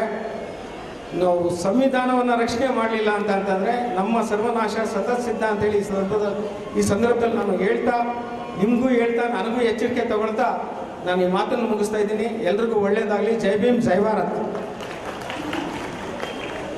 Thank you sir. ಸಂವಿಧಾನ ಕುರಿತಾಗಿ ಮಾತನಾಡಿದಂತಹ ರಾಜಸಿಂಹ ರಾಜ್ಯಾಧ್ಯಕ್ಷರು BSP ಅವರಿಗೆ ಎಲ್ಲರ ಪರವಾಗಿ ಧನ್ಯವಾದಗಳನ್ನು ಅರ್ಪಿಸ್ತೇನೆ.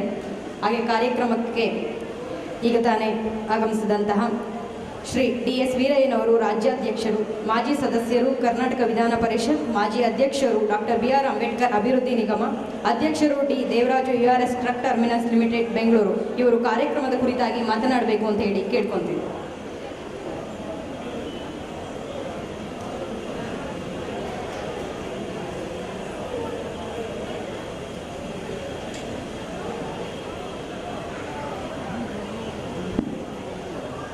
ಕರ್ನಾಟಕ ರಾಜ್ಯ ರಸ್ತೆ ಸಾರಿಗೆ ನಿಗಮ, ಪರಿಶಿಷ್ಟ ಜಾತಿ ಪರಿಶಿಷ್ಟ ಪಂಗಡಗಳ ಅಧಿಕಾರಿಗಳು ಮತ್ತು ನೌಕರರು ಕ್ಷೇಮಾಭಿವೃದ್ಧಿ ಸಂಘ ಆಚರಿಸ್ತಾ ಇರ್ತಕ್ಕಂಥ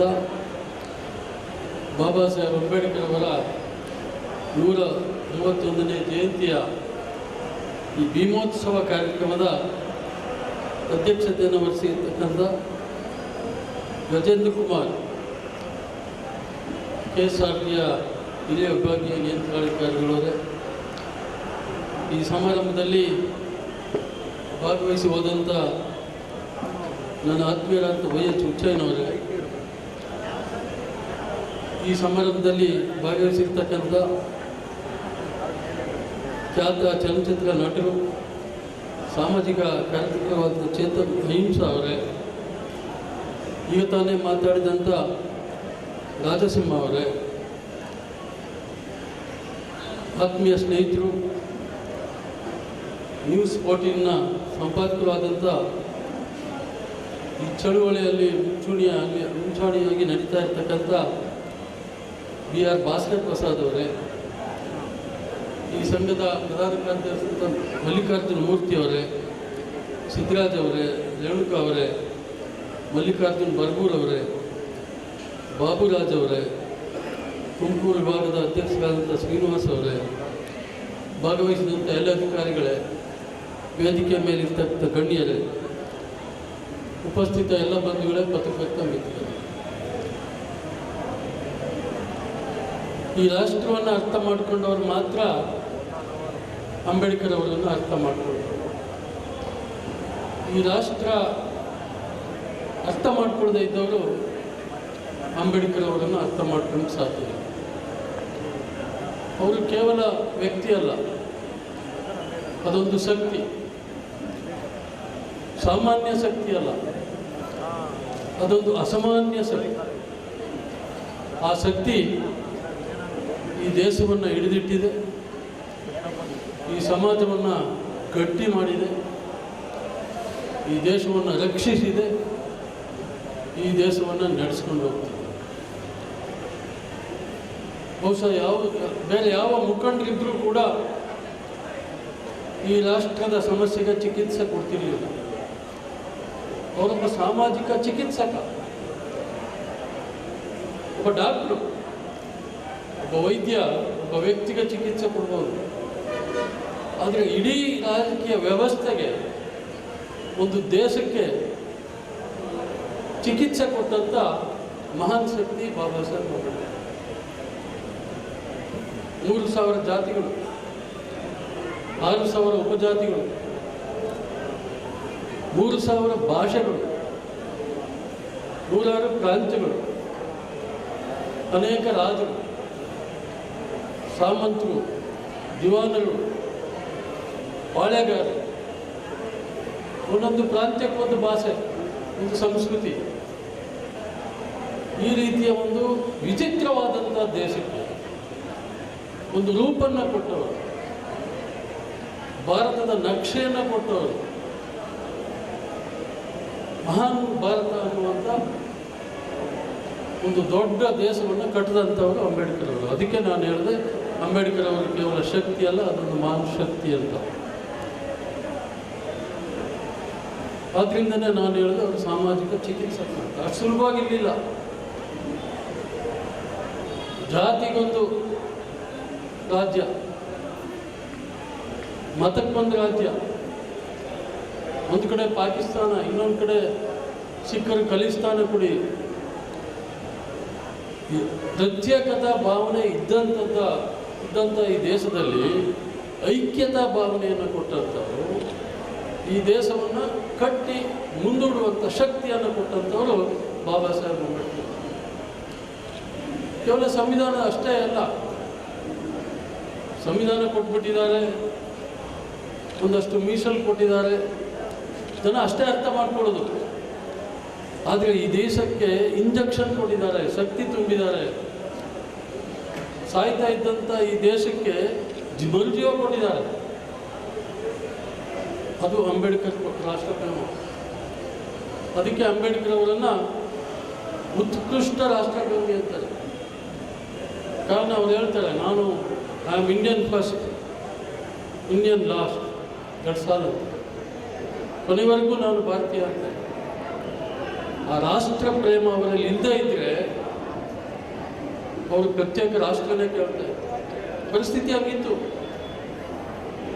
ಬ್ರಿಟಿಷ್ ಎದುರು ಧೈರ್ಯವಾಗಿ ಸ್ವಾತಂತ್ರ್ಯಕ್ಕಾಗಿ ಹೋರಾಟ ನಡೆದಿರ್ಬೋದು, ಆದರೆ ಬ್ರಿಟಿಷರ ಮುಂದೆ ಕುಳಿತು ಅವರ ಶಕ್ತಿಯನ್ನು ತೋರಿಸುವ ಮುಖಾಂತರ, ಅವರ ಬುದ್ಧಿಶಕ್ತಿಯನ್ನು ತೋರಿಸುವ ಮುಖಾಂತರ, ಅವರ ಚಾಣಕ್ಯ ಬುದ್ಧಿಯನ್ನು, ಹಕ್ಕುಗಳನ್ನು ಪ್ರತಿಪಾದಿಸುವ ಮುಖಾಂತರ ಅಂಬೇಡ್ಕರ್ ಅವರು ಈ ದೇಶವನ್ನು ಕಟ್ಟಿದ್ದಾರೆ. ಕಾರ್ಮಿಕರು ಇವತ್ತು ಪ್ರತಿನಿತ್ಯ ನೆನಪು ಮಾಡಿಕೊಳ್ಬೇಕು, ಪೂಜಿಸಬೇಕು. ಕಾರ್ಮಿಕರಿಗೆ 12 ಗಂಟೆ 14 ಗಂಟೆ ಕೆಲಸ ಮಾಡಬೇಕಾಗಿತ್ತು. ಮಹಿಳೆಯರಿಗೆ ಒಂದು ಸಂಬಳ, ಪುರುಷರಿಗೆ ಒಂದು ಸಂಬಳ. ವಾರಕ್ಕೆ ರಜಾ ಇರಲಿಲ್ಲ. ನಿಮ್ಮ ಪ್ರಾವಿಡೆಂಟ್ ಫಂಡ್ ಇರಲಿಲ್ಲ. ನೀವು ಇವತ್ತೇನಾದರೂ ನೀವು ಪ್ರಾವಿಡೆಂಟ್ ಫಂಡ್ ತಗೊಳ್ತಾ ಇದ್ದೀರಿ, ಅದು EPF ಆ್ಯಕ್ಟ್ ಅವ್ರ ಕಾಲದಲ್ಲಿ ESI ಇರಲಿಲ್ಲ. ಅಪಘಾತ ಅವ್ರಿಗೆ ಪರಿಹಾರ ಇರಲಿಲ್ಲ. ಹೆರಿಗೆ ರಜಾ ಇರಲಿಲ್ಲ ಮಹಿಳೆಯರಿಗೆ. ಕಾರ್ಮಿಕರಿಗೆ ರಿಟೈರ್ಮೆಂಟ್ ಬೆನಿಫಿಟ್ ಇರಲಿಲ್ಲ. ಅಂಬೇಡ್ಕರ್ ಅವರು ಭಾರತ ಸರ್ಕಾರದಲ್ಲಿ ಇದ್ದಾಗೆಲ್ಲ ಇದನ್ನು ಕೊಡಿಸಿದ್ದು. ಅಂಬೇಡ್ಕರ್ ಅವರು ವೈಸ್ರಾಯ್ ಕೌನ್ಸಿಲ್ನಲ್ಲಿ ಕಾರ್ಮಿಕ ಮಂತ್ರಿಯಾಗಿದ್ದಾಗ 1942ರಿಂದ 47 ಒಳಗಡೆ ಬಂದಂಥ ಈ ಸಮಧ್ಯ ಕಾಯಿಗಳಿವೆಲ್ಲ ಇವತ್ತು ನಿಮ್ಮನ್ನು ಈ ಕುರ್ಚಿ ಮಾಡಿ ಕಳಿಸಿದೆ. ಇವತ್ತು ನಿಮಗೆ ತಿಂಗಳಿಗೊಂದು ಸಾರಿ ಸಂಬಳ ಕೊಡುವಂತ ಮಾಡಿವೆ. ಅಂದಮೇಲೆ ಕಾರ್ಮಿಕರು ಅಂಬೇಡ್ಕರನ್ನ ದಿನ ನೆನಪು ಮಾಡ್ಕೋಬೇಕಲ್ಲ. ಬರೀ SC/STಗಳು ಮಾಡಬೇಕಾ ದಿನಾಚರಣೆಯನ್ನು? ನನಗೆ ಸಂತೋಷ, KSRTCನಲ್ಲಿ ಎಲ್ಲ ನೌಕರರು ಕೂಡ ಬೆರೆತು ಈ ಒಂದು ಆಚರಣೆಯನ್ನು ಮಾಡ್ತಾ ಇದ್ದಾರೆ. ನಾನು ಈ ಸಂಘವನ್ನು ಕಟ್ಟದಂಥವನು, ಇದರ ಸಂಸ್ಥಾಪಕ. ಸುಮಾರು 886 ನೌಕರರನ್ನು ಏಕಾಏಕಿ ಈ ನಿಗಮ ಕೆಲಸದಿಂದ ತೆಗೆದುಹಾಕಿತ್ತು. ಅಷ್ಟು ಸುಲಭವಾಗಿಲ್ಲ ಅವ್ರನ್ನ ಮರುನೆನಪು ಮಾಡ್ಕೊಳ್ಳೋದಕ್ಕೆ. ನಮ್ಮ ಮಲ್ಲಿಕಾರ್ಜುನ ಮೂರ್ತಿ ಇಲ್ಲಿದ್ದಾರೆ. ಎಲ್ಲ ಲೀಡರ್ಗಳು ಎದುರುಕೊಂಡು ಓಡೋಗ್ಬಿಟ್ಟಿದ್ರು. ನಾನು ಹೇಳಿದೆ, ಮಲ್ಲಿಕಾರ್ಜುನ ಮೂರ್ತಿ ಅವರೇ ನನ್ನ ಜೊತೆ ಇರ್ತೀರಾ? ಸರ್ ನಾನು ಇರ್ತೇನೆ, ನಮಗೆ ನ್ಯಾಯ ಕೊಡಿಸಿ. 45 ದಿವಸಗಳ ನಿರಂತರ ಹೋರಾಟ. ಮೇ 6ನೇ ತಾರೀಕು ಕ್ಯಾಬಿನೆಟ್ ನಡೀತಿತ್ತು. ನಾನು ಮಲ್ಲಿಕಾರ್ಜುನ ಮೂರ್ತಿ ಅವ್ರಿಗೆ ಹೇಳಿದೆ, ನಿಮ್ಮ ಎಂಪ್ಲಾಯೀಸ್ನ ಡ್ರೆಸ್ ಹಾಕ್ಕೊಂಡು ಅಸೆಂಬ್ಲಿ ವಿಧಾನಸೌಧಕ್ಕೆ ಬಂದ್ಬಿಡಿ ಅಂತ. ಎಲ್ಲರೂ 3ನೇ ಮಾಡಿಲಿ ಬಂದರು. ಕ್ಯಾಬಿನೆಟ್ ಸ್ಟಾರ್ಟ್ ಆಗೋ ಮೊದಲೇ ಸುಮಾರು 100 ಸಂಖ್ಯೆಯಲ್ಲಿ 3rd ಫ್ಲೋರ್ನಲ್ಲಿ ಕೂತಿದ್ವಿ. ಮಿನಿಸ್ಟ್ರುಗಳು ಬರೋಕ್ಕೆ ಆರಂಭ ಮಾಡಿದ್ರು. ಯಾರು ನಿಮ್ಮ ಲೀಡ್ರು, ನೀವ್ಯಾರು ಇಲ್ಲಿಗೆ ಬರೋದಕ್ಕೆ? ನಾವು ಈ ದೇಶದ ಪ್ರಜೆಗಳು 45 ದಿವಸ ಹೊರಗಡೆ ನಿಂತು ಹೋರಾಟ ಮಾಡಿದ್ದೇವೆ. ಇವತ್ತು ಒಳಗಡೆ ನುಗ್ಗಿ ನಮ್ಮ ಮಕ್ಕಳನ್ನ ಕೇಳ್ತಿದ್ದೇವೆ. ಏನು ಮಲ್ಲಿಕಾರ್ಜುನ ಮೂರ್ತಿ ಅವರು, ನಮಗೆ ನೀವು ಫಲಿತಾಂಶ ಕೊಡದೇ ಇದ್ರೆ ನಾವು ಮಲಿಕೊಳ್ತೇವೆ, ನೀವು ನಮ್ಮ ಮೇಲೆ ನಡ್ಕೊಂಡು ಹೇಳಿದ್ನ ಇಲ್ವೋ? ಆರ್ನಳ್ಳಿ ರಾಮಸ್ವಾಮಿ ಅಂತ ಪಾಪ ಪುಣ್ಯಾತ್ಮ ಲಾ ಮಿನಿಸ್ಟರ್, ಇವರೇನೋರೇ ನಿಮ್ದೆಲ್ಲ ಕೆಲಸ ಆಗಿದೆ, ಹೋಗಿ. ಈ ಬರೀ ಮಾತಿಂದ ನಾವು ಹೋಗೋಕ್ಕಾಗುತ್ತಾ? ಆರ್ಡರ್ ಟೈಪ್ ಮಾಡಿಕೊಂಡು ಓದಿದ ಮೇಲೆ ಹೋಗ್ತೀವಿ.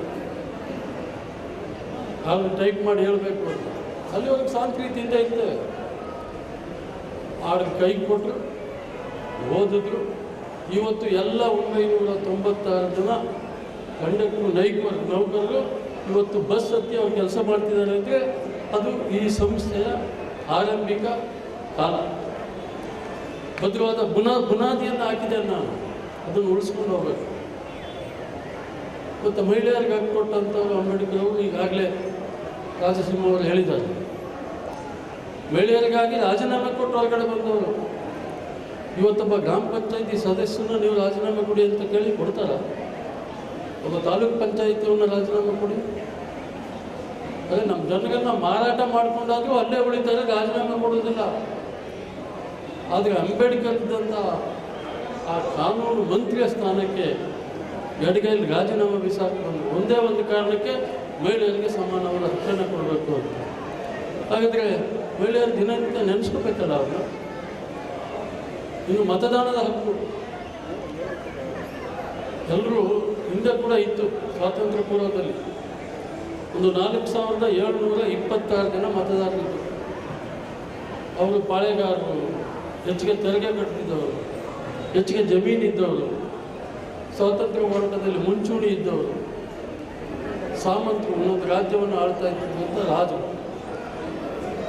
ಈ ದೇಶದ ಪ್ರತಿಯೊಬ್ಬ ವ್ಯಕ್ತಿಗೂ ಕೂಡ ವೋಟನ್ನು ಹಕ್ಕನ್ನು ಕೊಡಿ ಅಂತ ಪ್ರತಿಪಾದಿಸಿದವರು ಬೇರೆ ಯಾರು ಅಲ್ಲ, ಅಂಬೇಡ್ಕರ್ ಅವರು ಅನ್ನೋದನ್ನು ನೀವು ನೆನಪು ಮಾಡ್ಕೊಳ್ಳಿ. ಹಾಗಾಗಿ ನೀವು ವೋಟ್ ಹಾಕುವಾಗ ಅವತಾರ ಕೊಟ್ಟದ್ದು ಹಕ್ಕು ನಿಮಗೆ ಕೊಡದೇ ಇದ್ದೀರಿ. ನಾನು ಇಲ್ಲಿ ನಿಂತ್ಕೊಳ್ಳೋಕ್ಕಾಗಲ್ಲ, ಮತ್ತಿಲ್ಲ ನೀವು ಕೂತ್ಕೊಳ್ಳೋಕ್ಕಾಗ್ತಿದೆ. ನಿಮ್ಮ ಮನೆ ಬಾಗಿಲಿಗೆ ಯಾರೂ ರಾಜಕಾರಣಿಗಳು ಬಂದು ವೋಟ್ ಹಾಕಿ ಅಂತ ಕೇಳ್ತಿರ್ಲಿಲ್ಲ. ಎಲ್ಲೋ ನಿಂತ್ಕೊಂಡು ಇವತ್ತು ಓಟಿದೆ ಹಾಕಿ ಅಂತಿದ್ರು. ಇವತ್ತು ಮಹಾರಾಜ ಕೂಡ ಚುನಾವಣೆಗೆ ನಿಂತರೆ ನಿಮ್ಮ ಮನೆ ಬಾಗಿಲಿಗೆ ಬರಬೇಕು, ನಿಮ್ಮನ್ನು ಅಮ್ಮ ಅನ್ಬೇಕು, ನಿಮ್ಮನ್ನು ಅಪ್ಪ ಅನ್ಬೇಕು, ನಿಮ್ಮನ್ನು ಅಣ್ಣ ಅನ್ಬೇಕು, ಅನೇಕ ವೇಷಗಳನ್ನ ಹಾಕೋಬೇಕು. ಹೌದಲ್ವ? ಓಟ್ಗಳಿಗೆ ಬರ್ತಿದ್ರ ನಿಮ್ಗೆ ಹಾಕಿ ಕೊಡದೇ ಇದ್ರೆ? ಎಲ್ಲಕ್ಕಿಂತ ಹೆಚ್ಚಿಗೆ ಒಬ್ಬನಿಗೆ ಒಂದೇ ಓಟು, ಆ ಓಟಿಗೆ ಒಂದೇ ಬೆಲೆ. ನಾನು ಟಾಟಾ ಬಿರ್ಲಾ ಇದ್ದೀನಿ, 1,000 ಕೋಟಿ ತೆರಿಗೆ ಕಟ್ತೇನೆ, ನನಗೆ 2 ಓಟ್ ಕೊಡು ಅಂದರೆ ಅವಕಾಶ ಇದೆಯಾ ಸಂವಿಧಾನ? ನೀನು ಭಿಕ್ಷುಕ, ನಿನಗೆ ಅಸ್ತಿತ್ವನೇ ಇಲ್ಲ, ನಿನ್ನ ಮನೆ ಇಲ್ಲ, ನೀನು ಓಟ್ ಹಾಕಬೇಡ ಅನ್ನೋ ಹಕ್ಕಿದೆಯಾ? ಒಬ್ಬ ಭಿಕ್ಷುಕನಿಗೆ ಇರುವಂಥ ಓಟಿನ ಬೆಲೆ, ಒಬ್ಬ ಶ್ರೀಮಂತನಿಗಿರುವಂಥ ಬೆಲೆ ಎರಡೂ ಒಂದೇ. ಪ್ರಜೆಗಳನ್ನು ಪ್ರಭುಗಳನ್ನಾಗಿ ಮಾಡೋದು, ಅದಕ್ಕೆ ಪ್ರಜಾಪ್ರಭುತ್ವ ಅಂದರೆ. ಅವರೆಲ್ಲ ಪ್ರಭುಗಳು, ನೀವು ಪ್ರಭುಗಳು. ನಿಮ್ಮನ್ನು ಪ್ರಭು ಮಾಡಿದವರು ಅಂಬೇಡ್ಕರ್ ಅವರು. ಅದಕ್ಕೆ ಪ್ರಜಾಪ್ರಭುತ್ವ. ಇದು ಈ ವ್ಯವಸ್ಥೆಯನ್ನು ಅಂಬೇಡ್ಕರ್. ನಾನು ಅಂಬೇಡ್ಕರ್ ಬಗ್ಗೆ ಮಾತಾಡ್ತಾ ನಿಂತರೆ ಒಂದು ಇಡೀ ದಿವಸ ಕೂಡ ಆಗುತ್ತೆ. ಆದರೆ ಇಂಥ ಸಂದರ್ಭಗಳಲ್ಲಿ ನಾವು ಯೋಚನೆ ಮಾಡಬೇಕು. ಅಂಬೇಡ್ಕರ್ ಕನಸುಗಳನ್ನು ನಾವು ನೆನೆಸು ಮಾಡ್ತೀವಿ. ಅವರೇನು ಹೇಳಿದ್ರು? ಎಲ್ಲರೂ ಸಹೋದರತ್ವವನ್ನು ಭಾವಿ, ಸಮಾನತೆ, ಸ್ವಾತಂತ್ರ್ಯ, ಸಾಮಾಜಿಕ ನ್ಯಾಯ ಇದೆಲ್ಲವನ್ನು ಕೊಟ್ಟಂಥವ್ರು.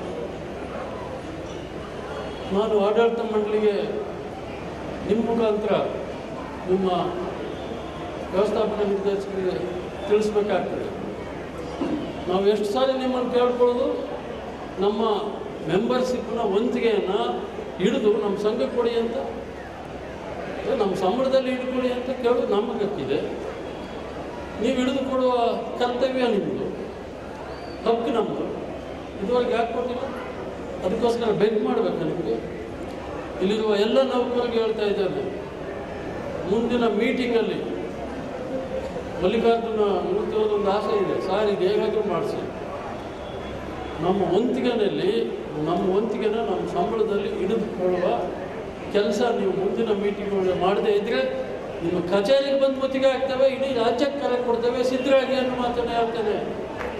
ನಿಮ್ಗೆ ಅಂಬೇಡ್ಕರ್ ಜಯಂತಿ ಮಾಡುವ ನೈತಿಕ ಹಕ್ಕಿಲ್ಲ, ಅವ್ರಿಗೆ ಸೌಲಭ್ಯ ಕೊಡಲಿಲ್ಲ ಅಂದರೆ. ಈ ಸಂದರ್ಭದಲ್ಲಿ ಆಡಳಿತ ಮಂಡಳಿಯವರು ಯೋಚನೆ ಮಾಡಬೇಕು. ನಾವು ಕೌನ್ಸಿಲ್ ಕೊಟ್ಟಿದ್ದೀವ, ಮಹಾತ್ಮ ಗಾಂಧಿ ಫೋಟೋ ಹಾಕೋದಕ್ಕೆ ಆದೇಶ ಇದೆ, ರಾಷ್ಟ್ರಪತಿ ಹಾಕೋದಕ್ಕೆ ಆದೇಶ ಇದೆ, ಮುಖ್ಯಮಂತ್ರಿ ಆದೇಶ ಇದೆ. ನನ್ನ ಪಕ್ಕದಲ್ಲಿ ನೋಡಿದೆ, ಇಲ್ಲೊಂದು ಗಣಪತಿ ಫೋಟೋ ಹಾಕಿದ್ದೀರಲ್ಲ, ಇದಕ್ಕಲ್ಲಿ ಆದೇಶ. ಸ್ವಾಮಿ ದೇವರು, ನಿಮ್ಮ ಟೇಬಲ್ ಮೇಲೆ ರಾಘವೇಂದ್ರನ ಕೂರಿಸ್ಬಿಟ್ಟು ಕೂತಿದ್ದೀರ, ಇದಕ್ಕೆಲ್ಲ ಆದ್ಮೇಲೆ ಅವ್ನಿಗೆ ಭಾಳ ಭಯ ಶುರುವಾಯಿತು. ತಕ್ಷಣ ತನ್ನಿ ಸ್ವಾಮಿ ಆಗ್ಬೋದು, ಇಲ್ಲ ನಾನು ತರೋದಿಲ್ಲ, ನೀವೇ ಫೋಟೋ ತರಿಸಿ. ಈ ಥರದ್ದೊಂದು ಪ್ರೋಗ್ರಾಮ್ ಆರ್ಗನೈಸ್ ಮಾಡಿ ಅಲ್ಲಿ ಅನಾವರಣ ಮಾಡಿ, ಆ ಕ್ರೆಡಿಟ್ ನಿಮ್ಗೆ ಹೋಗ್ಬೇಕು, ನನಗಲ್ಲ. ಲೀಡರ್ ಆದವರು ಕಿತ್ಕೊಳ್ಳೋ ಶಕ್ತಿ ಅಂದರೆ ಇದು. ತಕ್ಷಣ ಬೇಕಾಗಿದ್ದಾರೆ. ತುಮಕೂರಿನ ಹೆಸರಾಂತ ಕಂಪನಿಯಲ್ಲಿ ಗುತ್ತಿಗೆ ಕಾರ್ಮಿಕರಾಗಿ ಕೆಲಸ ಮಾಡಲು ಯುವಕರು ಮತ್ತು ಯುವತಿಯರು ಬೇಕಾಗಿದ್ದಾರೆ. ಲೋಡಿಂಗ್ ಮತ್ತು ಅನ್ಲೋಡಿಂಗ್ ಕೆಲಸ ಮಾಡುವವರು ಬೇಕಾಗಿದ್ದಾರೆ. ವಿದ್ಯಾರ್ಥಿ SSLC, PUC, BSc pass file, ನೇರ ಸಂದರ್ಶನ ಇರುತ್ತದೆ. ESI ಮತ್ತು PF ಸೌಲಭ್ಯ ಇರುತ್ತದೆ. ಆಸಕ್ತರು ಕೂಡಲೇ ಸಂಪರ್ಕಿಸಿ. Naveen GL, phone number 9743103968. ನಮಸ್ಕಾರ ಸ್ನೇಹಿತರೆ, ನಾನು ನಿಮ್ಮ doctor Nagesh Maurya, doctor BR Ambedkar ಅವರ ಬುದ್ಧ ಮತ್ತು ಆತನ ಧಮ್ಮ.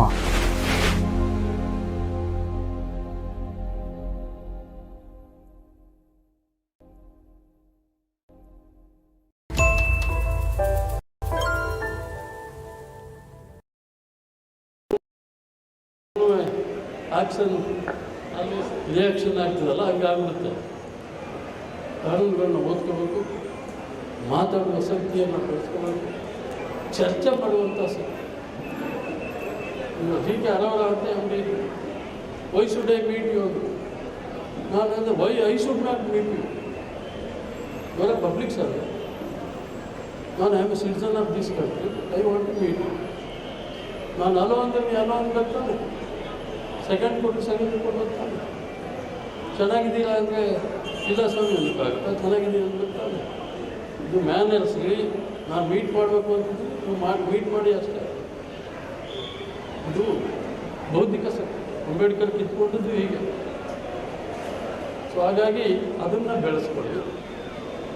ಆಡಳಿತ ಮಂಡಿಯವರು ಕೂಡ ಮಿನಿಮಮ್ ಇವೆಲ್ಲ ನಮ್ಮನ್ನು ಪರ್ಸನಲ್ ಮ್ಯಾನೇಜರ್ ಮಾಡಿ ಅದು ಮಾಡಿ ಅಂತ ಕೇಳೋದಿಲ್ಲ. ನಮ್ಮ ಹಕ್ಕನ್ನು ನಮಗೆ ಕೊಡಿ. ಯಾವ ಹಕ್ಕನ್ನು ಅಂಬೇಡ್ಕರ್ ಶ್ರಮದಿಂದ ಬಂದಿವೆಯೋ ಅದನ್ನು ಜಾರಿ ಮಾಡಿ. ಈ ಸಂದರ್ಭದಲ್ಲಿ ಅಂಥ ವಿಷಯಗಳನ್ನ ಆಲೋಚನೆ ಮಾಡಬೇಕು ದೃಷ್ಟಿಯಿಂದ ಒಂದೆರಡು ವಿಷಯಗಳನ್ನ ನಾನು ಚರ್ಚೆ ಮಾಡಿದ್ದೇನೆ. ಇನ್ನು ಇಡೀ ವಿಶ್ವ ಅಂಬೇಡ್ಕರ್ನ ಆರಾಧನೆ ಆಚರಣೆ ಮಾಡುವಂಥ ದಿನ ಇದು. ಅವರ ಜ್ಞಾನ ಭಂಡಾರವನ್ನು ಕೊಂಡಾಡುವಂಥ ದಿವಸಗಳು ಇವತ್ತಿನ ದಿವಸಗಳು. ಈ ಸಮಾರಂಭದಲ್ಲಿ ತಡವಾಗಬೇಕು, ಕ್ಷಮೆಯನ್ನು ಕೇಳ್ತಾ ಇದ್ದೇನೆ. ಮತ್ತೆ ಹೋಗಬೇಕಾಗಿದೆ. ಮತ್ತೊಮ್ಮೆ ನಿಮ್ಮ ಕ್ಷಮೆಯನ್ನು ಕೇಳಿ ವಿರಮಿಸ್ತಾ ಇದ್ದೇನೆ. ಜೈ ಭೀಮ್, ಜೈ ಭಾರತ್. ಭಾರತ ರತ್ನ ವಿಶ್ವಜ್ಞಾನಿ ಅಂಬೇಡ್ಕರ್ ಅವರ ಕುರಿತಾಗಿ ಮಾತನಾಡಿದಂತಹ ವೀರಯ್ಯನವರು ರಾಜ್ಯಾಧ್ಯಕ್ಷರು, ಇವರಿಗೆ ಎಲ್ಲರ ಪರವಾಗಿ ಧನ್ಯವಾದಗಳನ್ನು ಅರ್ಪಿಸ್ತೇನೆ. ಇಷ್ಟ ಇರಲಿಲ್ಲ, ಆದರೆ ಬಾಬಾ ಸಾಹೇಬರಿಗೆ ನಾವು ಗುರುತಿಸಬೇಕು ಅಂದರೆ ನಾವು ಬಹಳ ಮುಖ್ಯವಾಗಿ ಅವರ ವಿಚಾರಗಳನ್ನು ಜೀವಂತವಾಗಿರಬೇಕು. ಏನು ಅವ್ರು ಹೇಳಿದರೆ, ನನ್ನನ್ನು ಪೂಜಿಸಬೇಡಿ, ನನ್ನನ್ನು ಓದಿ ಅಂತ ಹೇಳ್ತಾರೆ. ಸೊ ಆ ನಿಟ್ಟಿನಲ್ಲಿ ನಾವು ಸಂವಿಧಾನ ಅಂತ ಬಹಳ ಜನ ಹೇಳ್ತಾರೆ, ಬಾಬಾ ಸಾಹೇಬರು ಸಂವಿಧಾನ ಅಂತ. ಬಾಬಾ ಸಾಹೇಬರು ವಿಚಾರ ನಾವು ನೋಡಿದ್ರೆ, ಬಾಬಾ ಸಾಹೇಬರು ಒಂದು ಸಂವಿಧಾನ ಅಲ್ಲ, ಆರಾಮಾಗಿ 100 ಸಂವಿಧಾನ ಬರೆಯೋ ಸಾಮರ್ಥ್ಯ ಇರೋ ಮನುಷ್ಯ. ಒಂದು ಹೇಳ್ತೀನಿ, ಈ ಸಂವಿಧಾನ ಬರೆದಾಗ ಬಾಬಾ ಸಾಹೇಬರು ಬಹಳ ಇಕ್ಕಟ್ಟಲ್ಲಿ ಬರೀತಾರೆ. ಯಾಕಂದ್ರೆ ಆ ಸಂದರ್ಭದಲ್ಲಿ ಬಹಳ ಜನ ಸೈದ್ಧಾಂತಿಕ, ಅವರಿಗೆ ಭಿನ್ನ ಅಭಿಪ್ರಾಯ ಇರೋ ಜನ ಇರ್ತಾರೆ. ಬ್ರಹ್ಮ ಸಮಾಜಸ್ಸು, ಆರ್ಯ ಸಮಾಜಸ್ಸು, ಕಮ್ಯುನಿಸ್ಟು, ಕಾಂಗ್ರೆಸ್ಸು, ಚಿಗುರ್ತಿರ ಹಿಂದುತ್ವವಾದಿಗಳು, ಸಮಾಜವಾದಿಗಳು, ಎಂಥವ್ರು ಜನ ಇರ್ತಾರೆ. ಆದರೆ ಬಾಬಾ ಸಾಹೇಬರು ಅವರ ನಿಲುವು ಸ್ಪಷ್ಟವಾಗಿ ಬರ್ತಾರೆ. ಆದರೆ ಅವ್ರಿಗೆ ಸಂಪೂರ್ಣವಾಗಿ ತೃಪ್ತಿ ಇರಲ್ಲ ಸಂವಿಧಾನದಲ್ಲಿ. ಯಾಕಂದ್ರೆ ಎಲ್ಲರಿಗೂ ಒಪ್ಪಿಗೆ ಆಗಬೇಕು ಅನ್ನೋ ರೀತಿಯಲ್ಲಿ. ಸೊ ನಾವು ಕೂಡ ಬಾಬಾ ಸಾಹೇಬ್ರನ್ನ ಸಂವಿಧಾನ ಕಟ್ಟಾಕದಲ್ಲ, ನಾವು ಬಾಬಾ ಸಾಹೇಬರ ಪರಿವರ್ತನೆಶೀಲ ಸಿದ್ಧಾಂತ ನೋಡಬೇಕು ಅಂದರೆ ಅವರ 22 ವಾಲ್ಯೂಮ್ಗಳಲ್ಲಿ, ಅವರ 22 ಪ್ರತಿಜ್ಞೆಗಳಲ್ಲಿ, ಅವರ ಭಾಷಣಗಳಲ್ಲಿ, ಅವರ ಕಾಗದಗಳಲ್ಲಿ ಇದರಲ್ಲಿ ನಮಗೆ ಎದ್ದು ಕಾಣುತ್ತೆ. ಆಮೇಲೆ ಬಾಬಾ ಸಾಹೇಬರು ಸಂವಿಧಾನದ ಬಗ್ಗೆ ನಾವು ಹೇಳಬೇಕು ಅಂದರೆ ನಾವು ಖಂಡಿತ ನಾವು ಬಾಬಾ ಸಾಹೇಬ್ ಸಂವಿಧಾನ ಬದಲಾಯಿಸೋ ಪ್ರಶ್ನೆ ಬರಲ್ಲ, ಅಥವಾ ಅದು ಹೇಗಿದೆಯೋ ಹಾಗೆ ಇಟ್ಕೊಳ್ಳೋ ಪ್ರಶ್ನೆ ಬರಲ್ಲ. ನಾವು ಬಾಬಾ ಸಾಹೇಬ್ ಕನಸನ್ನು ನನಸು ಮಾಡಬೇಕು ಅಂದರೆ 21ನೇ ಶತಮಾನಕ್ಕೆ ಇನ್ನೂ ಉತ್ತಮಗೊಳಿಸೋದು, ಇನ್ನೂ ಜನಪರವಾಗಿ ಮಾಡೋದು, ಇನ್ನೂ ಬಡವರ ಪರ ಮಾಡೋದು, ಇನ್ನೂ ಶೋಷಿತರ ಪರ ಮಾಡೋದು, ಇನ್ನೂ ಪ್ರಗತಿಪರ ಮಾಡೋದು, ಅದು ಬಾಬಾ ಸಾಹೇಬರ ಕನಸು ಅನ್ನೋದು ಹೇಳಿದ್ರೆ ಸುಳ್ಳಾಗಲ್ಲ. ಹಾಗೇನೆ ಬಹಳ ಜನ ಹೇಳ್ತಾರೆ ಬಾಬಾ ಸಾಹೇಬರು ಬಹಳ ಗಂಭೀರವಾದ ವ್ಯಕ್ತಿ ಅಂತ. ಹೌದು, ಕೋಪ ಜಾಸ್ತಿ ಇತ್ತು ಅಂತ ಹೇಳ್ತಾರೆ. ಅದು ಕೋಪ ಅಲ್ಲ, ಅದು ಆಕ್ರೋಶ ವ್ಯವಸ್ಥೆ ಮೇಲೆ. ಯಾಕಿತ್ತು ಆಕ್ರೋಶ ಅಂದ್ರೆ, ಇಷ್ಟೊಂದು ಭೇದ ಭಾವನೆ ಇದ್ರೂ ಕೂಡ ಎಲ್ಲೋ ಒಂದ್ ಕಡೆ ಅನ್ಯಾಯದ ವಿರುದ್ಧ ನಿಂತ್ಕೊಳ್ಳಲ್ಲ ಜನ. ಅವ್ರ ಜೀವನದ ಜಂಜಾಟನ ಮುಂದುವರಿಸ್ತಾ ಇರ್ತಾರೆ, ವ್ಯವಸ್ಥೆ ಪರವಾಗಿ ನಿಂತ್ಕೊಂಡ್ಬಿಡ್ತಾರೆ. ಎಲ್ಲ ಒಂದ್ ಕಡೆ ಹಣೆ ಬರಹ ಅಂತ ಅಂದ್ಬಿಟ್ರು, ನಮ್ಮ ಜೀವನನೇ ಇಷ್ಟು ಅಂತ. ಬಾಬಾ ಸಾಹೇಬರು ಯಾವತ್ತೂ ಹಣೆ ಬರಹ ಬಗ್ಗೆ ನಂಬಿರ್ತಿಲ್ಲ. ನಾವು ನಮ್ಮ ಭವಿಷ್ಯ ನಾವೇ ಕಟ್ಟಬೇಕು. ಏನ್ ಹೇಳ್ತಾರೆ ಬಾಬಾ ಸಾಹೇಬರು? ವಿಧಿ ನಂಬೇಡಿ, ನಿಮ್ಮ ಶಕ್ತಿನಲ್ಲಿ ನಂಬಿ ಅಂತ ಹೇಳ್ತಾರೆ. ಸೊ ಆ ನಿಟ್ಟಿನಲ್ಲಿ ನಾವು ಕೂಡ ನಮ್ಮ ಶಕ್ತಿನಲ್ಲಿ ನಂಬಬೇಕು ಹೊರತು ಈ ಎಲ್ಲೋ ಒಂದ್ ಕಡೆ ಹಣೆಯಲ್ಲಿ ಬರೆದಿದೆ ಇದೇ ನಮ್ಮ ಭವಿಷ್ಯ ಅಂತ ನಂಬ್ಕೊಂಡಿರೋದ್ರಲ್ಲಿ ಅರ್ಥ ಇಲ್ಲ. ನಾವು ಒಂದು ಜ್ಞಾಪಕ ಇಟ್ಕೋಬೇಕು, ಪ್ರಾಮಾಣ್ಯ ಅನ್ನೋದೇನು ಅನ್ನೋದು. ಪ್ರಾಮಾಣ್ಯ ಬುದ್ಧ, ಬಸವ, ಅಂಬೇಡ್ಕರ್ ಯಾರ್ಯಾರು ಸಮಾನತೆ ಸಾರಿದರೋ ಇವತ್ತಿನ ದಿನ ಪ್ರಾಮಾಣ್ಯ ಅವ್ರನ್ನ ನುಂಗಾಗ್ತಾ ಇದೆ, ಅವ್ರನ್ನ ಡೈಲ್ಯೂಟ್ ಮಾಡ್ತಾ ಇದೆ, ಅವ್ರನ್ನ ಹೈಜಾಕ್ ಮಾಡ್ತಾ ಇದೆ. ಪ್ರಾಮಾಣ್ಯ ಅಂದ್ರೆ ಏನು? ಅಂದ್ರೆ ಹುಟ್ಟಿದ ತಕ್ಷಣ ಕೆಲವರು ಶ್ರೇಷ್ಠ ಕೆಲವರು ಕನಿಷ್ಠ ಅನ್ನೋ ಮನಸ್ಥಿತಿ, ಅನ್ನೋ ಸಿದ್ಧಾಂತ, ಅನ್ನೋ ವ್ಯವಸ್ಥೆ. ಬುದ್ಧನ್ನ ಏನು ಯಾರು ದೇವರ ಬಗ್ಗೆ ಹೇಳಿಲ್ವೋ, ದೇವರ ಬಗ್ಗೆ ಮಾತಾಡದೇ ಇಲ್ವೋ, ಯಾರು ವೈಜ್ಞಾನಿಕತೆಯನ್ನ ಸಾಕ್ತಾರೋ ಅವ್ರನ್ನೇ ವಿಷ್ಣುವಿನ 9ನೇ ದಶಾವತಾರ ಅಂತ ಮಾಡ್ತಾರಲ್ಲ, ಅದನ್ನ ಬಾಬಾ ಸಾಹೇಬರು 22 ಪ್ರತಿಜ್ಞೆಗಳಲ್ಲಿ ವಿರೋಧ ಮಾಡ್ತಾರೆ.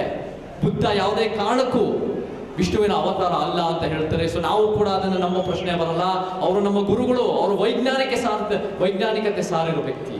ಹಾಗೆ ಬಸವಣ್ಣನ ಹೇಳ್ತಾ ಇದ್ರು ನಮ್ಮ ಸ್ವಾಮೀಜಿಯವರು.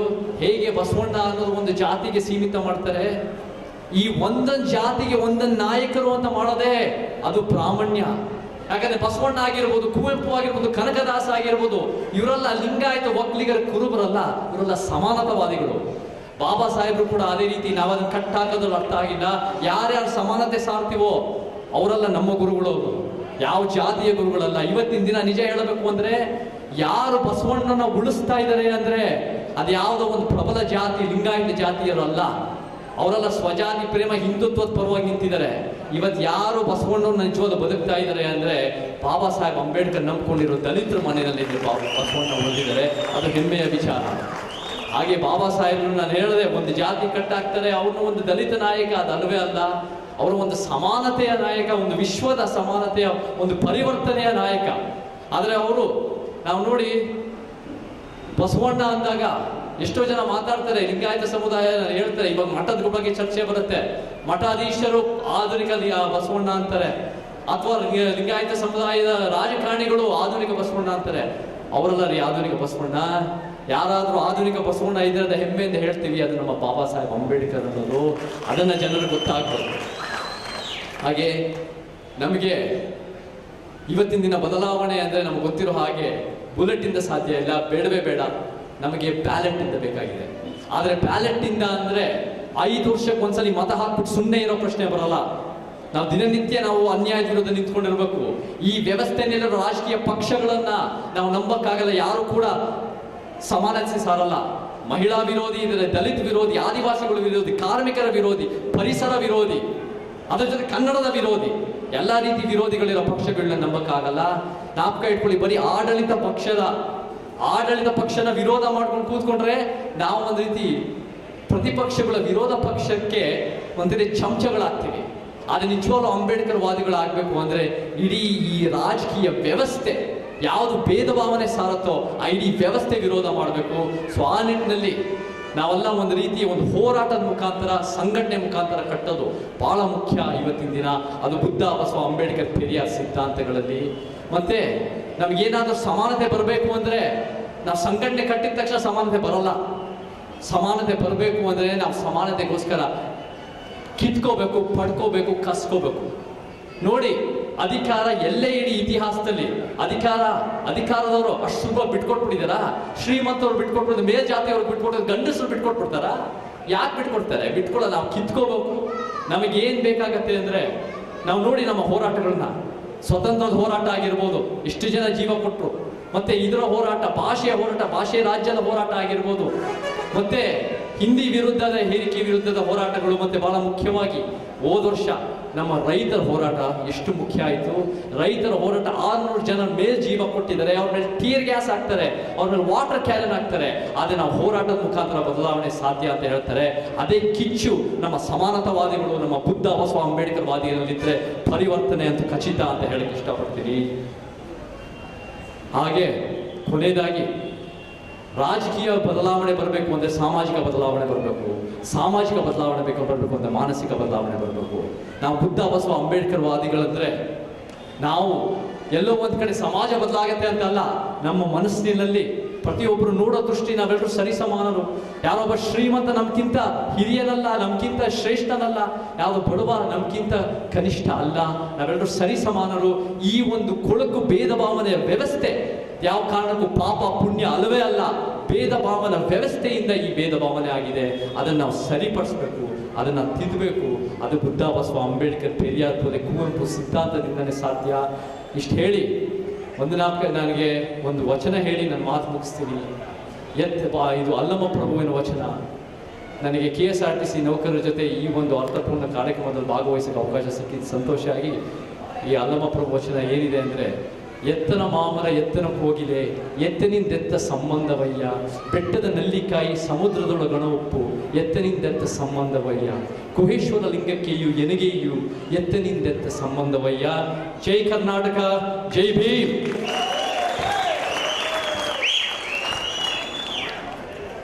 ಬುದ್ಧ ಮತ್ತು ನಮ್ಮ ಕುವೆಂಪು ಇವರು ಹೇಳಿದ್ದು ಸಮಾನತೆಯನ್ನು ಅಷ್ಟೇ. ನೀವು ಅದನ್ನು ಯಾವುದೇ ಜಾತಿಗೆ ಬ್ರ್ಯಾಂಡ್ ಮಾಡಬೇಡಿ ಅಂತೇಳಿ ತುಂಬ ಸ್ಪಷ್ಟವಾಗಿ ನಮಗೆ ಹೇಳಿದಂತಹ ನಮ್ಮ ನೆಚ್ಚಿನ ಚಲನಚಿತ್ರ ನಟರಾದಂತಹ ಚೇತನ್ ಅಹಿಂಸರ್ ಅವರಿಗೆ ಎಲ್ಲರ ಪರವಾಗಿ ಧನ್ಯವಾದಗಳನ್ನು ಅರ್ಪಿಸ್ತೇನೆ. ಹಾಗೆ ಕಾರ್ಯಕ್ರಮಕ್ಕೆ ಹಾಜರಿರುವಂತಹ ನಮ್ಮ AJ ಖಾನ್ ರಾಜ್ಯಾಧ್ಯಕ್ಷರು, ದಲಿತ್ ಮೈನಾರಿಟಿ ಸೇನೆ ಕರ್ನಾಟಕ, ಇವರು ಈ ಕಾರ್ಯಕ್ರಮದ ಕುರಿತಾಗಿ ಮಾತನಾಡಬೇಕು ಅಂತ ಕೇಳ್ಕೊತೀನಿ. DS ವೀರಯ್ಯನವರು ರಾಜ್ಯಾಧ್ಯಕ್ಷರು, ಕರ್ನಾಟಕ ಮಾಜಿ ಸದಸ್ಯರು, ಕರ್ನಾಟಕ ವಿಧಾನ ಪರಿಷತ್. ಇವರು ಈಗ ನಮ್ಮ ಸಂಸ್ಥೆಯಲ್ಲಿ ಕಾರ್ಯನಿರ್ವಹಿಸುತ್ತಿರುವಂತಹ ನೌಕರರ ಮಕ್ಕಳಿಗೆ, ಅತಿ ಹೆಚ್ಚು ಅಂಕಗಳನ್ನು ಪಡೆದಿರುವಂತಹ ಮಕ್ಕಳಿಗೆ ಪ್ರತಿಭಾ ಪುರಸ್ಕಾರವನ್ನು ವಿತರಿಸಬೇಕು ಅಂತ ಹೇಳಿ ಕೇಳ್ಕೊತೀನಿ. ಇವರು ಎಂಜಿನಿಯರಿಂಗ್ನಲ್ಲಿ ಅತಿ ಹೆಚ್ಚು ಅಂಕಗಳನ್ನು ಪಡೆದಿದ್ದಾರೆ.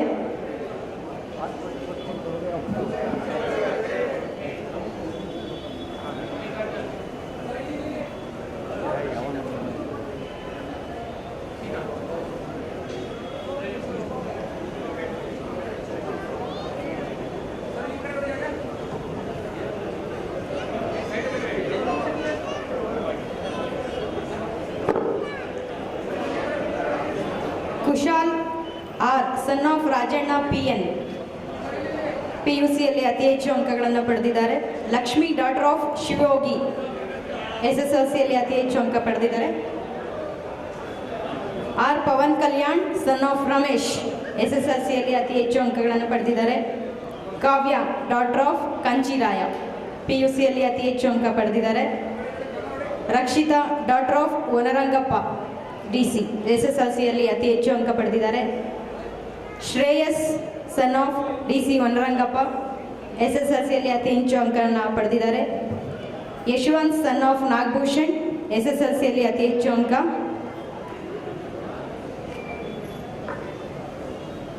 ಕುಶಾಲ್, ಸನ್ ಆಫ್ ರಾಜಣ್ಣ, PUCಯಲ್ಲಿ ಅತಿ ಹೆಚ್ಚು ಅಂಕ.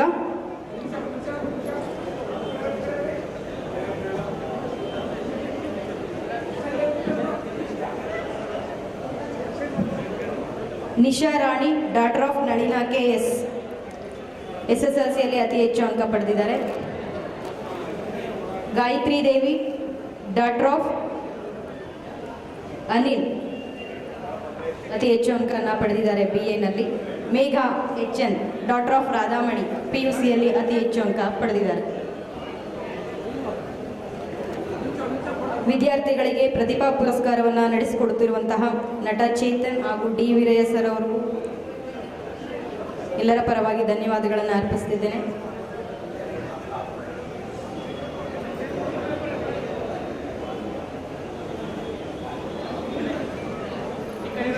ಜ್ಞಾನಿ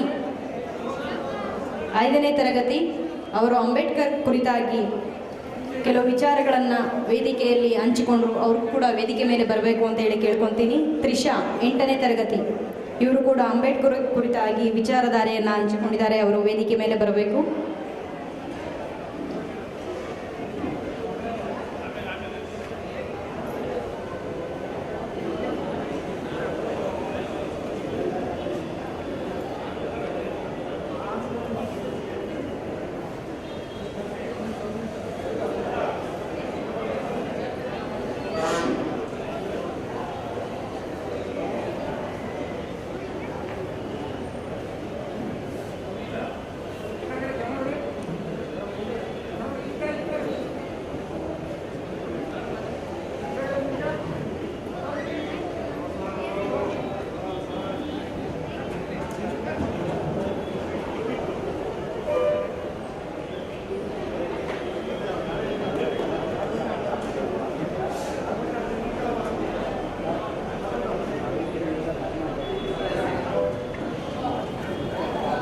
ಪ್ರತಿಭಾ ಪುರಸ್ಕಾರವನ್ನು ನಡೆಸಿಕೊಟ್ಟಂತಹ ಎಲ್ಲ ಗಣ್ಯರಿಗೂ ಧನ್ಯವಾದಗಳನ್ನು ಅರ್ಪಿಸ್ತೇನೆ.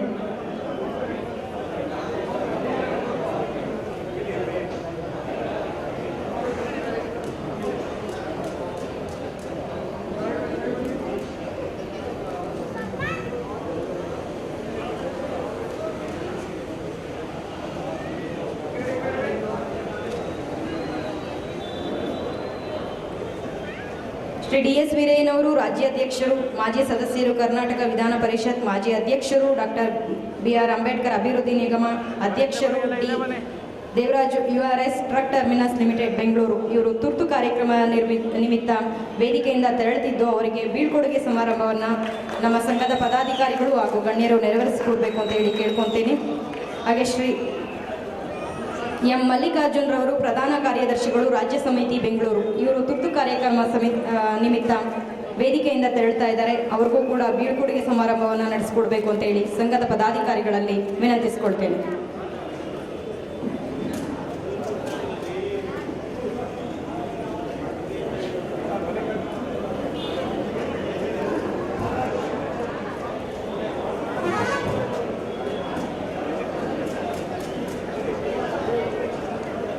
ಈಗ ಕಾರ್ಯಕ್ರಮದ ಕುರಿತಾಗಿ ಕಾರ್ಯಕ್ರಮಕ್ಕೆ ಮುಖ್ಯ ಅತಿಥಿಗಳಾಗಿ ಆಗಮಿಸಿರುವಂತಹ AJ ಖಾನ್ ರಾಜ್ಯಾಧ್ಯಕ್ಷರು, ದಲಿತ ಮೈನಾರಿಟಿ ಸೇನೆ ಕರ್ನಾಟಕ ಇವರು ಒಂದೆರಡು ಮಾತನಾಡಬೇಕು ಅಂತ ಹೇಳಿ ಕೇಳ್ಕೊತೀವಿ. ದಯವಿಟ್ಟು ಅತಿಥಿಗಳು ಕೂರಬೇಕು. ವೇದಿಕೆಯಲ್ಲಿರ್ತಕ್ಕಂಥವರು AJ ಖಾನ್ ಸರ್ಗೆ ಸರ್ ಪ್ಲೀಸ್. ಸ್ನೇಹಿತರೆ, ಜೈ ಭೀಮ್, ಅಸ್ಸಲಾಂ ವಲೈಕುಂ ವರಹಮತುಲ್ಲಾಹಿ ವಬರಕಾತುಹು. ಇಲ್ಲಿ ಸುಮಾರು ಜನ ಮುಸಲ್ಮಾನರು ಕೂಡ ತಿರುಗಾಡ್ತಾ ಇದ್ರು. ನಿಮಗೂ ಬಾಬಾ ಸಾಹೇಬ್ ಅಂಬೇಡ್ಕರ್ ಅವರ ವಿಚಾರಧಾರೆಗಳನ್ನು ತೋರಿಸ್ಕೊಡುವಂತಹ ನಾಯಕ ನಮ್ಮ ಸಮುದಾಯದಲ್ಲಿ ಹುಟ್ಟಿರಲಿಲ್ಲ. ಹಾಗಾಗಿ ಬಾಬಾ ಸಾಹೇಬರು ಮುಸಲ್ಮಾನರಿಗೆ ಅರ್ಥ ಆಗಿಲ್ಲ. ಇವತ್ತಿನ ದಿವಸ ಏನು ಅತಿ ಉತ್ತಮವಾದಂಥ ಒಂದು ಕಾರ್ಯಕ್ರಮ ಮಾಡ್ತಾ ಇದ್ದಾರೆ. ಕಾರ್ಯಕ್ರಮದ ಟೈಟ್ಲ್ ಎಲ್ಲರೂ ಕೂಡ ಹೇಳಿದ್ರು.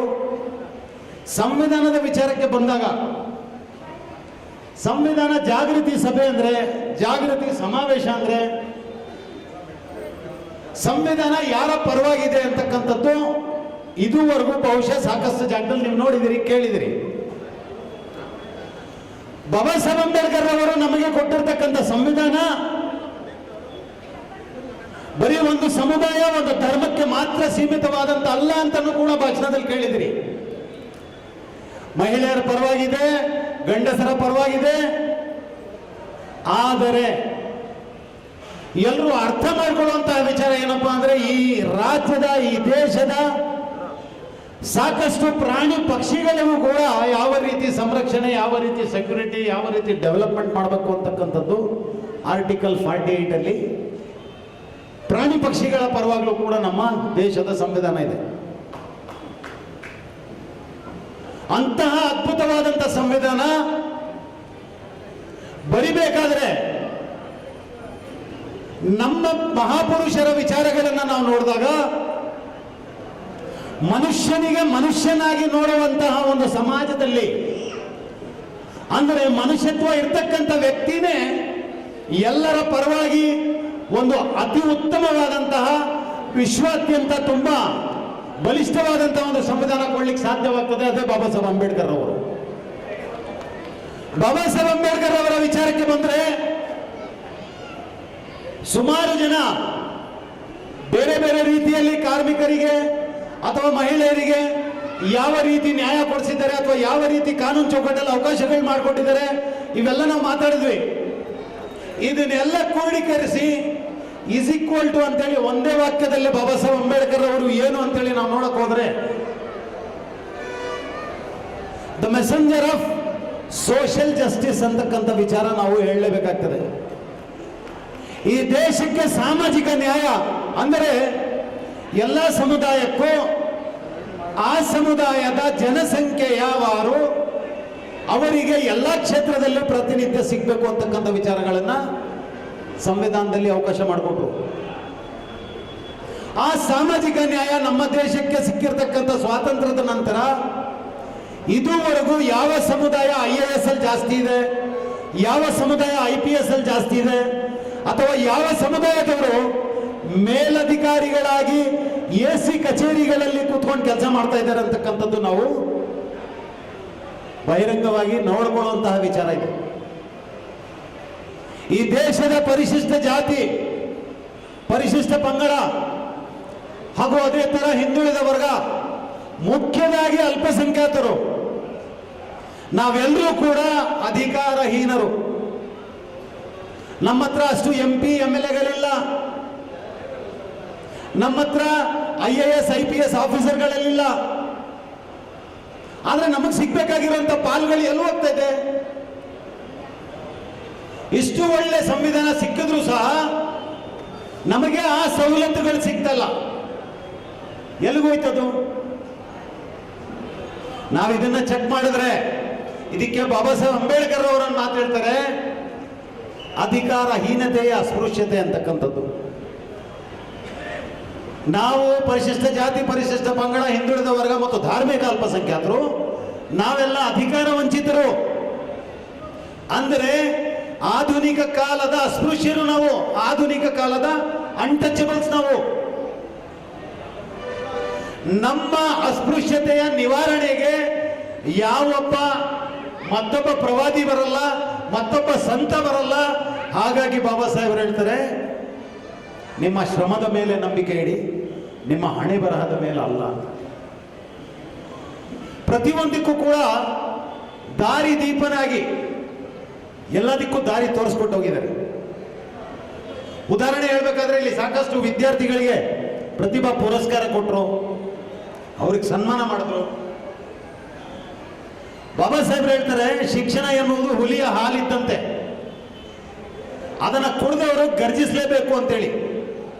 ಆದ್ರೆ ಇವತ್ತು ನಾವು ಸಮಾಜದಲ್ಲಿ ನೋಡ್ತಾ ಇದ್ದೀವಿ, ಸಾಕಷ್ಟು ಜನ ಶಿಕ್ಷಣ ಪಡ್ಕೊಂಡಿದ್ರು ಕೂಡ ಈಗ ಬಾಬಾ ಸಾಹೇಬ್ರ ಮಾತು ಸುಳ್ಳಂತೂ ಆಗಲ್ವಲ್ಲ.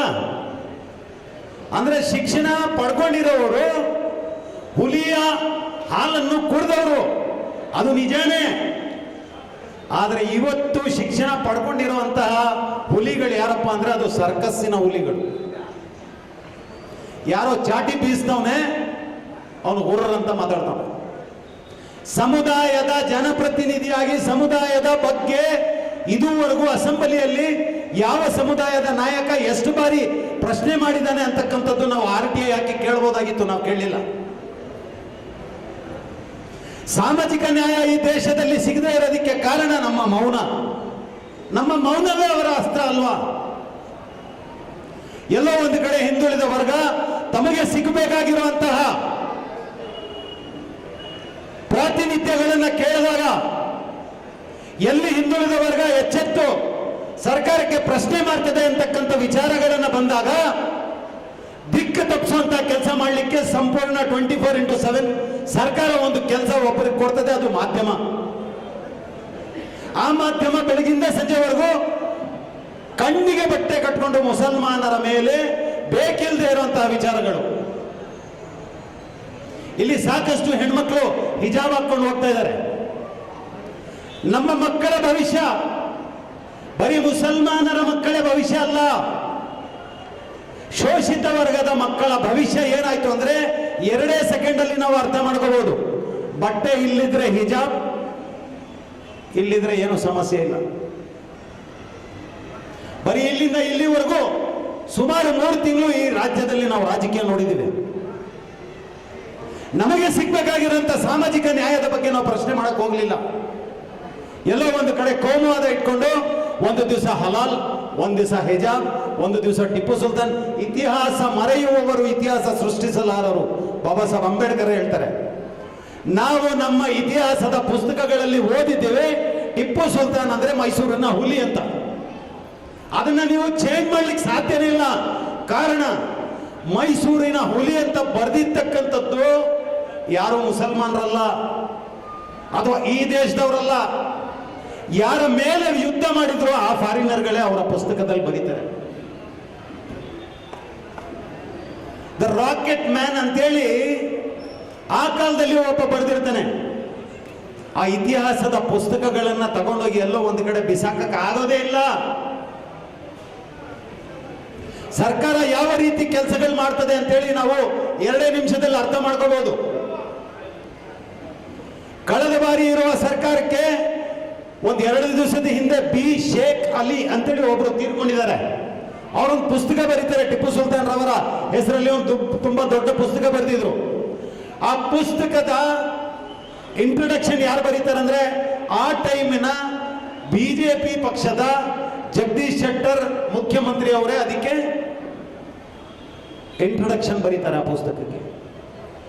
ನೆಕ್ಸ್ಟ್ ಸರ್ಕಾರ ಬಂದಾಗ ಬೇಕಿಲ್ಲದೆ ಇರುವಂತಹ ಈ ವಿಚಾರಗಳನ್ನ ತಗೊಂಡ್ಬಂದು ಮುಸಲ್ಮಾನರನ್ನ ತೋರಿಸಿ ಬೇರೆಯವರಿಗೆ ಅನ್ಯಾಯ ಮಾಡುವಂತ ಕೆಲಸ ನಮ್ಮ ರಾಜ್ಯದಲ್ಲಿ, ನಮ್ಮ ದೇಶದಲ್ಲಿ ನಡೀತಾ ಇದೆ.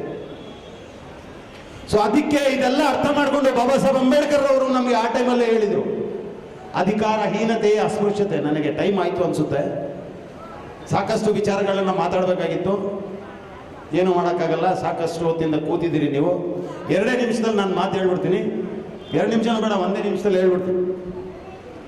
ನಿಮ್ಮ ಕಣ್ಣಿನ ಮುಂದೆ ಸಾಕಷ್ಟು ನಾಯಕರುಗಳಿದ್ದಾರೆ, ಇಲ್ಲೇ ಅಲ್ಲ, ನಿಮ್ಮ ಸಂಧಿ ಬೀದಿಗಳಲ್ಲಿ, ನಿಮ್ಮ ಮನೆ ಪಕ್ಕದಲ್ಲಿ ಸಾಮಾಜಿಕ ನ್ಯಾಯಕ್ಕಾಗಿ ಬೇರೆಯವ್ರಿಗಾಗಿ ಹೋರಾಟ ಚಳವಳಿ ಮಾಡಿಕೊಂಡು ಯಾರಿದ್ದಾರೋ ಅಂಥವ್ರಿಗೆ ಚುನಾವಣೆಯಲ್ಲಿ ನಿಲ್ಲಿಸಿ ನೀವೇ ಆಯ್ಕೆ ಮಾಡಿ ಕೆಲಸ ಮಾಡದೇ ಇದ್ರೆ ಈ ದೇಶದಲ್ಲಿ ಬದಲಾವಣೆ ಆಗಲ್ಲ.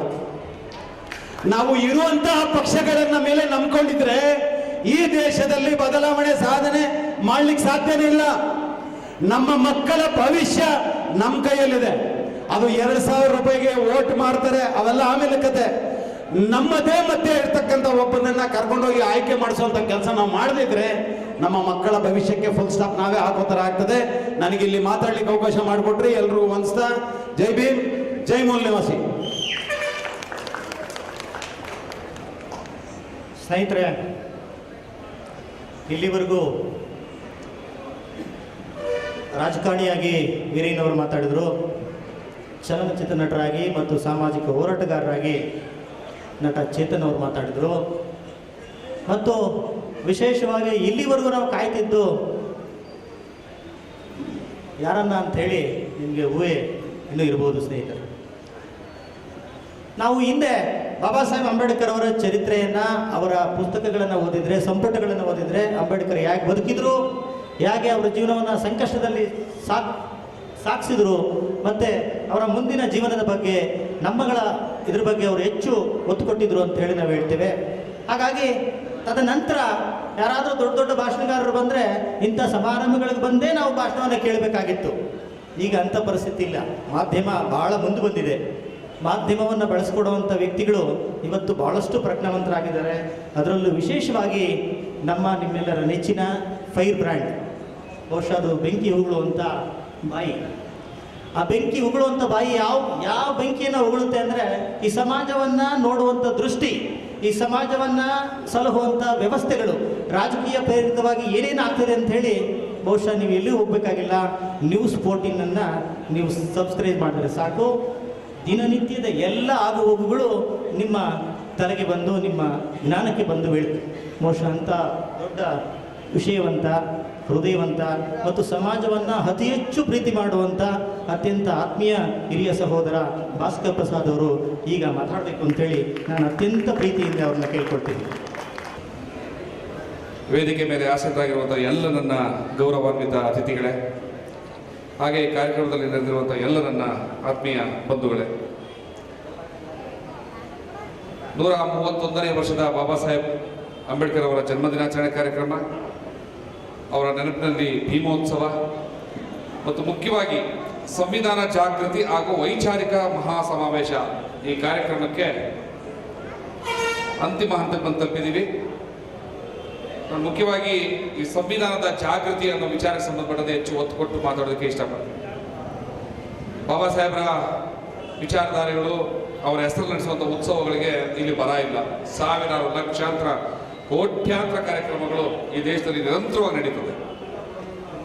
ನಾವು ಕೇವಲ ಮೊನ್ನೆ ಅಷ್ಟೇ ಆಗಸ್ಟ್ 15ನೇ ತಾರೀಕಿಗೆ 75 ವರ್ಷಗಳನ್ನು ಪೂರೈಸಿದ್ದೀವಿ ಈ ಭಾರತ ದೇಶಕ್ಕೆ ಸ್ವಾತಂತ್ರ್ಯ ಬಂದು. ಭಾರತ ದೇಶಕ್ಕೆ ಸ್ವಾತಂತ್ರ್ಯ ಬಂದಂಥ ಈ 75ನೇ ವರ್ಷದಲ್ಲಿ ಎಂತಹ ಪರಿಸ್ಥಿತಿನಲ್ಲಿ ನಾವು ಈ ದೇಶದಲ್ಲಿ ಇದ್ದೀವಿ.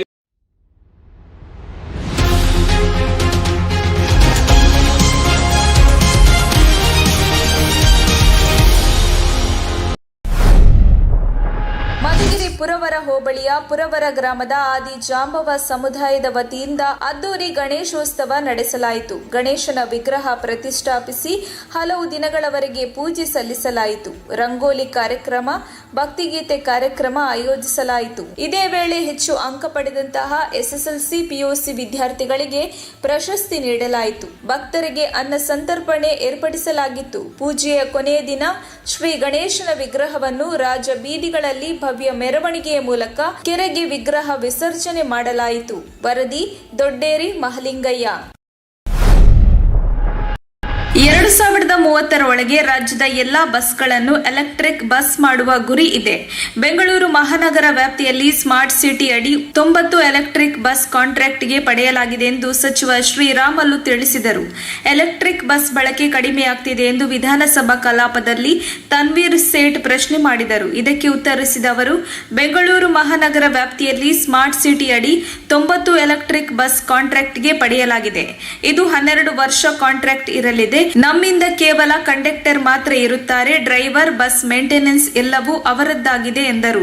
ಕೇಂದ್ರ ಸರ್ಕಾರದ ಪಿಂಟು ಮೂಲಕ 300 ಬಸ್ ಖರೀದಿ ಮಾಡಿದ್ದೇವೆ. ಇದರಲ್ಲಿ 75 ಬಸ್ ಮಾತ್ರ ಬಂದಿವೆ. ಉಳಿದ ಬಸ್ ಬಂದ ಬಳಿಕ ಅವನ್ನು ಬಳಕೆ ಮಾಡಿಕೊಳ್ಳುತ್ತೇವೆ. ಅದೇ ರೀತಿ 921 ಎಲೆಕ್ಟ್ರಿಕ್ ಬಸ್ ಸಿಇಎಸ್ಎಲ್ ಮೂಲಕ ಬಳಕೆ ಮಾಡಲಾಗುತ್ತಿದೆ ಎಂದು ತಿಳಿಸಿದರು. ಎಲೆಕ್ಟ್ರಿಕ್ ಬಸ್ ಸಂಚಾರವನ್ನು ರಾಜ್ಯಾದ್ಯಂತ ವಿಸ್ತರಣೆ ಮಾಡುವ ಕೆಲಸ ಆಗಲಿದೆ. ಡೀಸೆಲ್ ಬೆಲೆ ಹೆಚ್ಚಳವಾಗಿದ್ದರಿಂದ ನಮಗೆ ನಷ್ಟವಾಗಿದೆ. ಎಲೆಕ್ಟ್ರಿಕ್ ಬಸ್ಗಳಿಂದ ಮುಂದೆ ಲಾಭದಾಯಕ ಆಗಬಹುದು ಎಂದು ವಿಶ್ವಾಸ ವ್ಯಕ್ತಪಡಿಸಿದರು. ಕೆಪಿಸಿಸಿ ಪ್ರಧಾನ ಕಾರ್ಯದರ್ಶಿ ಸಿರಾ ವಿಧಾನಸಭಾ ಕ್ಷೇತ್ರದ ಡಾಕ್ಟರ್ ಸಾಸಲು ಸತೀಶ್ ರವರ ಹುಟ್ಟುಹಬ್ಬವನ್ನು ಮಧುಗಿರಿ ಯಾದವ ಸಮುದಾಯದಿಂದ ತಾಲೂಕಿನಾದ್ಯಂತ ಅದ್ದೂರಿಯಾಗಿ ಆಚರಣೆ ಮಾಡಲಾಯಿತು. ಮಧುಗಿರಿ ಯಾದವ ಸಮುದಾಯದ ಸಂಘದ ಯುವ ವೇದಿಕೆಯ ಅಧ್ಯಕ್ಷ ಈರಣ್ಣ ಮಾತನಾಡಿ, ಡಾಕ್ಟರ್ ಸಾಸಲು ಯತೀಶ್ ರವರಿಗೆ ದೇವರು ಆರೋಗ್ಯ, ಐಶ್ವರ್ಯ, ಆಯಸ್ಸು ಕೊಡಲಿ. ಮುಂದಿನ ದಿನಗಳಲ್ಲಿ ರಾಜಕೀಯದಲ್ಲಿ ಅವರಿಗೆ ಉನ್ನತ ಸ್ಥಾನಮಾನ ಸಿಗಲಿ ಎಂದು ಆಶಿಸುತ್ತೇವೆ ಹಾಗೂ ಮಧುಗಿರಿಯ ಎಲ್ಲ ಯಾದವ ಜನಾಂಗದ ವತಿಯಿಂದ ಹುಟ್ಟುಹಬ್ಬದ ಶುಭಾಶಯಗಳನ್ನು ತಿಳಿಸಿದರು. ಇದೇ ವೇಳೆ ಯಾದವ ಸಮುದಾಯದ ಸಂಘದ ಸದಸ್ಯರ ನೇತೃತ್ವದಲ್ಲಿ ಶಿರಕ್ಕೆ ಹೊರಡಲು ಯಾದವ ಸಮುದಾಯದ ಜನರನ್ನು, ಸದಸ್ಯರನ್ನು ಖಾಸಗಿ ವಾಹನ ಮೂಲಕ ಕರೆತರಲಾಯಿತು ಎಂದು ತಿಳಿಸಿದರು. ಈ ವೇಳೆ ಮಾಜಿ ಗ್ರಾಮ ಪಂಚಾಯಿತಿ ಸದಸ್ಯ ಕೆ ಶಿವಕುಮಾರ್, ಸಮ್ನ ರಾಮಣ್ಣ, ಜಿಲ್ಲಾ ಜೆಡಿಎಸ್ ಉಪಾಧ್ಯಕ್ಷ ರವಿ ಯಾದವ್, ಮುಖಂಡರಾದ ವಿಶ್ವನಾಥ್, ತಂಡೋತಿ ಸತೀಶ, ಪಾಂಡಪ್ಪ, ಮಾಡಿಗನಹಟ್ಟಿ, ಕೇಟಿಹಳ್ಳಿ ತಿಮ್ಮೇಗೌಡ, ಶ್ರೀನಿವಾಸ್ ಮುಂತಾದವರು ಇದ್ದರು. ವರದಿ ಅಭಿದ್ ಮಧು. ಬೆಂಗಳೂರು ಮಾಜಿ ಮುಖ್ಯಮಂತ್ರಿ ಯಡಿಯೂರಪ್ಪ ಕುಟುಂಬ ವಿರುದ್ಧ ಭ್ರಷ್ಟಾಚಾರ ಆರೋಪಕ್ಕೆ ಸಂಬಂಧಿಸಿದಂತೆ ಮತ್ತೆ ಅವರಿಗೆ ಸಂಕಷ್ಟ ಎದುರಾಗಿದೆ. ಲೋಕಾಯುಕ್ತದಲ್ಲಿ ಎಫ್ಐಆರ್ ದಾಖಲಿಸುವಂತೆ ಜನಪ್ರತಿನಿಧಿಗಳ ವಿಶೇಷ ನ್ಯಾಯಾಲಯ ಆದೇಶ ಹೊರಡಿಸಿದೆ. ಎಫ್ಐಆರ್ ದಾಖಲಿಸಿ ತನಿಖೆ ನಡೆಸುವಂತೆ ಕೋರ್ಟ್ ಸೂಚನೆ ನೀಡಿದೆ. ಹೀಗಾಗಿ ಯಡಿಯೂರಪ್ಪನಿಗೆ ಸಂಕಷ್ಟ ಉಂಟಾಗಿದೆ. ಕೆಲ ದಿನಗಳ ಹಿಂದೆಯಷ್ಟೇ ಮಾಜಿ ಮುಖ್ಯಮಂತ್ರಿ ಯಡಿಯೂರಪ್ಪ ಮತ್ತು ಅವರ ಕುಟುಂಬದವರ ವಿರುದ್ಧ ಭ್ರಷ್ಟಾಚಾರ ಆರೋಪ ಪ್ರಕರಣವನ್ನ ಸಿಬಿಐ ಅಥವಾ ಎಸ್ಐಟಿ ತನಿಖೆಗೆ ವಹಿಸಬೇಕೆಂದು ಕೋರಿ ಪಿಐಎಲ್ನಲ್ಲಿ ಸಲ್ಲಿಸುವುದಕ್ಕೆ ಅವಕಾಶ ನೀಡುವಂತೆ ಹೈಕೋರ್ಟ್ನಲ್ಲಿ ಟಿಜೆ ಅಬ್ರಾಹಂ ಅರ್ಜಿ ಸಲ್ಲಿಸಿದ್ದರು. ಆದರೆ ಟಿಜೆ ಅಬ್ರಾಹಂ ಸಲ್ಲಿಸಿದ್ದ ಪಿಐಎಲ್ ವಿಚಾರಣೆ ಕೈಗೆತ್ತಿಕೊಂಡ ಹೈಕೋರ್ಟ್ ಈ ಹಿಂದೆ ಅರ್ಜಿದಾರರು ಖಾಸಗಿ ದೂರು ಸಲ್ಲಿಸಿದ್ದ ಹಿನ್ನೆಲೆ ಪಿಐಎಲ್ ಆಗಿ ಪರಿಗಣಿಸಲು ಸಾಧ್ಯವಿಲ್ಲವೆಂದು ಅರ್ಜಿಯನ್ನು ತಿರಸ್ಕರಿಸಿತ್ತು.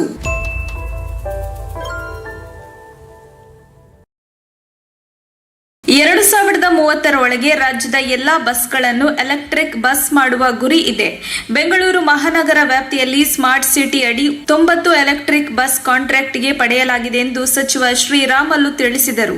ಎಲೆಕ್ಟ್ರಿಕ್ ಬಸ್ ಬಳಕೆ ಕಡಿಮೆಯಾಗ್ತಿದೆ ಎಂದು ವಿಧಾನಸಭಾ ಕಲಾಪದಲ್ಲಿ ತನ್ವೀರ್ ಸೇಠ್ ಪ್ರಶ್ನೆ ಮಾಡಿದರು. ಇದಕ್ಕೆ ಉತ್ತರಿಸಿದ ಅವರು, ಬೆಂಗಳೂರು ಮಹಾನಗರ ವ್ಯಾಪ್ತಿಯಲ್ಲಿ ಸ್ಮಾರ್ಟ್ ಸಿಟಿ ಅಡಿ 90 ಎಲೆಕ್ಟ್ರಿಕ್ ಬಸ್ ಕಾಂಟ್ರಾಕ್ಟ್ಗೆ ಪಡೆಯಲಾಗಿದೆ. ಇದು 12 ವರ್ಷ ಕಾಂಟ್ರಾಕ್ಟ್ ಇರಲಿದೆ. ನಮ್ಮಿಂದ ಕೇವಲ ಕಂಡಕ್ಟರ್ ಮಾತ್ರ ಇರುತ್ತಾರೆ. ಡ್ರೈವರ್, ಬಸ್ ಮೇಂಟೆನೆನ್ಸ್ ಎಲ್ಲವೂ ಅವರದ್ದಾಗಿದೆ ಎಂದರು. ಕೇಂದ್ರ ಸರ್ಕಾರದ ಪಿಂಟು ಮೂಲಕ 300 ಬಸ್ ಖರೀದಿ ಮಾಡಿದ್ದೇವೆ. ಇದರಲ್ಲಿ 75 ಬಸ್ ಮಾತ್ರ ಬಂದಿವೆ. ಉಳಿದ ಬಸ್ ಬಂದ ಬಳಿಕ ಅವನ್ನು ಬಳಕೆ ಮಾಡಿಕೊಳ್ಳುತ್ತೇವೆ. ಅದೇ ರೀತಿ 921 ಎಲೆಕ್ಟ್ರಿಕ್ ಬಸ್ ಸಿಇಎಸ್ಎಲ್ ಮೂಲಕ ಬಳಕೆ ಮಾಡಲಾಗುತ್ತಿದೆ ಎಂದು ತಿಳಿಸಿದರು. ಎಲೆಕ್ಟ್ರಿಕ್ ಬಸ್ ಸಂಚಾರವನ್ನು ರಾಜ್ಯಾದ್ಯಂತ ವಿಸ್ತರಣೆ ಮಾಡುವ ಕೆಲಸ ಆಗಲಿದೆ.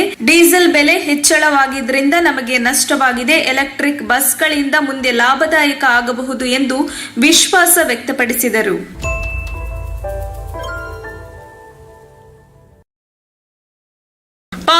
ತಾಲೂಕು ನಿಡಗಲ್ ಹೋಬಳಿ ವ್ಯಾಪ್ತಿಯ ಚನ್ನಕೇಶವಪುರ ಗ್ರಾಮದಲ್ಲಿ ಗೋಡಚಂದ್ರ ಮಾರಮ್ಮ ದೇವಿಯ ಜಾತ್ರಾ ಮಹೋತ್ಸವವನ್ನು ಆದಿಜಾಂಬವ ಸಮುದಾಯ ಅದ್ದೂರಿಯಾಗಿ ನೆರವೇರಿಸಿತು. ಮಾರಮ್ಮ ದೇವಿಗೆ ಆರತಿಗಳನ್ನು ಬೆಳಗುವುದರ ಮೂಲಕ ಜಾತ್ರೆಯನ್ನು ಅದ್ದೂರಿಯಾಗಿ ನಡೆಸಲಾಯಿತು. ಜಾತ್ರೆಯಲ್ಲಿ ಪಾಲ್ಗೊಂಡ ಸಾರ್ವಜನಿಕರು ಮಾರಮ್ಮ ದೇವಿಯ ದರ್ಶನ ಪಡೆದು ಶ್ರೀ ದೇವರ ಕೃಪೆಗೆ ಪಾತ್ರರಾದರು.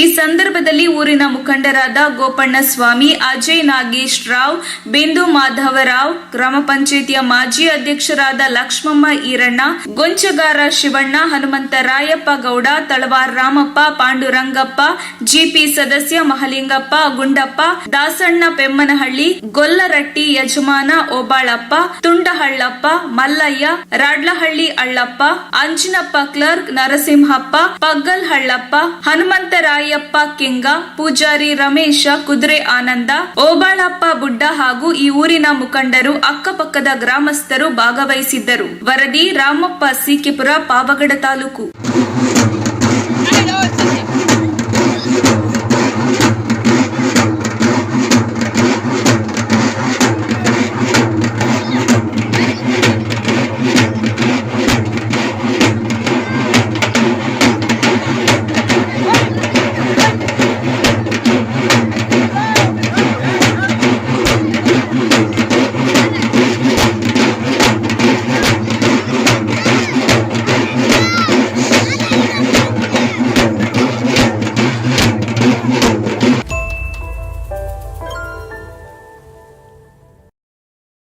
ತುಮಕೂರು ಜಿಲ್ಲೆ ಕೈಗಾರಿಕಾ ಹಬ್ ಆಗಿ ಅಭಿವೃದ್ಧಿಯತ್ತ ಸಾಗುತ್ತಿರುವ ಹಿನ್ನೆಲೆಯಲ್ಲಿ ಜಿಲ್ಲೆಯ ರಾಷ್ಟ್ರೀಯ ಹೆದ್ದಾರಿಯಲ್ಲಿ ಬಿದ್ದಿರುವ ಗುಂಡಿಗಳನ್ನು ಮುಚ್ಚುವುದರ ಜೊತೆಗೆ ಸೇವಾ ಪಥ ರಸ್ತೆಯ ದುರಾವಸ್ಥೆಯನ್ನು ಕೂಡಲೇ ಸರಿಪಡಿಸುವಂತೆ ಪ್ರಾದೇಶಿಕ ರಾಷ್ಟ್ರೀಯ ಹೆದ್ದಾರಿ ಪ್ರಾಧಿಕಾರದ ಪ್ರಾದೇಶಿಕ ಅಧಿಕಾರಿಗಳನ್ನು ಹಾಲಪ್ಪ ಪ್ರತಿಷ್ಠಾಪನದ ಅಧ್ಯಕ್ಷರಾದ ಮುರಳೀಧರ ಹಾಲಪ್ಪ ನೇತೃತ್ವದಲ್ಲಿ ಹಲವಾರು ಕೈಗಾರಿಕಾ ಸಂಘ ಸಂಸ್ಥೆಗಳು, ರೈತ ಸಂಘ, ಸುತ್ತಮುತ್ತಲ ಗ್ರಾಮ ಪಂಚಾಯಿತಿಯ ಅಧ್ಯಕ್ಷರು, ಸಾರ್ವಜನಿಕರು ಒತ್ತಾಯಿಸಿದ ಘಟನೆ ಜರುಗಿತು. ನಗರದ 80 ಅಡಿ ರಸ್ತೆಯಲ್ಲಿರುವ ಭಾರತೀಯ ರಾಷ್ಟ್ರೀಯ ಹೆದ್ದಾರಿ ಪ್ರಾಧಿಕಾರದ ಕಚೇರಿಗೆ ಮಂಗಳವಾರ ಭೇಟಿ ನೀಡಿ ರಾಷ್ಟ್ರೀಯ ಹೆದ್ದಾರಿಗಳು ಮತ್ತು ಸೇವಾ ಪಥ ರಸ್ತೆಗಳ ಅವ್ಯವಸ್ಥೆಯ ಕುರಿತಂತೆ ಪ್ರಾದೇಶಿಕ ಅಧಿಕಾರಿಗಳ ಜೊತೆ ಚರ್ಚೆ ನಡೆಸಿದರು. ಈ ಸಂದರ್ಭದಲ್ಲಿ ಮಾತನಾಡಿದ ಹಾಲಪ್ಪ ಪ್ರತಿಷ್ಠಾನದ ಅಧ್ಯಕ್ಷ ಮುರಳೀಧರ ಹಾಲಪ್ಪ, ತುಮಕೂರು ಭಾಗದ ರಾಷ್ಟ್ರೀಯ ಹೆದ್ದಾರಿಗಳು ಸಾವಿಗೆ ಹೆದ್ದಾರಿಯಾಗಿದ್ದು, ತುಮಕೂರು ಜಿಲ್ಲೆ ರಾಜಧಾನಿ ಬೆಂಗಳೂರಿನ ಹೆಬ್ಬಾಗಿಲಾಗಿದೆ. ಇಲ್ಲಿ ವಾಹನಗಳ ನಿರಂತರ ಓಡಾಟ ಹೆಚ್ಚಾಗಿದ್ದು, ಇಂತಹ ರಾಷ್ಟ್ರೀಯ ಹೆದ್ದಾರಿಯಲ್ಲಿ ಗುಂಡಿಯ ಬದಲಿಗೆ ರಸ್ತೆಯನ್ನೇ ಹುಡುಕುವಂತಹ ಪರಿಸ್ಥಿತಿ ನಿರ್ಮಾಣವಾಗಿ ಪ್ರತಿನಿತ್ಯ ಕನಿಷ್ಠ 3-4 ಅಪಘಾತಗಳು ಸಂಭವಿಸುತ್ತಲೇ ಇರುತ್ತವೆ. 1 ಕಿಲೋಮೀಟರ್ನಲ್ಲಿ ಕನಿಷ್ಠ 500 ಗುಂಡಿಗಳಿದ್ದರೂ ಸಹ ಗುಂಡಿ ಮುಚ್ಚಲು ಯಾವುದೇ ಕ್ರಮ ಕೈಗೊಳ್ಳದಿರುವುದು ವಿಪರ್ಯಾಸವೇ ಸರಿ ಎಂದರು. ಇತ್ತೀಚೆಗೆ ಕೇಂದ್ರ ಸಚಿವ ನಿತಿನ್ ಗಡ್ಕರಿ ಅವರು ಬೆಂಗಳೂರಿಗೆ ಆಗಮಿಸಿದ್ದ ಸಂದರ್ಭದಲ್ಲಿ ಅವರನ್ನು ಭೇಟಿ ಮಾಡಿ ತುಮಕೂರು ಜಿಲ್ಲೆಯ ರಾಷ್ಟ್ರೀಯ ಹೆದ್ದಾರಿಗಳು ಗುಂಡಿಗಳ ಅವ್ಯವಸ್ಥೆಯಿಂದ ಹಾಳಾಗುತ್ತಿದೆ, ತಕ್ಷಣ ಸೂಕ್ತ ಕ್ರಮ ಕೈಗೊಳ್ಳಿ ಎಂದು ಮನವಿ ಮಾಡಿದ್ದೇವೆ. ಜೊತೆಗೆ ನೆಲಮಂಗಲದಿಂದ ಶಿರಾವರೆಗೆ ರಾಷ್ಟ್ರೀಯ ಹೆದ್ದಾರಿಯಲ್ಲಿ ಸುಮಾರು 700ಕ್ಕೂ ಹೆಚ್ಚು ಗುಂಡಿಗಳು ಬಿದ್ದಿದ್ದು, ಡ್ರೋನ್ ಮೂಲಕ ಸರ್ವೆ ಮಾಡಿಸಿ ಕೇಂದ್ರ ಸಚಿವರಾದ ನಿತಿನ್ ಗಡ್ಕರಿ ಅವರಿಗೆ ತಲುಪಿಸಿದ್ದೇವೆ. ಇದಕ್ಕೆ ಸ್ಪಂದಿಸಿದ ಸಚಿವರು ರಾಷ್ಟ್ರೀಯ ಹೆದ್ದಾರಿ ಪ್ರಾಧಿಕಾರದ ಜಂಟಿ ಕಾರ್ಯದರ್ಶಿಗಳು ಮತ್ತು ಯೋಜನಾ ನಿರ್ದೇಶಕರನ್ನು ಕರೆಸಿ ತರಾಟೆಗೆ ತೆಗೆದುಕೊಂಡು ಇನ್ನೊಂದು ವಾರದಲ್ಲಿ ಛಾಯಾಚಿತ್ರ ಹಾಗೂ ವಿಡಿಯೋ ಸಮೇತ ವರದಿ ನೀಡುವಂತೆ ತಾಕೀತು ಮಾಡಿದ್ದಾರೆ ಎಂದರು. ಇಡೀ ರಾಜ್ಯದಲ್ಲೇ ತುಮಕೂರು ಎಲ್ಲ ಮೂಲ ಸೌಕರ್ಯಗಳನ್ನು ಒಳಗೊಂಡ ಬ್ರ್ಯಾಂಡ್ ಆಗಿದ್ದು, ಕೈಗಾರಿಕೆ, ರಸ್ತೆ, ನೀರಿನ ಸೌಕರ್ಯ, ಅಂತಾರಾಷ್ಟ್ರೀಯ ವಿಮಾನ ನಿಲ್ದಾಣ, ನುರಿತ ಕಾರ್ಮಿಕರು ಸೇರಿದಂತೆ ಎಲ್ಲಾ ಮೂಲ ಸೌಕರ್ಯಗಳನ್ನು ಒಳಗೊಂಡ ಜಿಲ್ಲೆಯಾಗಿದೆ. ಹೀಗಿರುವಾಗ ರಾಷ್ಟ್ರೀಯ ಹೆದ್ದಾರಿ ರಸ್ತೆಗಳು ಮಾತ್ರವಲ್ಲ, ಸರ್ವಿಸ್ ರಸ್ತೆಗಳ ದುರವಸ್ಥೆ ಹಾಗೂ ಸರಿಯಾಗಿ ನಿರ್ವಹಣೆ ಇಲ್ಲದೆ ಮಹಿಳೆಯರು, ವೃದ್ಧರು, ಮಕ್ಕಳು ಓಡಾಡಲು ತುಂಬಾ ತೊಂದರೆ ಅನುಭವಿಸುತ್ತಿದ್ದಾರೆ. ದುರ್ವಾಸನೆ, ಗುಂಡಿಗಳಿಂದ ಕೂಡಿದ ರಸ್ತೆಗಳೇ ಹೆಚ್ಚು. ಇಂತಹ ರಸ್ತೆಗಳಲ್ಲಿ ಸಂಚಾರ ಮಾಡುವುದೇ ದುರಸ್ಥವಾಗಿದೆ. ಇದೇ ರಸ್ತೆಯಲ್ಲಿ ಓಡಾಡುವ ಜಾನುವಾರುಗಳ ಕಾಲು ಮುರಿದಿದ್ದು, ಇದಕ್ಕೆ ಪರಿಹಾರ ಯಾರು ಕೊಡುತ್ತಾರೆ ಎಂದು ಮುರಳೀಧರ ಹಾಲಪ್ಪ ಪ್ರಶ್ನಿಸಿದರು. ಮನವಿಗೆ ಸ್ಪಂದಿಸಿರುವ ರಾಷ್ಟ್ರೀಯ ಹೆದ್ದಾರಿ ಪ್ರಾಧಿಕಾರದವರು ನೆಲಮಂಗಲದಿಂದ ಊರುಕೆರೆಯವರೆಗೂ 6 ಪಥದ ರಾಷ್ಟ್ರೀಯ ಹೆದ್ದಾರಿ ಸುಸಜ್ಜಿತವಾಗಿ ನಿರ್ಮಾಣವಾಗುತ್ತಿದ್ದು, ಇನ್ನೆರಡು ತಿಂಗಳಲ್ಲಿ ಕಾಮಗಾರಿ ಆರಂಭಗೊಳ್ಳಲಿದೆ ಎಂದು ಹೇಳಿದ್ದಾರೆ. ಇದರ ಜೊತೆಗೆ ಜಿಲ್ಲಾ ಪೊಲೀಸ್ ವರಿಷ್ಠಾಧಿಕಾರಿಗಳು ಜಿಲ್ಲೆಯ ರಾಷ್ಟ್ರೀಯ ಹೆದ್ದಾರಿಗಳಲ್ಲಿ 51 ಆಕ್ಸಿಡೆಂಟ್ ಸ್ಪಾಟ್ಗಳಿವೆ ಎಂದು ಹೇಳುತ್ತಾರೆ. ಸರ್ಕಾರ ಇತ್ತ ಗಮನ ಹರಿಸಿ ಆಕ್ಸಿಡೆಂಟ್ ಸ್ಪಾಟ್ಗಳನ್ನು ಸರಿಪಡಿಸುವಂತೆ ಒತ್ತಾಯಿಸಿದರು. ಮಂಗಲದಿಂದ ಹಿಡಿದು ಶಿರಾವರೆಗೂ ಕೊಟ್ಟಿವಿ ಅವರಿಗೆ. ಆಮೇಲೆ ಫೋಟೋಸ್ಗಳು ತೊಗೊಂಡೋಗಿ ಕೊಟ್ಟಿವಿ ಅವರಿಗೆ. ಎಷ್ಟು ಟೋಟ್ಲಿ ಎಷ್ಟು ನಾವು ಗುಂಡಿಲ್ಲ ಅಂದಾಜು ಲೆಕ್ಕ ಹಾಕಿದಾಗ 700ಕ್ಕಿಂತ ಹೆಚ್ಚಿಗೆ ಗುಂಡಿಗಳು, ಅದು ಸಣ್ಣ ಸಣ್ಣವು ದೊಡ್ಡವು ಎಲ್ಲ ಸೇರಿಸಿ ಅಷ್ಟು ಗುಂಡಿಗಳು ಇವರು ವಿತೌಟ್ ಮೇಂಟೆನೆನ್ಸ್ ಇದ್ದಾರೆ ಅಂತೇಳಿದರೆ. ಆಮೇಲೆ ಈಗ ಟೋಲ್ ಕಲೆಕ್ಷನ್ನು ನಿಲ್ಲಿಸಿರಿ ಅಂತ ಹೇಳಿದ್ದಾರೆ. ನ್ಯಾಯಾಂಗ ಅಲ್ಲಿಂದಲೂ ಆದೇಶಗಳು ಬಂದಿದ್ದಾವೆ. ಈಗಲೂ ಸಹಿತ ಆ ಸ್ಮಾರ್ಟ್ ಕಾರ್ಡ್ಗಳಲ್ಲಿ ಆ ದುಡ್ಡುಗಳು ಅದು ಕಟ್ ಆಗ್ತಲೇ ಇದೆ, ಅದು ಡಿಡಕ್ಷನ್ ಆಗ್ತಲೇ ಇದೆ. ಇದನ್ನೆಲ್ಲ ಪೂರ್ತಿ ಇವತ್ತಿಲ್ಲಿ ಪ್ರಾಜೆಕ್ಟ್ ಡೈರೆಕ್ಟ್ರು ಶಿರೀಶ್ ಅವ್ರಿಗೆ ಇದನ್ನು ಅವ್ರ ಗಮನಕ್ಕೆ ತಂದಿದ್ದೀವಿ. ಅವರು ಎಚ್ಚೆತ್ಕೊಂಡು ಈಗ ಮೊನ್ನೆಯಿಂದ ಎಲ್ಲ ಪ್ಯಾಚ್ ವರ್ಕೆಲ್ಲ ಶುರು ಮಾಡಿದ್ದಾರೆ. ಅದನ್ನು ಇನ್ನೊಂದು ವಾರದಲ್ಲಿ ಪಂಚಾಯಿತಿಗಳು ಹಾಗೂ ಇಂಡಸ್ಟ್ರಿಯಲ್ ಅಸೋಸಿಯೇಷನ್ಗಳಿಗೆ ನಾವು ಒಳ್ಳೆಯದೊಂದು ವರದಿ ಕೊಡ್ತೀವಿ ಅಂತ ಹೇಳಿದ್ದಾರೆ. ತಾವುಗಳು ಸ್ವಲ್ಪ ಹೇಳ್ಬೋದು. ಇವ್ರದ್ದೇ NHAN ಅವ್ರದ್ದೇ, ನ್ಯಾಷನಲ್ ಹೈವೇ ಅಥಾರಿಟಿ ಆಫ್ ಇಂಡಿಯಾದವ್ರದ್ದೇ ಅದು ಮೈಂಟೆನೆನ್ಸ್ ಬರೋವಂಥದ್ದು. ಇವ್ರು ಕೇಳೋದು ನಾವು ಯಾರಿಗೂ ಕಾಂಟ್ರಾಕ್ಟ್ ಕೊಟ್ಟಿದ್ದೀವಿ, ಮೇಂಟೆನೆನ್ಸ್ ಕೊಟ್ಟಿದ್ದೀವಿ, ಅವರು ಸರಿಯಾಗಿ ನಿರ್ವಹಣೆ ಮಾಡ್ತಿಲ್ಲ, ಈಗ ಬೇರೆಯವ್ರಿಗೆ ಅದನ್ನು ಟ್ರಾನ್ಸ್ಫರ್ ಮಾಡ್ತೀವಿ ಅಂತ ಹೇಳಿದ್ದಾರೆ. ಇಷ್ಟರಲ್ಲೇ ಒಳ್ಳೆ ಭರವಸೆ ಬರುತ್ತೆ. ಇನ್ನೂ ಮಾತೆತ್ತಿದ್ರೆ ನಿಮ್ಮ MP ಅವ್ರಿಗೆ ಹೇಳಿ, ಸೆಕ್ರೆಟ್ರಿಗೆ ಹೇಳಿ, ಅವ್ರ ಕಡೆಯಿಂದ ಲೆಟ್ರ್ ಕೊಡಿ, ಇಂಗ್ಲೀಷಲ್ಲಿ ಪತ್ರ ಕೊಡಿ, ಇಂಥದ್ದೆಲ್ಲದು ಕೇಳ್ತಿರೋದು. ಅದು ಬೇಡ, ನೇರವಾಗಿ ಇಲ್ಲಿ ಬಂದಿದ್ದೀವಿ, ಇದಕ್ಕೊಂದು ರಿಸಲ್ಟ್ ಕೊಡಿ, ಇದಕ್ಕೆ ಒಂದು ಒಳ್ಳೆಯದು ಪರಿಹಾರ ಕೊಡಿ ಅಂತ ಕೇಳ್ತಾರೆ. ಮನವಿಯನ್ನು ಸ್ವೀಕರಿಸಿ ಮಾತನಾಡಿದ ಭಾರತೀಯ ರಾಷ್ಟ್ರೀಯ ಹೆದ್ದಾರಿ ಪ್ರಾಧಿಕಾರದ ಪ್ರಾದೇಶಿಕ ಕಚೇರಿಯ ಯೋಜನಾಧಿಕಾರಿ ಶಿಶಿರ್ ಗಂಗಾಧರ್, ತುಮಕೂರಿನಿಂದ ನೆಲಮಂಗಲದವರೆಗೂ 6 ಪಥದ ರಸ್ತೆ ನಿರ್ಮಾಣಕ್ಕೆ ಅಗ್ರಿಮೆಂಟ್ ಫೆಬ್ರವರಿ ತಿಂಗಳಲ್ಲಿ ಆಗಿದ್ದು, ಸೆಪ್ಟೆಂಬರ್ ತಿಂಗಳಲ್ಲಿ ಕಾಮಗಾರಿ ಆರಂಭವಾಗಲಿದೆ. ತುಮಕೂರು ಬೈಪಾಸ್ ರಸ್ತೆ 2 ತಿಂಗಳಲ್ಲಿ ಕಾಮಗಾರಿ ಆರಂಭಗೊಳ್ಳಲಿದ್ದು, ಅಲ್ಲಿಯವರೆಗೂ ಹೆದ್ದಾರಿಗಳಲ್ಲಿ ಬಿದ್ದಿರುವ ಗುಂಡಿಗಳನ್ನು ಮುಚ್ಚುವಂತಹ ಕಾರ್ಯ ನಡೆಯುತ್ತಿದೆ. ಈಗಾಗಲೇ 50% ಗುಂಡಿಗಳನ್ನು ಮುಚ್ಚಲಾಗಿದೆ. ಇನ್ನುಳಿದ 50% ಗುಂಡಿಗಳನ್ನು ಸಹ ಮುಚ್ಚುವ ಕಾರ್ಯ ನಡೆಯುತ್ತಿದೆ ಎಂದು ಹೇಳಿದರು. 6 ಪಥದ ರಸ್ತೆ ನಿರ್ಮಾಣವಾಗುವುದರ ಜೊತೆಗೆ ಸುಸಜ್ಜಿತವಾದ ಸೇವಾ ಪಥ ರಸ್ತೆಯನ್ನು ನಿರ್ಮಿಸಲು ಕ್ರಮ ಕೈಗೊಳ್ಳಲಾಗುತ್ತಿದ್ದು, ಇನ್ನು ಕೆಲವೇ ತಿಂಗಳಲ್ಲಿ ರಸ್ತೆ ನಿರ್ಮಾಣ ಕಾಮಗಾರಿ ಆರಂಭಗೊಳ್ಳಲಿದೆ ಎಂದು ತಿಳಿಸಿದರು. ಟೋಲ್ ಶುಲ್ಕ ಅವಧಿಯನ್ನು ವಿಸ್ತರಣೆ ಮಾಡುವಂತೆ ಗುತ್ತಿಗೆದಾರರು ನ್ಯಾಯಾಲಯದ ಮೊರೆ ಹೋಗಿದ್ದರಿಂದ ನ್ಯಾಯಾಲಯ ನವೆಂಬರ್ ವರೆಗೂ ವಿಸ್ತರಣೆ ಮಾಡಿದೆ ಎಂದು ಉತ್ತರಿಸಿದರು. ಫಿಲ್ಅಪ್ ಮಾಡೋ ಜವಾಬ್ದಾರಿ ನಮ್ಮ ಕಾಂಟ್ರಾಕ್ಟರ್ ಇದ್ದರೆ ಅವ್ರ ಕಡೆ ನಾವು ಮಾಡಿಸ್ತೀವಿ. ಸರಿ, ಎಷ್ಟು ದಿವಸ ಏನಾಗಿತ್ತು, ವರ್ಕ್ ಸ್ಟಾರ್ಟ್ ಆಗಿದ್ದಿಲ್ಲ. ವರ್ಕ್ ಸ್ಟಾರ್ಟ್ ಆಗಿದೆ ಅಂತ ಅಂದ್ಬಿಟ್ಟು ಅವ್ರು ನಾವು ರಿಕ್ವೆಸ್ಟ್ ಮಾಡಿ ಗುಂಡಿ ತುಂಬ ಕೇಳಬೇಕಾಗುತ್ತೆ. ಅದೇ ಒಂದ್ಸತಿ ವರ್ಕ್ ಸ್ಟಾರ್ಟ್ ಆದರೆ ಅವ್ರ ಸ್ಕೋಪ್ನಲ್ಲಿ ಬರ್ತದೆ ಗುಂಡಿ ತುಂಬೋದು, ಅವ್ರು ಅವಾಗ ತುಂಬ್ತಾರೆ. ಸರಿ, ಎಷ್ಟು ಪಾಟ್ ಹೋಲ್ಸ್ ಇದಾವೆ ಅಂತ ಲೆಕ್ಕ? ಅಲ್ಲ, ಪಾಟ್ ಹೋಲ್ಸ್ ಇದಾವೆ, ಸ್ವಲ್ಪ ಪಾಟ್ ಹೋಲ್ಸ್ ಇದಾವೆ. ಅವ್ರ ಲೆಕ್ಕ ಇರುತ್ತೆ. ಅದು ಲೆಕ್ಕ ಏನಕ್ಕೆ ಬರ್ತಿದ್ದ, ಇವತ್ತು ಮಳೆ ಬಂತಂದ್ರೆ ಹೊಸ ಕಡೆ ಪಾಟ್ ಹೋಲ್ಸ್ ಫಾರ್ಮೇಷನ್ ಇದೆ.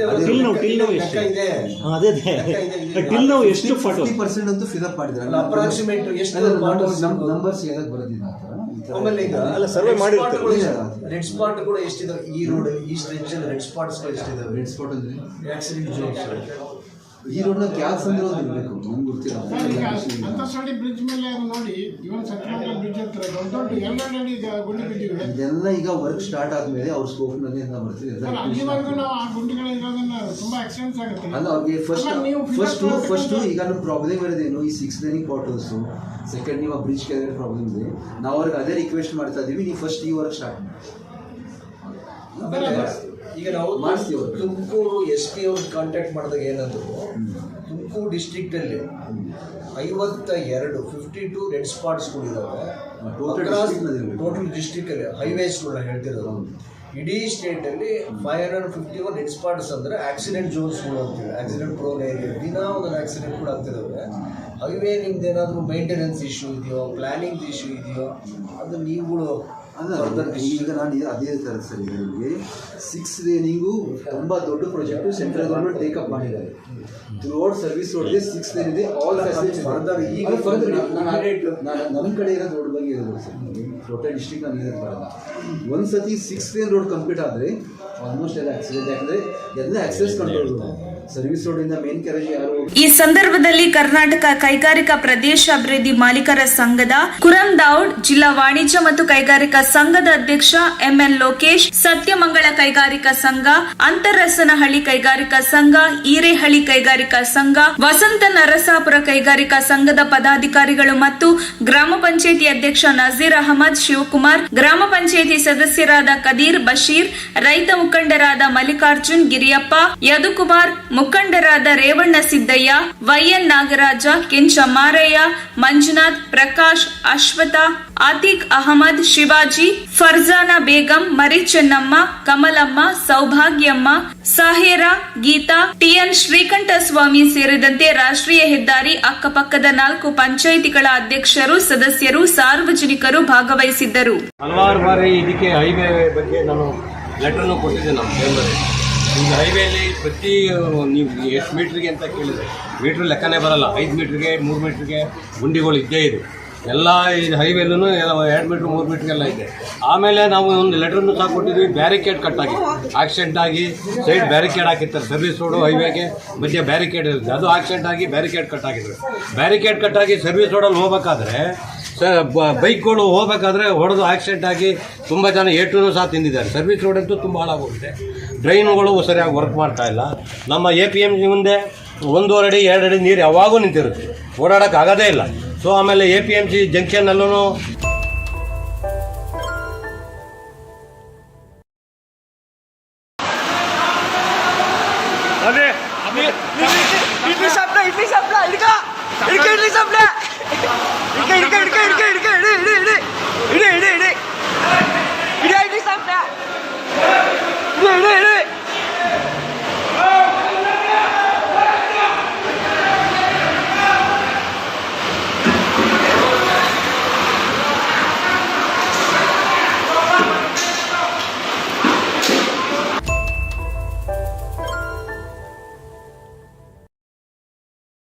ನಮಗೆ BBMP ಬೇಡ, ಪ್ರತ್ಯೇಕ ಮುನ್ಸಿಪಲ್ ವಲಯ ನೀಡಿ ಎಂದು ರಾಜ್ಯ ಸರ್ಕಾರಕ್ಕೆ ಐಟಿ ಬಿಟಿ ಕಂಪನಿಗಳು ಪತ್ರ ಬರೆದಿವೆ. ಬಿಬಿಎಂಪಿ ಐಟಿ ಕಂಪನಿಗಳಿರುವ ಪ್ರದೇಶ ಅಸಮರ್ಪಕವಾಗಿ ನಿರ್ವಹಣೆ ಮಾಡುತ್ತಿದೆ. ಹೊರವರ್ತುಲ ರಸ್ತೆ ಸುತ್ತಮುತ್ತ ಪ್ರದೇಶ ಪ್ರತ್ಯೇಕ ಮುನ್ಸಿಪಲ್ ವಲಯವೆಂದು ಘೋಷಿಸಲು ಹೊರವರ್ತುಲ ರಸ್ತೆಯ ಕಂಪನಿಗಳ ಸಂಘ ಮನವಿ ಮಾಡಿದೆ. ಇತ್ತೀಚೆಗೆ ಸುರಿದ ಮಳೆಯಿಂದ ಐಟಿ ಬಿಟಿ ಕಂಪನಿಗಳಿಗೆ ಹಾನಿಯಾಗಿತ್ತು. ಐಟಿ ಬಿಟಿ ನೌಕರರ ಲೇಔಟ್ಗಳಿಗೆ ಮನೆ ನೀರು ನುಗ್ಗಿತ್ತು. ಇದರಿಂದ ಬೇಸತ್ತು ಸರ್ಕಾರಕ್ಕೆ ಪ್ರತ್ಯೇಕ ಮುನ್ಸಿಪಲ್ ವಲಯ ಕೋರಿ ಮನವಿ ಸಲ್ಲಿಸಲಾಗಿದೆ. ಹೊರವರ್ತುಲ ರಸ್ತೆ ಕಂಪನಿಗಳ ಸಂಘವು ಐಟಿ ಸಚಿವ CN ಅಶ್ವಥ್ ನಾರಾಯಣ ಅವರನ್ನು ಭೇಟಿ ಮಾಡಿ 17 ಕಿಲೋಮೀಟರ್ ವ್ಯಾಪ್ತಿಯನ್ನು ಪ್ರತ್ಯೇಕ ಪುರಸಭೆಯ ವಲಯವಾಗಿ ಘೋಷಿಸುವಂತೆ ಒತ್ತಾಯಿಸಿದ್ದಾರೆ. ಇನ್ನು ಕಳೆದ ಕೆಲ ದಿನಗಳಿಂದ ಬೆಂಗಳೂರಲ್ಲಿ ಸುರಿದ ಮಳೆಯಿಂದ ತಮಗೆ ಆದ ನಷ್ಟದ ಬಗ್ಗೆ ಹೊರವರ್ತುಲ ರಸ್ತೆ ಕಂಪನಿಗಳು ಸಂಘ ರಾಜ್ಯ ಸರ್ಕಾರಕ್ಕೆ ಮಾಹಿತಿ ನೀಡಿ ತನ್ನ ಅಳಲು ತೋಡಿಕೊಂಡಿದೆ. 2027ಕ್ಕೆ ಕ್ರಿಯಾ ಯೋಜನೆಯನ್ನು ಅಭಿವೃದ್ಧಿಪಡಿಸಬೇಕು ಮತ್ತು ಪ್ರತ್ಯೇಕ ಪುರಸಭೆಯ ವಲಯ ರಚನೆಯ ಮೇಲ್ವಿಚಾರಣೆಗೆ ತಜ್ಞರ ಸಮಿತಿಯನ್ನು ಕರೆಯಬೇಕು ಎಂದು ಪ್ರಸ್ತಾವನೆಯಲ್ಲಿ ಹೇಳಲಾಗಿದೆ. ಹೊರವಲಯವು ವಿಶ್ವ ದರ್ಜೆಯ ತಂತ್ರಜ್ಞಾನ ಕಾರಿಡಾರ್ ಆಗಿ ಪರಿವರ್ತಿಸಲು ಸ್ಪಷ್ಟವಾದ 5 ವರ್ಷಗಳ ಯೋಜನೆಯನ್ನು ಹೊಂದಿರಬೇಕು ಎಂದು ಹೇಳಿದೆ. ಹೊಸ ಮುನ್ಸಿಪಲ್ ವಲಯದ ಆಡಳಿತ ನಿರ್ವಹಣೆಯು ಸಾರ್ವಜನಿಕ ಖಾಸಗಿ ಸಹಭಾಗಿತ್ವವನ್ನು ಒಳಗೊಂಡಿರಬೇಕು. ಅದರ ಜವಾಬ್ದಾರಿ ನಿರ್ವಹಣೆ ಮತ್ತು ಐಟಿ ಬಿಟಿ ಸಚಿವಾಲಯದ ಮೇಲ್ವಿಚಾರಣೆಯನ್ನು ಹೊಂದಿರಬೇಕು ಎಂದು ಸಲಹೆ ನೀಡಿದೆ. Life of a person has been saved. As he was drowning there.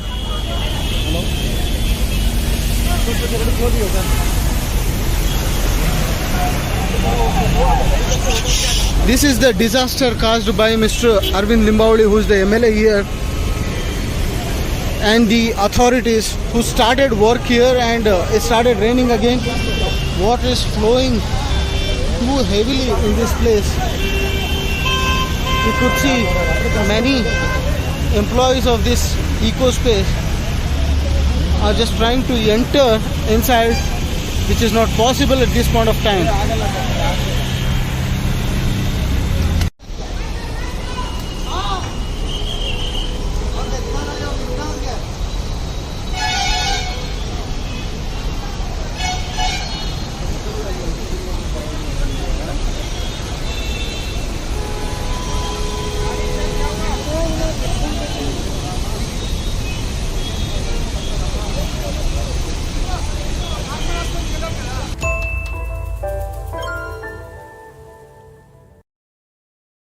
Hindu ಧರ್ಮದ ಮೂಲ ಮಂತ್ರ ಓಂ ಶಾಂತಿ. ಆದರೆ ಬಿಜೆಪಿ ದೇಶದಲ್ಲಿ ಅಶಾಂತಿ ಸೃಷ್ಟಿಸುತ್ತಿದೆ ಎಂದು ಕಾಂಗ್ರೆಸ್ ನಾಯಕ ರಾಹುಲ್ ಗಾಂಧಿ ಬಿಜೆಪಿ ವಿರುದ್ಧ ವಾಗ್ದಾಳಿ ನಡೆಸಿದ್ದಾರೆ. ಭಾರತ್ ಜೋಡೋ ಯಾತ್ರೆ ನಡೆಯುತ್ತಿರುವ ಸಂದರ್ಭದಲ್ಲಿ ಬಿಜೆಪಿ ವಿರುದ್ಧ ವಾಗ್ದಾಳಿ ನಡೆಸಿರುವ ಅವರು, ತನ್ನನ್ನು ತಾನು ಹಿಂದೂಗಳ ಪ್ರತಿನಿಧಿ ಎಂದು ಕರೆಸಿಕೊಳ್ಳುವ ಪಕ್ಷ ಹೀಗೆ ದೇಶದಲ್ಲಿ ಅಶಾಂತಿ ಸೃಷ್ಟಿಸುತ್ತಿದೆ ಎಂದು ಪ್ರಶ್ನಿಸಿದ್ದಾರೆ. ದ್ವೇಷವನ್ನು ರಾಜಕೀಯವಾಗಿ ಗೆಲ್ಲಲು ಬಳಸಬಹುದು, ಆದರೆ ಉದ್ಯೋಗಗಳನ್ನು ಸೃಷ್ಟಿಸಲು ಸಾಧ್ಯವಿಲ್ಲ ಎಂದು ಕೇಸರಿ ಪಕ್ಷವು ಸಾಬೀತುಪಡಿಸಿದೆ ಎಂದು ಅವರು ಬಿಜೆಪಿ ವಿರುದ್ಧ ಹರಿಹಾಯ್ದರು. ಬಿಜೆಪಿಯವರು ಎಲ್ಲಿಗೆ ಹೋದರೂ ಸಾಮರಸ್ಯವನ್ನು ಹಾಳು ಮಾಡುತ್ತಿದ್ದಾರೆ, ಜನರ ಮೇಲೆ ಹಲ್ಲೆ ಮಾಡುತ್ತಿದ್ದಾರೆ, ಜನರನ್ನು ವಿಭಜಿಸುತ್ತಾರೆ, ನಿಂದನೆ ಮಾಡುತ್ತಿದ್ದಾರೆ ಎಂದು ಆರೋಪಿಸಿದರು.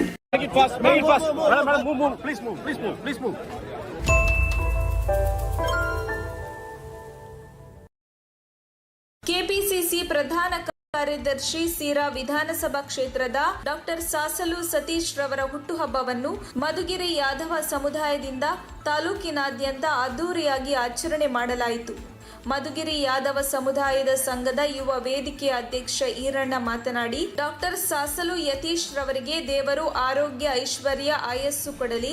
ಮುಂದಿನ ದಿನಗಳಲ್ಲಿ ರಾಜಕೀಯದಲ್ಲಿ ಅವರಿಗೆ ಉನ್ನತ ಸ್ಥಾನಮಾನ ಸಿಗಲಿ ಎಂದು ಆಶಿಸುತ್ತೇವೆ ಹಾಗೂ ಮಧುಗಿರಿಯ ಎಲ್ಲ ಯಾದವ ಜನಾಂಗದ ವತಿಯಿಂದ ಹುಟ್ಟುಹಬ್ಬದ ಶುಭಾಶಯಗಳನ್ನು ತಿಳಿಸಿದರು. ಇದೇ ವೇಳೆ ಯಾದವ ಸಮುದಾಯದ ಸಂಘದ ಸದಸ್ಯರ ನೇತೃತ್ವದಲ್ಲಿ ಶಿರಕ್ಕೆ ಹೊರಡಲು ಯಾದವ ಸಮುದಾಯದ ಜನರನ್ನು ಸದಸ್ಯರನ್ನು ಖಾಸಗಿ ವಾಹನ ಮೂಲಕ ಕರೆತರಲಾಯಿತು ಎಂದು ತಿಳಿಸಿದರು. ಈ ವೇಳೆ ಮಾಜಿ ಗ್ರಾಮ ಪಂಚಾಯಿತಿ ಸದಸ್ಯ ಕೆ ಶಿವಕುಮಾರ್, ಸಮ್ನ ರಾಮಣ್ಣ, ಜಿಲ್ಲಾ ಜೆಡಿಎಸ್ ಉಪಾಧ್ಯಕ್ಷ ರವಿ ಯಾದವ್, ಮುಖಂಡರಾದ ವಿಶ್ವನಾಥ್, ತಂಡೋತಿ ಸತೀಶ, ಪಾಂಡಪ್ಪ, ಮಾಡಿಗನಹಟ್ಟಿ, ಕೇಟಿಹಳ್ಳಿ ತಿಮ್ಮೇಗೌಡ, ಶ್ರೀನಿವಾಸ್ ಮುಂತಾದವರು ಇದ್ದರು. ವರದಿ ಅಭಿದ್ ಮಧುಗಿರಿ. ಮಧುಗಿರಿ ಯಾದವ ಯುವ ವೇದಿಕೆ ತಾಲೂಕಾಧ್ಯಕ್ಷರು. ಇವತ್ತೇನು ನಮ್ಮ ಸಮುದಾಯದ ಯುವ ನಾಯಕ, ನಮ್ಮೆಲ್ಲರ ಯುವ ಕಣ್ಮಣಿ ಡಾಕ್ಟರ್ ಸಾಸಲು ಸತೀಶ್ ಅವರ ಒಂದು ಹುಟ್ಟುಹಬ್ಬವನ್ನು ಮಧುಗಿರಿ ತಾಲೂಕಾದ್ಯಂತ ಆಚರಣೆ ಮಾಡ್ತಿದ್ದೀವಿ. ಅವರಿಗೆ ಆರೋಗ್ಯ, ಐಶ್ವರ್ಯ, ಆಯಸ್ಸು ಕೊಟ್ಟು ಒಂದು ರಾಜಕೀಯದಲ್ಲಿ ಮುಂದಿನ ದಿನಗಳಲ್ಲಿ ಒಂದು ಉತ್ತಮ ಸ್ಥಾನಕ್ಕೆ ಹೋಗಲಿ ಅಂತೇಳಿ ನಾವು ಮೊದಲನೇದಾಗಿ ಅವ್ರಿಗೆ ಶುಭಾಶಯವನ್ನು ತಿಳಿಸ್ತಾ ಇದ್ದೀವಿ. ಮಧುಗಿರಿ ಎಲ್ಲ ಯಾದವ ಮುಖಂಡರು, ನಮ್ಮ ಯಾದವ ಸಮುದಾಯ ಇಡೀ ಕರ್ನಾಟಕದಾದ್ಯಂತ ಸುಮಾರು 25 ಲಕ್ಷ ಜನಸಂಖ್ಯೆ ಇದ್ದು, ತುಮಕೂರು ಡಿಸ್ಟಿಕ್ಕು ಮತ್ತು ಚಿತ್ರದುರ್ಗ ಡಿಸ್ಟಿಕ್ಕಲ್ಲಿ ಅತಿ ಹೆಚ್ಚು ಜನಸಂಖ್ಯೆಯನ್ನು ಹೊಂದಿರತಕ್ಕಂಥ ಜನಾಂಗ ಅಂದರೆ ನಮ್ಮ ಯಾದವ ಸಮುದಾಯ. ಇವತ್ತು ತುಮಕೂರು ಡಿಸ್ಟಿಕ್ಕು, ಚಿತ್ರದುರ್ಗ ಡಿಸ್ಟಿಕ್ಕಲ್ಲಿ ಯಾವುದೇ ಒಬ್ಬ ವ್ಯಕ್ತಿ ಗೆಲ್ಲಬೇಕಂದ್ರೆ ನಿರ್ಣಾಯಕ ಓಟು ನಮ್ಮ ಯಾದವ ಸಮುದಾಯದ್ದಾಗಿರುತ್ತೆ.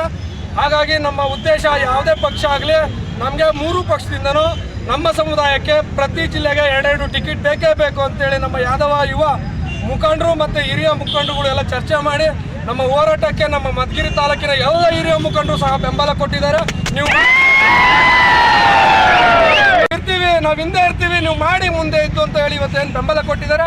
ಇವತ್ತು ಏನೋ 200 ಜನ ಇರ್ಬೋದು, ಮುಂದಕ್ಕೆ ನಾವು 5000 ಜನ ಯುವಕರು ಸೇರಿ ಮುಂದಿನ ದಿನಗಳಲ್ಲಿ ನಾವು ಪಕ್ಷ ಯಾವುದೇ ಆಗಲಿ ಪಕ್ಷಾತೀತವಾಗಿ ನಮ್ಮ ಜನಾಂಗಕ್ಕೆ ಟಿಕೆಟ್ ಕೊಡಿಸೋ ವಿಚಾರಕ್ಕೆ ಹೋರಾಟ ಮಾಡ್ತೀವಿ.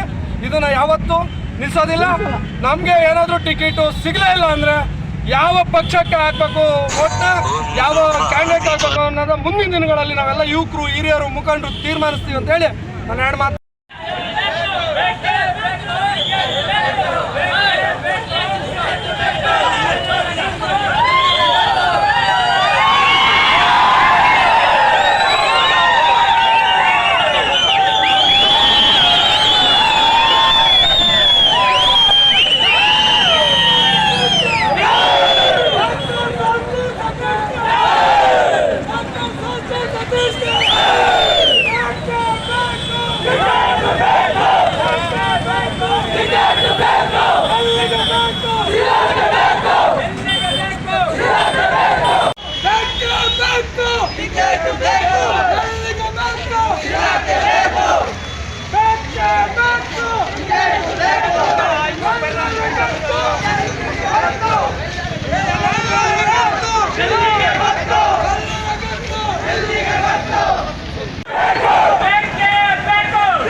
प्राणी पक्षी होते क्या ಎಲ್ಲಿ ಹೋಗವೋ ಕಣ್ಣಿಗೆ ಕಾಣದಾಗವೋ ಎಲ್ಲಿ ಹೋಗವೋ ಕಣ್ಣಿಗೆ ಕಾಣದಾಗವೋ ಎಲ್ಲಿ ಹೋಗವೋ ಕಣ್ಣಿಗೆ ಕಾಣದಾಗವೋ ಎಲ್ಲಿ ಹೋಗವೋ ಕಣ್ಣಿಗೆ ಕಾಣದಾಗವೋ. ಪಾವಗಡ ತಾಲೂಕಿನ ವಿವಿಧ ಗ್ರಾಮ ಪಂಚಾಯಿತಿಗಳಿಗೆ ತಮಟೆ ಗ್ರಾಮೀಣ ಸಬಲೀಕರಣ ಕೇಂದ್ರ ತುಮಕೂರು ಇವರ ವತಿಯಿಂದ ದುಡಿಯುವ ಕೈಗಳಿಗೆ ಕೆಲಸ ಕೊಡಿ ಗ್ರಾಮಗಳನ್ನು ಸಬಲೀಕರಣಗೊಳಿಸಿ ಎಂಬ ಜಾಗೃತಿ ಮೂಡಿಸಲಾಯಿತು. ಸಿಕೆಪುರ ಗ್ರಾಮದಲ್ಲಿ ಕಲಾವಿದ ಹನುಮಂತರಾಯಪ್ಪ ಹಾಡಿನ ಮೂಲಕ ಜಾಗೃತಿ ಮೂಡಿಸಿದರು. ಮಹಾತ್ಮ ಗಾಂಧಿ ರಾಷ್ಟ್ರೀಯ ಗ್ರಾಮೀಣ ಉದ್ಯೋಗ ಖಾತರಿ ಯೋಜನೆಯ ಬಗ್ಗೆ ಬೀದಿ ನಾಟಕ ನಡೆಸಲಾಯಿತು. ಗ್ರಾಮ ಪಂಚಾಯಿತಿಗಳಲ್ಲಿ ಯಾವ ರೀತಿ ಉದ್ಯೋಗ ಪಡೆಯಬೇಕು, ಅಂಗವಿಕಲರಿಗೆ ಯಾವ ತರಹದ ಸೌಲಭ್ಯ ಸಿಗುತ್ತದೆ ಎಂದು ಕಲಾವಿದರು ನಾಟಕದ ಮೂಲಕ ಸಾರ್ವಜನಿಕರಿಗೆ ಅರಿವು ಮೂಡಿಸಿದರು.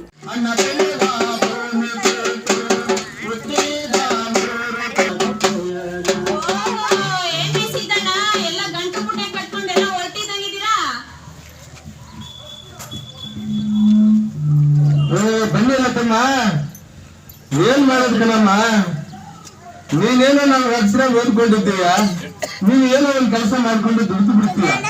ಆದ್ರೆ ನಾವು ಓದ್ದೇರವರು ನಮ್ಗೆಲ್ಲಿ ಕೆಲಸ ಸಿಗ್ತಮ್ಮ ರತ್ತಮ್ಮ. ಸುಮ್ಕಿರಿ ಸಿದ್ದಣ್ಣ, ಏನ್ ಹೇಳ್ತೀರಾ ನೀವಂತೂ? ಹಂಗಲ್ಲಮ್ಮ, ಈ ಊರಿನಾಗ ಆವಾಗ ರೈತರು ನಮ್ಮನ್ನು ಕೆಲಸಕ್ಕೆ ಕರೀತಾ ಇದ್ರು. ಈ ಹಾಳಾದಂತ ಕರೋನಾದ್ದು ಬಂತು, ರೈತರ ಹೊಲಗಳಲ್ಲಿ ಸಿಗುವ ಕೆಲಸನೂ ಹೋಯ್ತು. ನಾವು ಬದುಕಬೇಕಲ್ಲಮ್ಮ, ಅದಕ್ಕೆ ಈ ಊರಲ್ಲಿದ್ದು ಏನು ಮಾಡೋದು? ಅದಕ್ಕೆ ನಾವು ಗಂಟು ಮುಟ್ಟು ಕಟ್ಟಿಕೊಂಡು ಕೆಲಸ ಹುಡ್ಕೊಂಡು ಸಿಟಿ ಕಡೆ ಮಾಡ್ತಾ ಇದ್ವಿ ಮಲ್ಲತ್ತಮ್ಮ. ಅಲ್ಲ ಸಿದ್ದಣ್ಣ, ಊರಲ್ಲಿರೋ ರೈತರ ಹತ್ರ ಏನೋ ಕೆಲಸ ಸಿಗಲ್ಲ ಅನ್ನೋದು ಸರಿ, ಹಂಗಂತ ಊರಲ್ಲೇ ಕೆಲಸ ಸಿಗಲ್ಲ ಅನ್ನೋದು ಯಾವ ತರ ಅನ್ಕೊಂಡಿದೀರಾ? ಊರಲ್ಲೇ ಕೆಲಸ ಕೊಡ್ಬೇಕು ಅಂತ ಹೇಳ್ತಾ ಇದ್ದಾರೆ ರತ್ನಮ್ಮ. ಹೌದಾ? ಹೌದೌದು. ಓ, ಆ ಪಂಚಾಯತ್ ಆಫೀಸ್ ಬರೋದಾ? ಸರಿ ಹೋಯ್ತು ಬಿಡು, ನಮ್ಮಂತ ಬಡವರಿಗೆಲ್ಲ ಕೆಲಸ ಸಿಕ್ಕಂಗಿಲ್ಲ ತಮ್ಮ. ನೋಡು ಸಿದ್ದಪ್ಪ, ಆ ಕಾನೂನಲ್ಲಿ ಬಡವ ಶ್ರೀಮಂತ, ಆ ಜಾತಿ ಈ ಜಾತಿ, ಆ ಧರ್ಮ ಈ ಧರ್ಮ ಅಂತ ಭೇದನೆ ಮಾಡಂಗಿಲ್ಲ, ಎಲ್ಲರಿಗೂ ಕೆಲಸ ಕೊಡ್ಬೇಕು ಅಂತ ಹೇಳ್ತದೆ. ಹೌದಮ್ಮ? ಹೆಂಗಸರಿಗೆಲ್ಲ ಕೆಲಸ ಕೊಡ್ತಾರೆ. ಹೌದು ರತ್ನಮ್ಮ, ಹೆಂಗಸು ಗಂಡಸು ಅಂತ ಭೇದನೆ ಮಾಡಂಗಿಲ್ಲ, ಎಲ್ಲರಿಗೂ ಸಮಾನ ಕೆಲಸ ಕೊಡ್ತದೆ. ಹೌದಾ? ಹೌದೌದು ರತ್ನಮ್ಮ. ಓ ಲತಮ್ಮ, ಇಲ್ಲಿ ಕೇಳಮ್ಮ, ಆ ಕೆಲಸ ಕೊಡ್ತಾರೆ ಈ ಕೆಲಸ ಕೊಡ್ತಾರೆ ಅಂತ ಹೇಳ್ತಾ ಇದ್ದೆ ಅವಾಗಿನ ನೀನು. ಈ ಸಿದ್ದಣ್ಣ ರತ್ನಮ್ಮ ಚೆನ್ನಾಗಿ ರಕ್ತದೆ ದರ್ಶನ ಬೆಟ್ಟ ಇದ್ರೆ ಇಂಥ ಕೆಲಸ ಕೊಡ್ತಾರೆ. ಈ ನನ್ನಂತ ಕೈಲಾದ ಕೇಳಮ್ಮ. ಓ ಶಬೀರಣ್ಣ, ಒಳ್ಳೆ ಪ್ರಶ್ನೆ ಕೇಳಿ. ತಕ್ಷಣ ಬೇಕಾಗಿದ್ದಾರೆ. ತುಮಕೂರಿನ ಹೆಸರಾಂತ ಕಂಪನಿಯಲ್ಲಿ ಗುತ್ತಿಗೆ ಕಾರ್ಮಿಕರಾಗಿ ಕೆಲಸ ಮಾಡಲು ಯುವಕರು ಮತ್ತು ಯುವತಿಯರು ಬೇಕಾಗಿದ್ದಾರೆ. ಲೋಡಿಂಗ್ ಮತ್ತು ಅನ್ಲೋಡಿಂಗ್ ಕೆಲಸ ಮಾಡುವವರು ಬೇಕಾಗಿದ್ದಾರೆ. ವಿದ್ಯಾರ್ಥಿ SSLC, PUC, BSc pass file. ನೇರ ಸಂದರ್ಶನ ಇರುತ್ತದೆ. ESI ಮತ್ತು PF ಸೌಲಭ್ಯ ಇರುತ್ತದೆ. ಆಸಕ್ತರು ಕೂಡಲೇ ಸಂಪರ್ಕಿಸಿ. Naveen GL, phone number 9743103968. ನಮಸ್ಕಾರ ಸ್ನೇಹಿತರೆ, ನಾನು ನಿಮ್ಮ doctor Nagesh Maurya. Doctor BR Ambedkar ಅವರ ಬುದ್ಧ ಮತ್ತು ಆತನ ಧಮ್ಮ.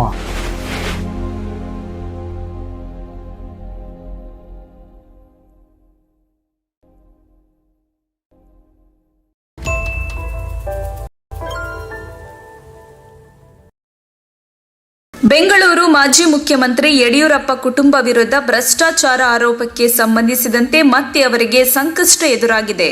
ಲೋಕಾಯುಕ್ತದಲ್ಲಿ FIR ದಾಖಲಿಸುವಂತೆ ಜನಪ್ರತಿನಿಧಿಗಳ ವಿಶೇಷ ನ್ಯಾಯಾಲಯ ಆದೇಶ ಹೊರಡಿಸಿದೆ. FIR ದಾಖಲಿಸಿ ತನಿಖೆ ನಡೆಸುವಂತೆ ಕೋರ್ಟ್ ಸೂಚನೆ ನೀಡಿದೆ. ಹೀಗಾಗಿ ಯಡಿಯೂರಪ್ಪನಿಗೆ ಸಂಕಷ್ಟ ಉಂಟಾಗಿದೆ.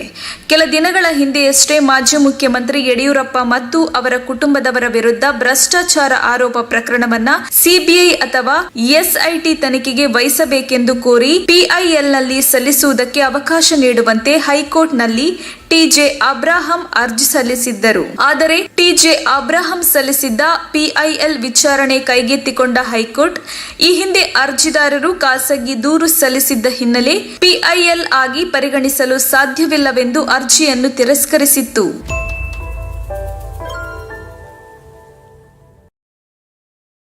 2030 ರಾಜ್ಯದ ಎಲ್ಲಾ ಬಸ್ಗಳನ್ನು ಎಲೆಕ್ಟ್ರಿಕ್ ಬಸ್ ಮಾಡುವ ಗುರಿ ಇದೆ. ಬೆಂಗಳೂರು ಮಹಾನಗರ ವ್ಯಾಪ್ತಿಯಲ್ಲಿ ಸ್ಮಾರ್ಟ್ ಸಿಟಿ ಅಡಿ 90 ಎಲೆಕ್ಟ್ರಿಕ್ ಬಸ್ ಕಾಂಟ್ರಾಕ್ಟ್ಗೆ ಪಡೆಯಲಾಗಿದೆ ಎಂದು ಸಚಿವ ಶ್ರೀರಾಮುಲು ತಿಳಿಸಿದರು. ಎಲೆಕ್ಟ್ರಿಕ್ ಬಸ್ ಬಳಕೆ ಕಡಿಮೆಯಾಗ್ತಿದೆ ಎಂದು ವಿಧಾನಸಭಾ ಕಲಾಪದಲ್ಲಿ ತನ್ವೀರ್ ಸೇಠ್ ಪ್ರಶ್ನೆ ಮಾಡಿದರು. ಇದಕ್ಕೆ ಉತ್ತರಿಸಿದ ಅವರು, ಬೆಂಗಳೂರು ಮಹಾನಗರ ವ್ಯಾಪ್ತಿಯಲ್ಲಿ ಸ್ಮಾರ್ಟ್ ಸಿಟಿ ಅಡಿ 90 ಎಲೆಕ್ಟ್ರಿಕ್ ಬಸ್ ಕಾಂಟ್ರಾಕ್ಟ್ಗೆ ಪಡೆಯಲಾಗಿದೆ. ಇದು 12 ವರ್ಷ ಕಾಂಟ್ರಾಕ್ಟ್ ಇರಲಿದೆ. ನಮ್ಮಿಂದ ಕೇವಲ ಕಂಡಕ್ಟರ್ ಮಾತ್ರ ಇರುತ್ತಾರೆ. ಡ್ರೈವರ್, ಬಸ್ ಮೇಂಟೆನೆನ್ಸ್ ಎಲ್ಲವೂ ಅವರದ್ದಾಗಿದೆ ಎಂದರು.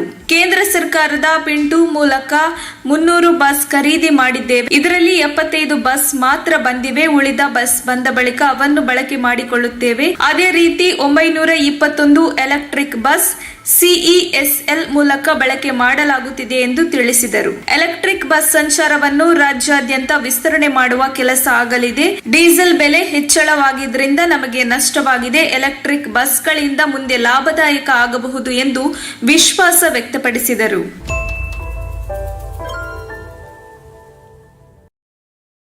ಪಾವಗಡ ತಾಲೂಕು ನಿಡಗ ಹೋಬಳಿ ವ್ಯಾಪ್ತಿಯ ಚನ್ನಕೇಶವಪುರ ಗ್ರಾಮದಲ್ಲಿ ಗೋಡಚಂದ್ರ ಮಾರಮ್ಮ ದೇವಿಯ ಜಾತ್ರಾ ಮಹೋತ್ಸವವನ್ನು ಆದಿಜಾಂಬವ ಸಮುದಾಯ ಅದ್ದೂರಿಯಾಗಿ ನೆರವೇರಿಸಿತು. ಮಾರಮ್ಮ ದೇವಿಗೆ ಆರತಿಗಳನ್ನು ಬೆಳಗುವುದರ ಮೂಲಕ ಜಾತ್ರೆಯನ್ನು ಅದ್ದೂರಿಯಾಗಿ ನಡೆಸಲಾಯಿತು. ಜಾತ್ರೆಯಲ್ಲಿ ಪಾಲ್ಗೊಂಡ ಸಾರ್ವಜನಿಕರು ಮಾರಮ್ಮ ದೇವಿಯ ದರ್ಶನ ಪಡೆದು ಶ್ರೀ ದೇವರ ಕೃಪೆಗೆ ಪಾತ್ರರಾದರು.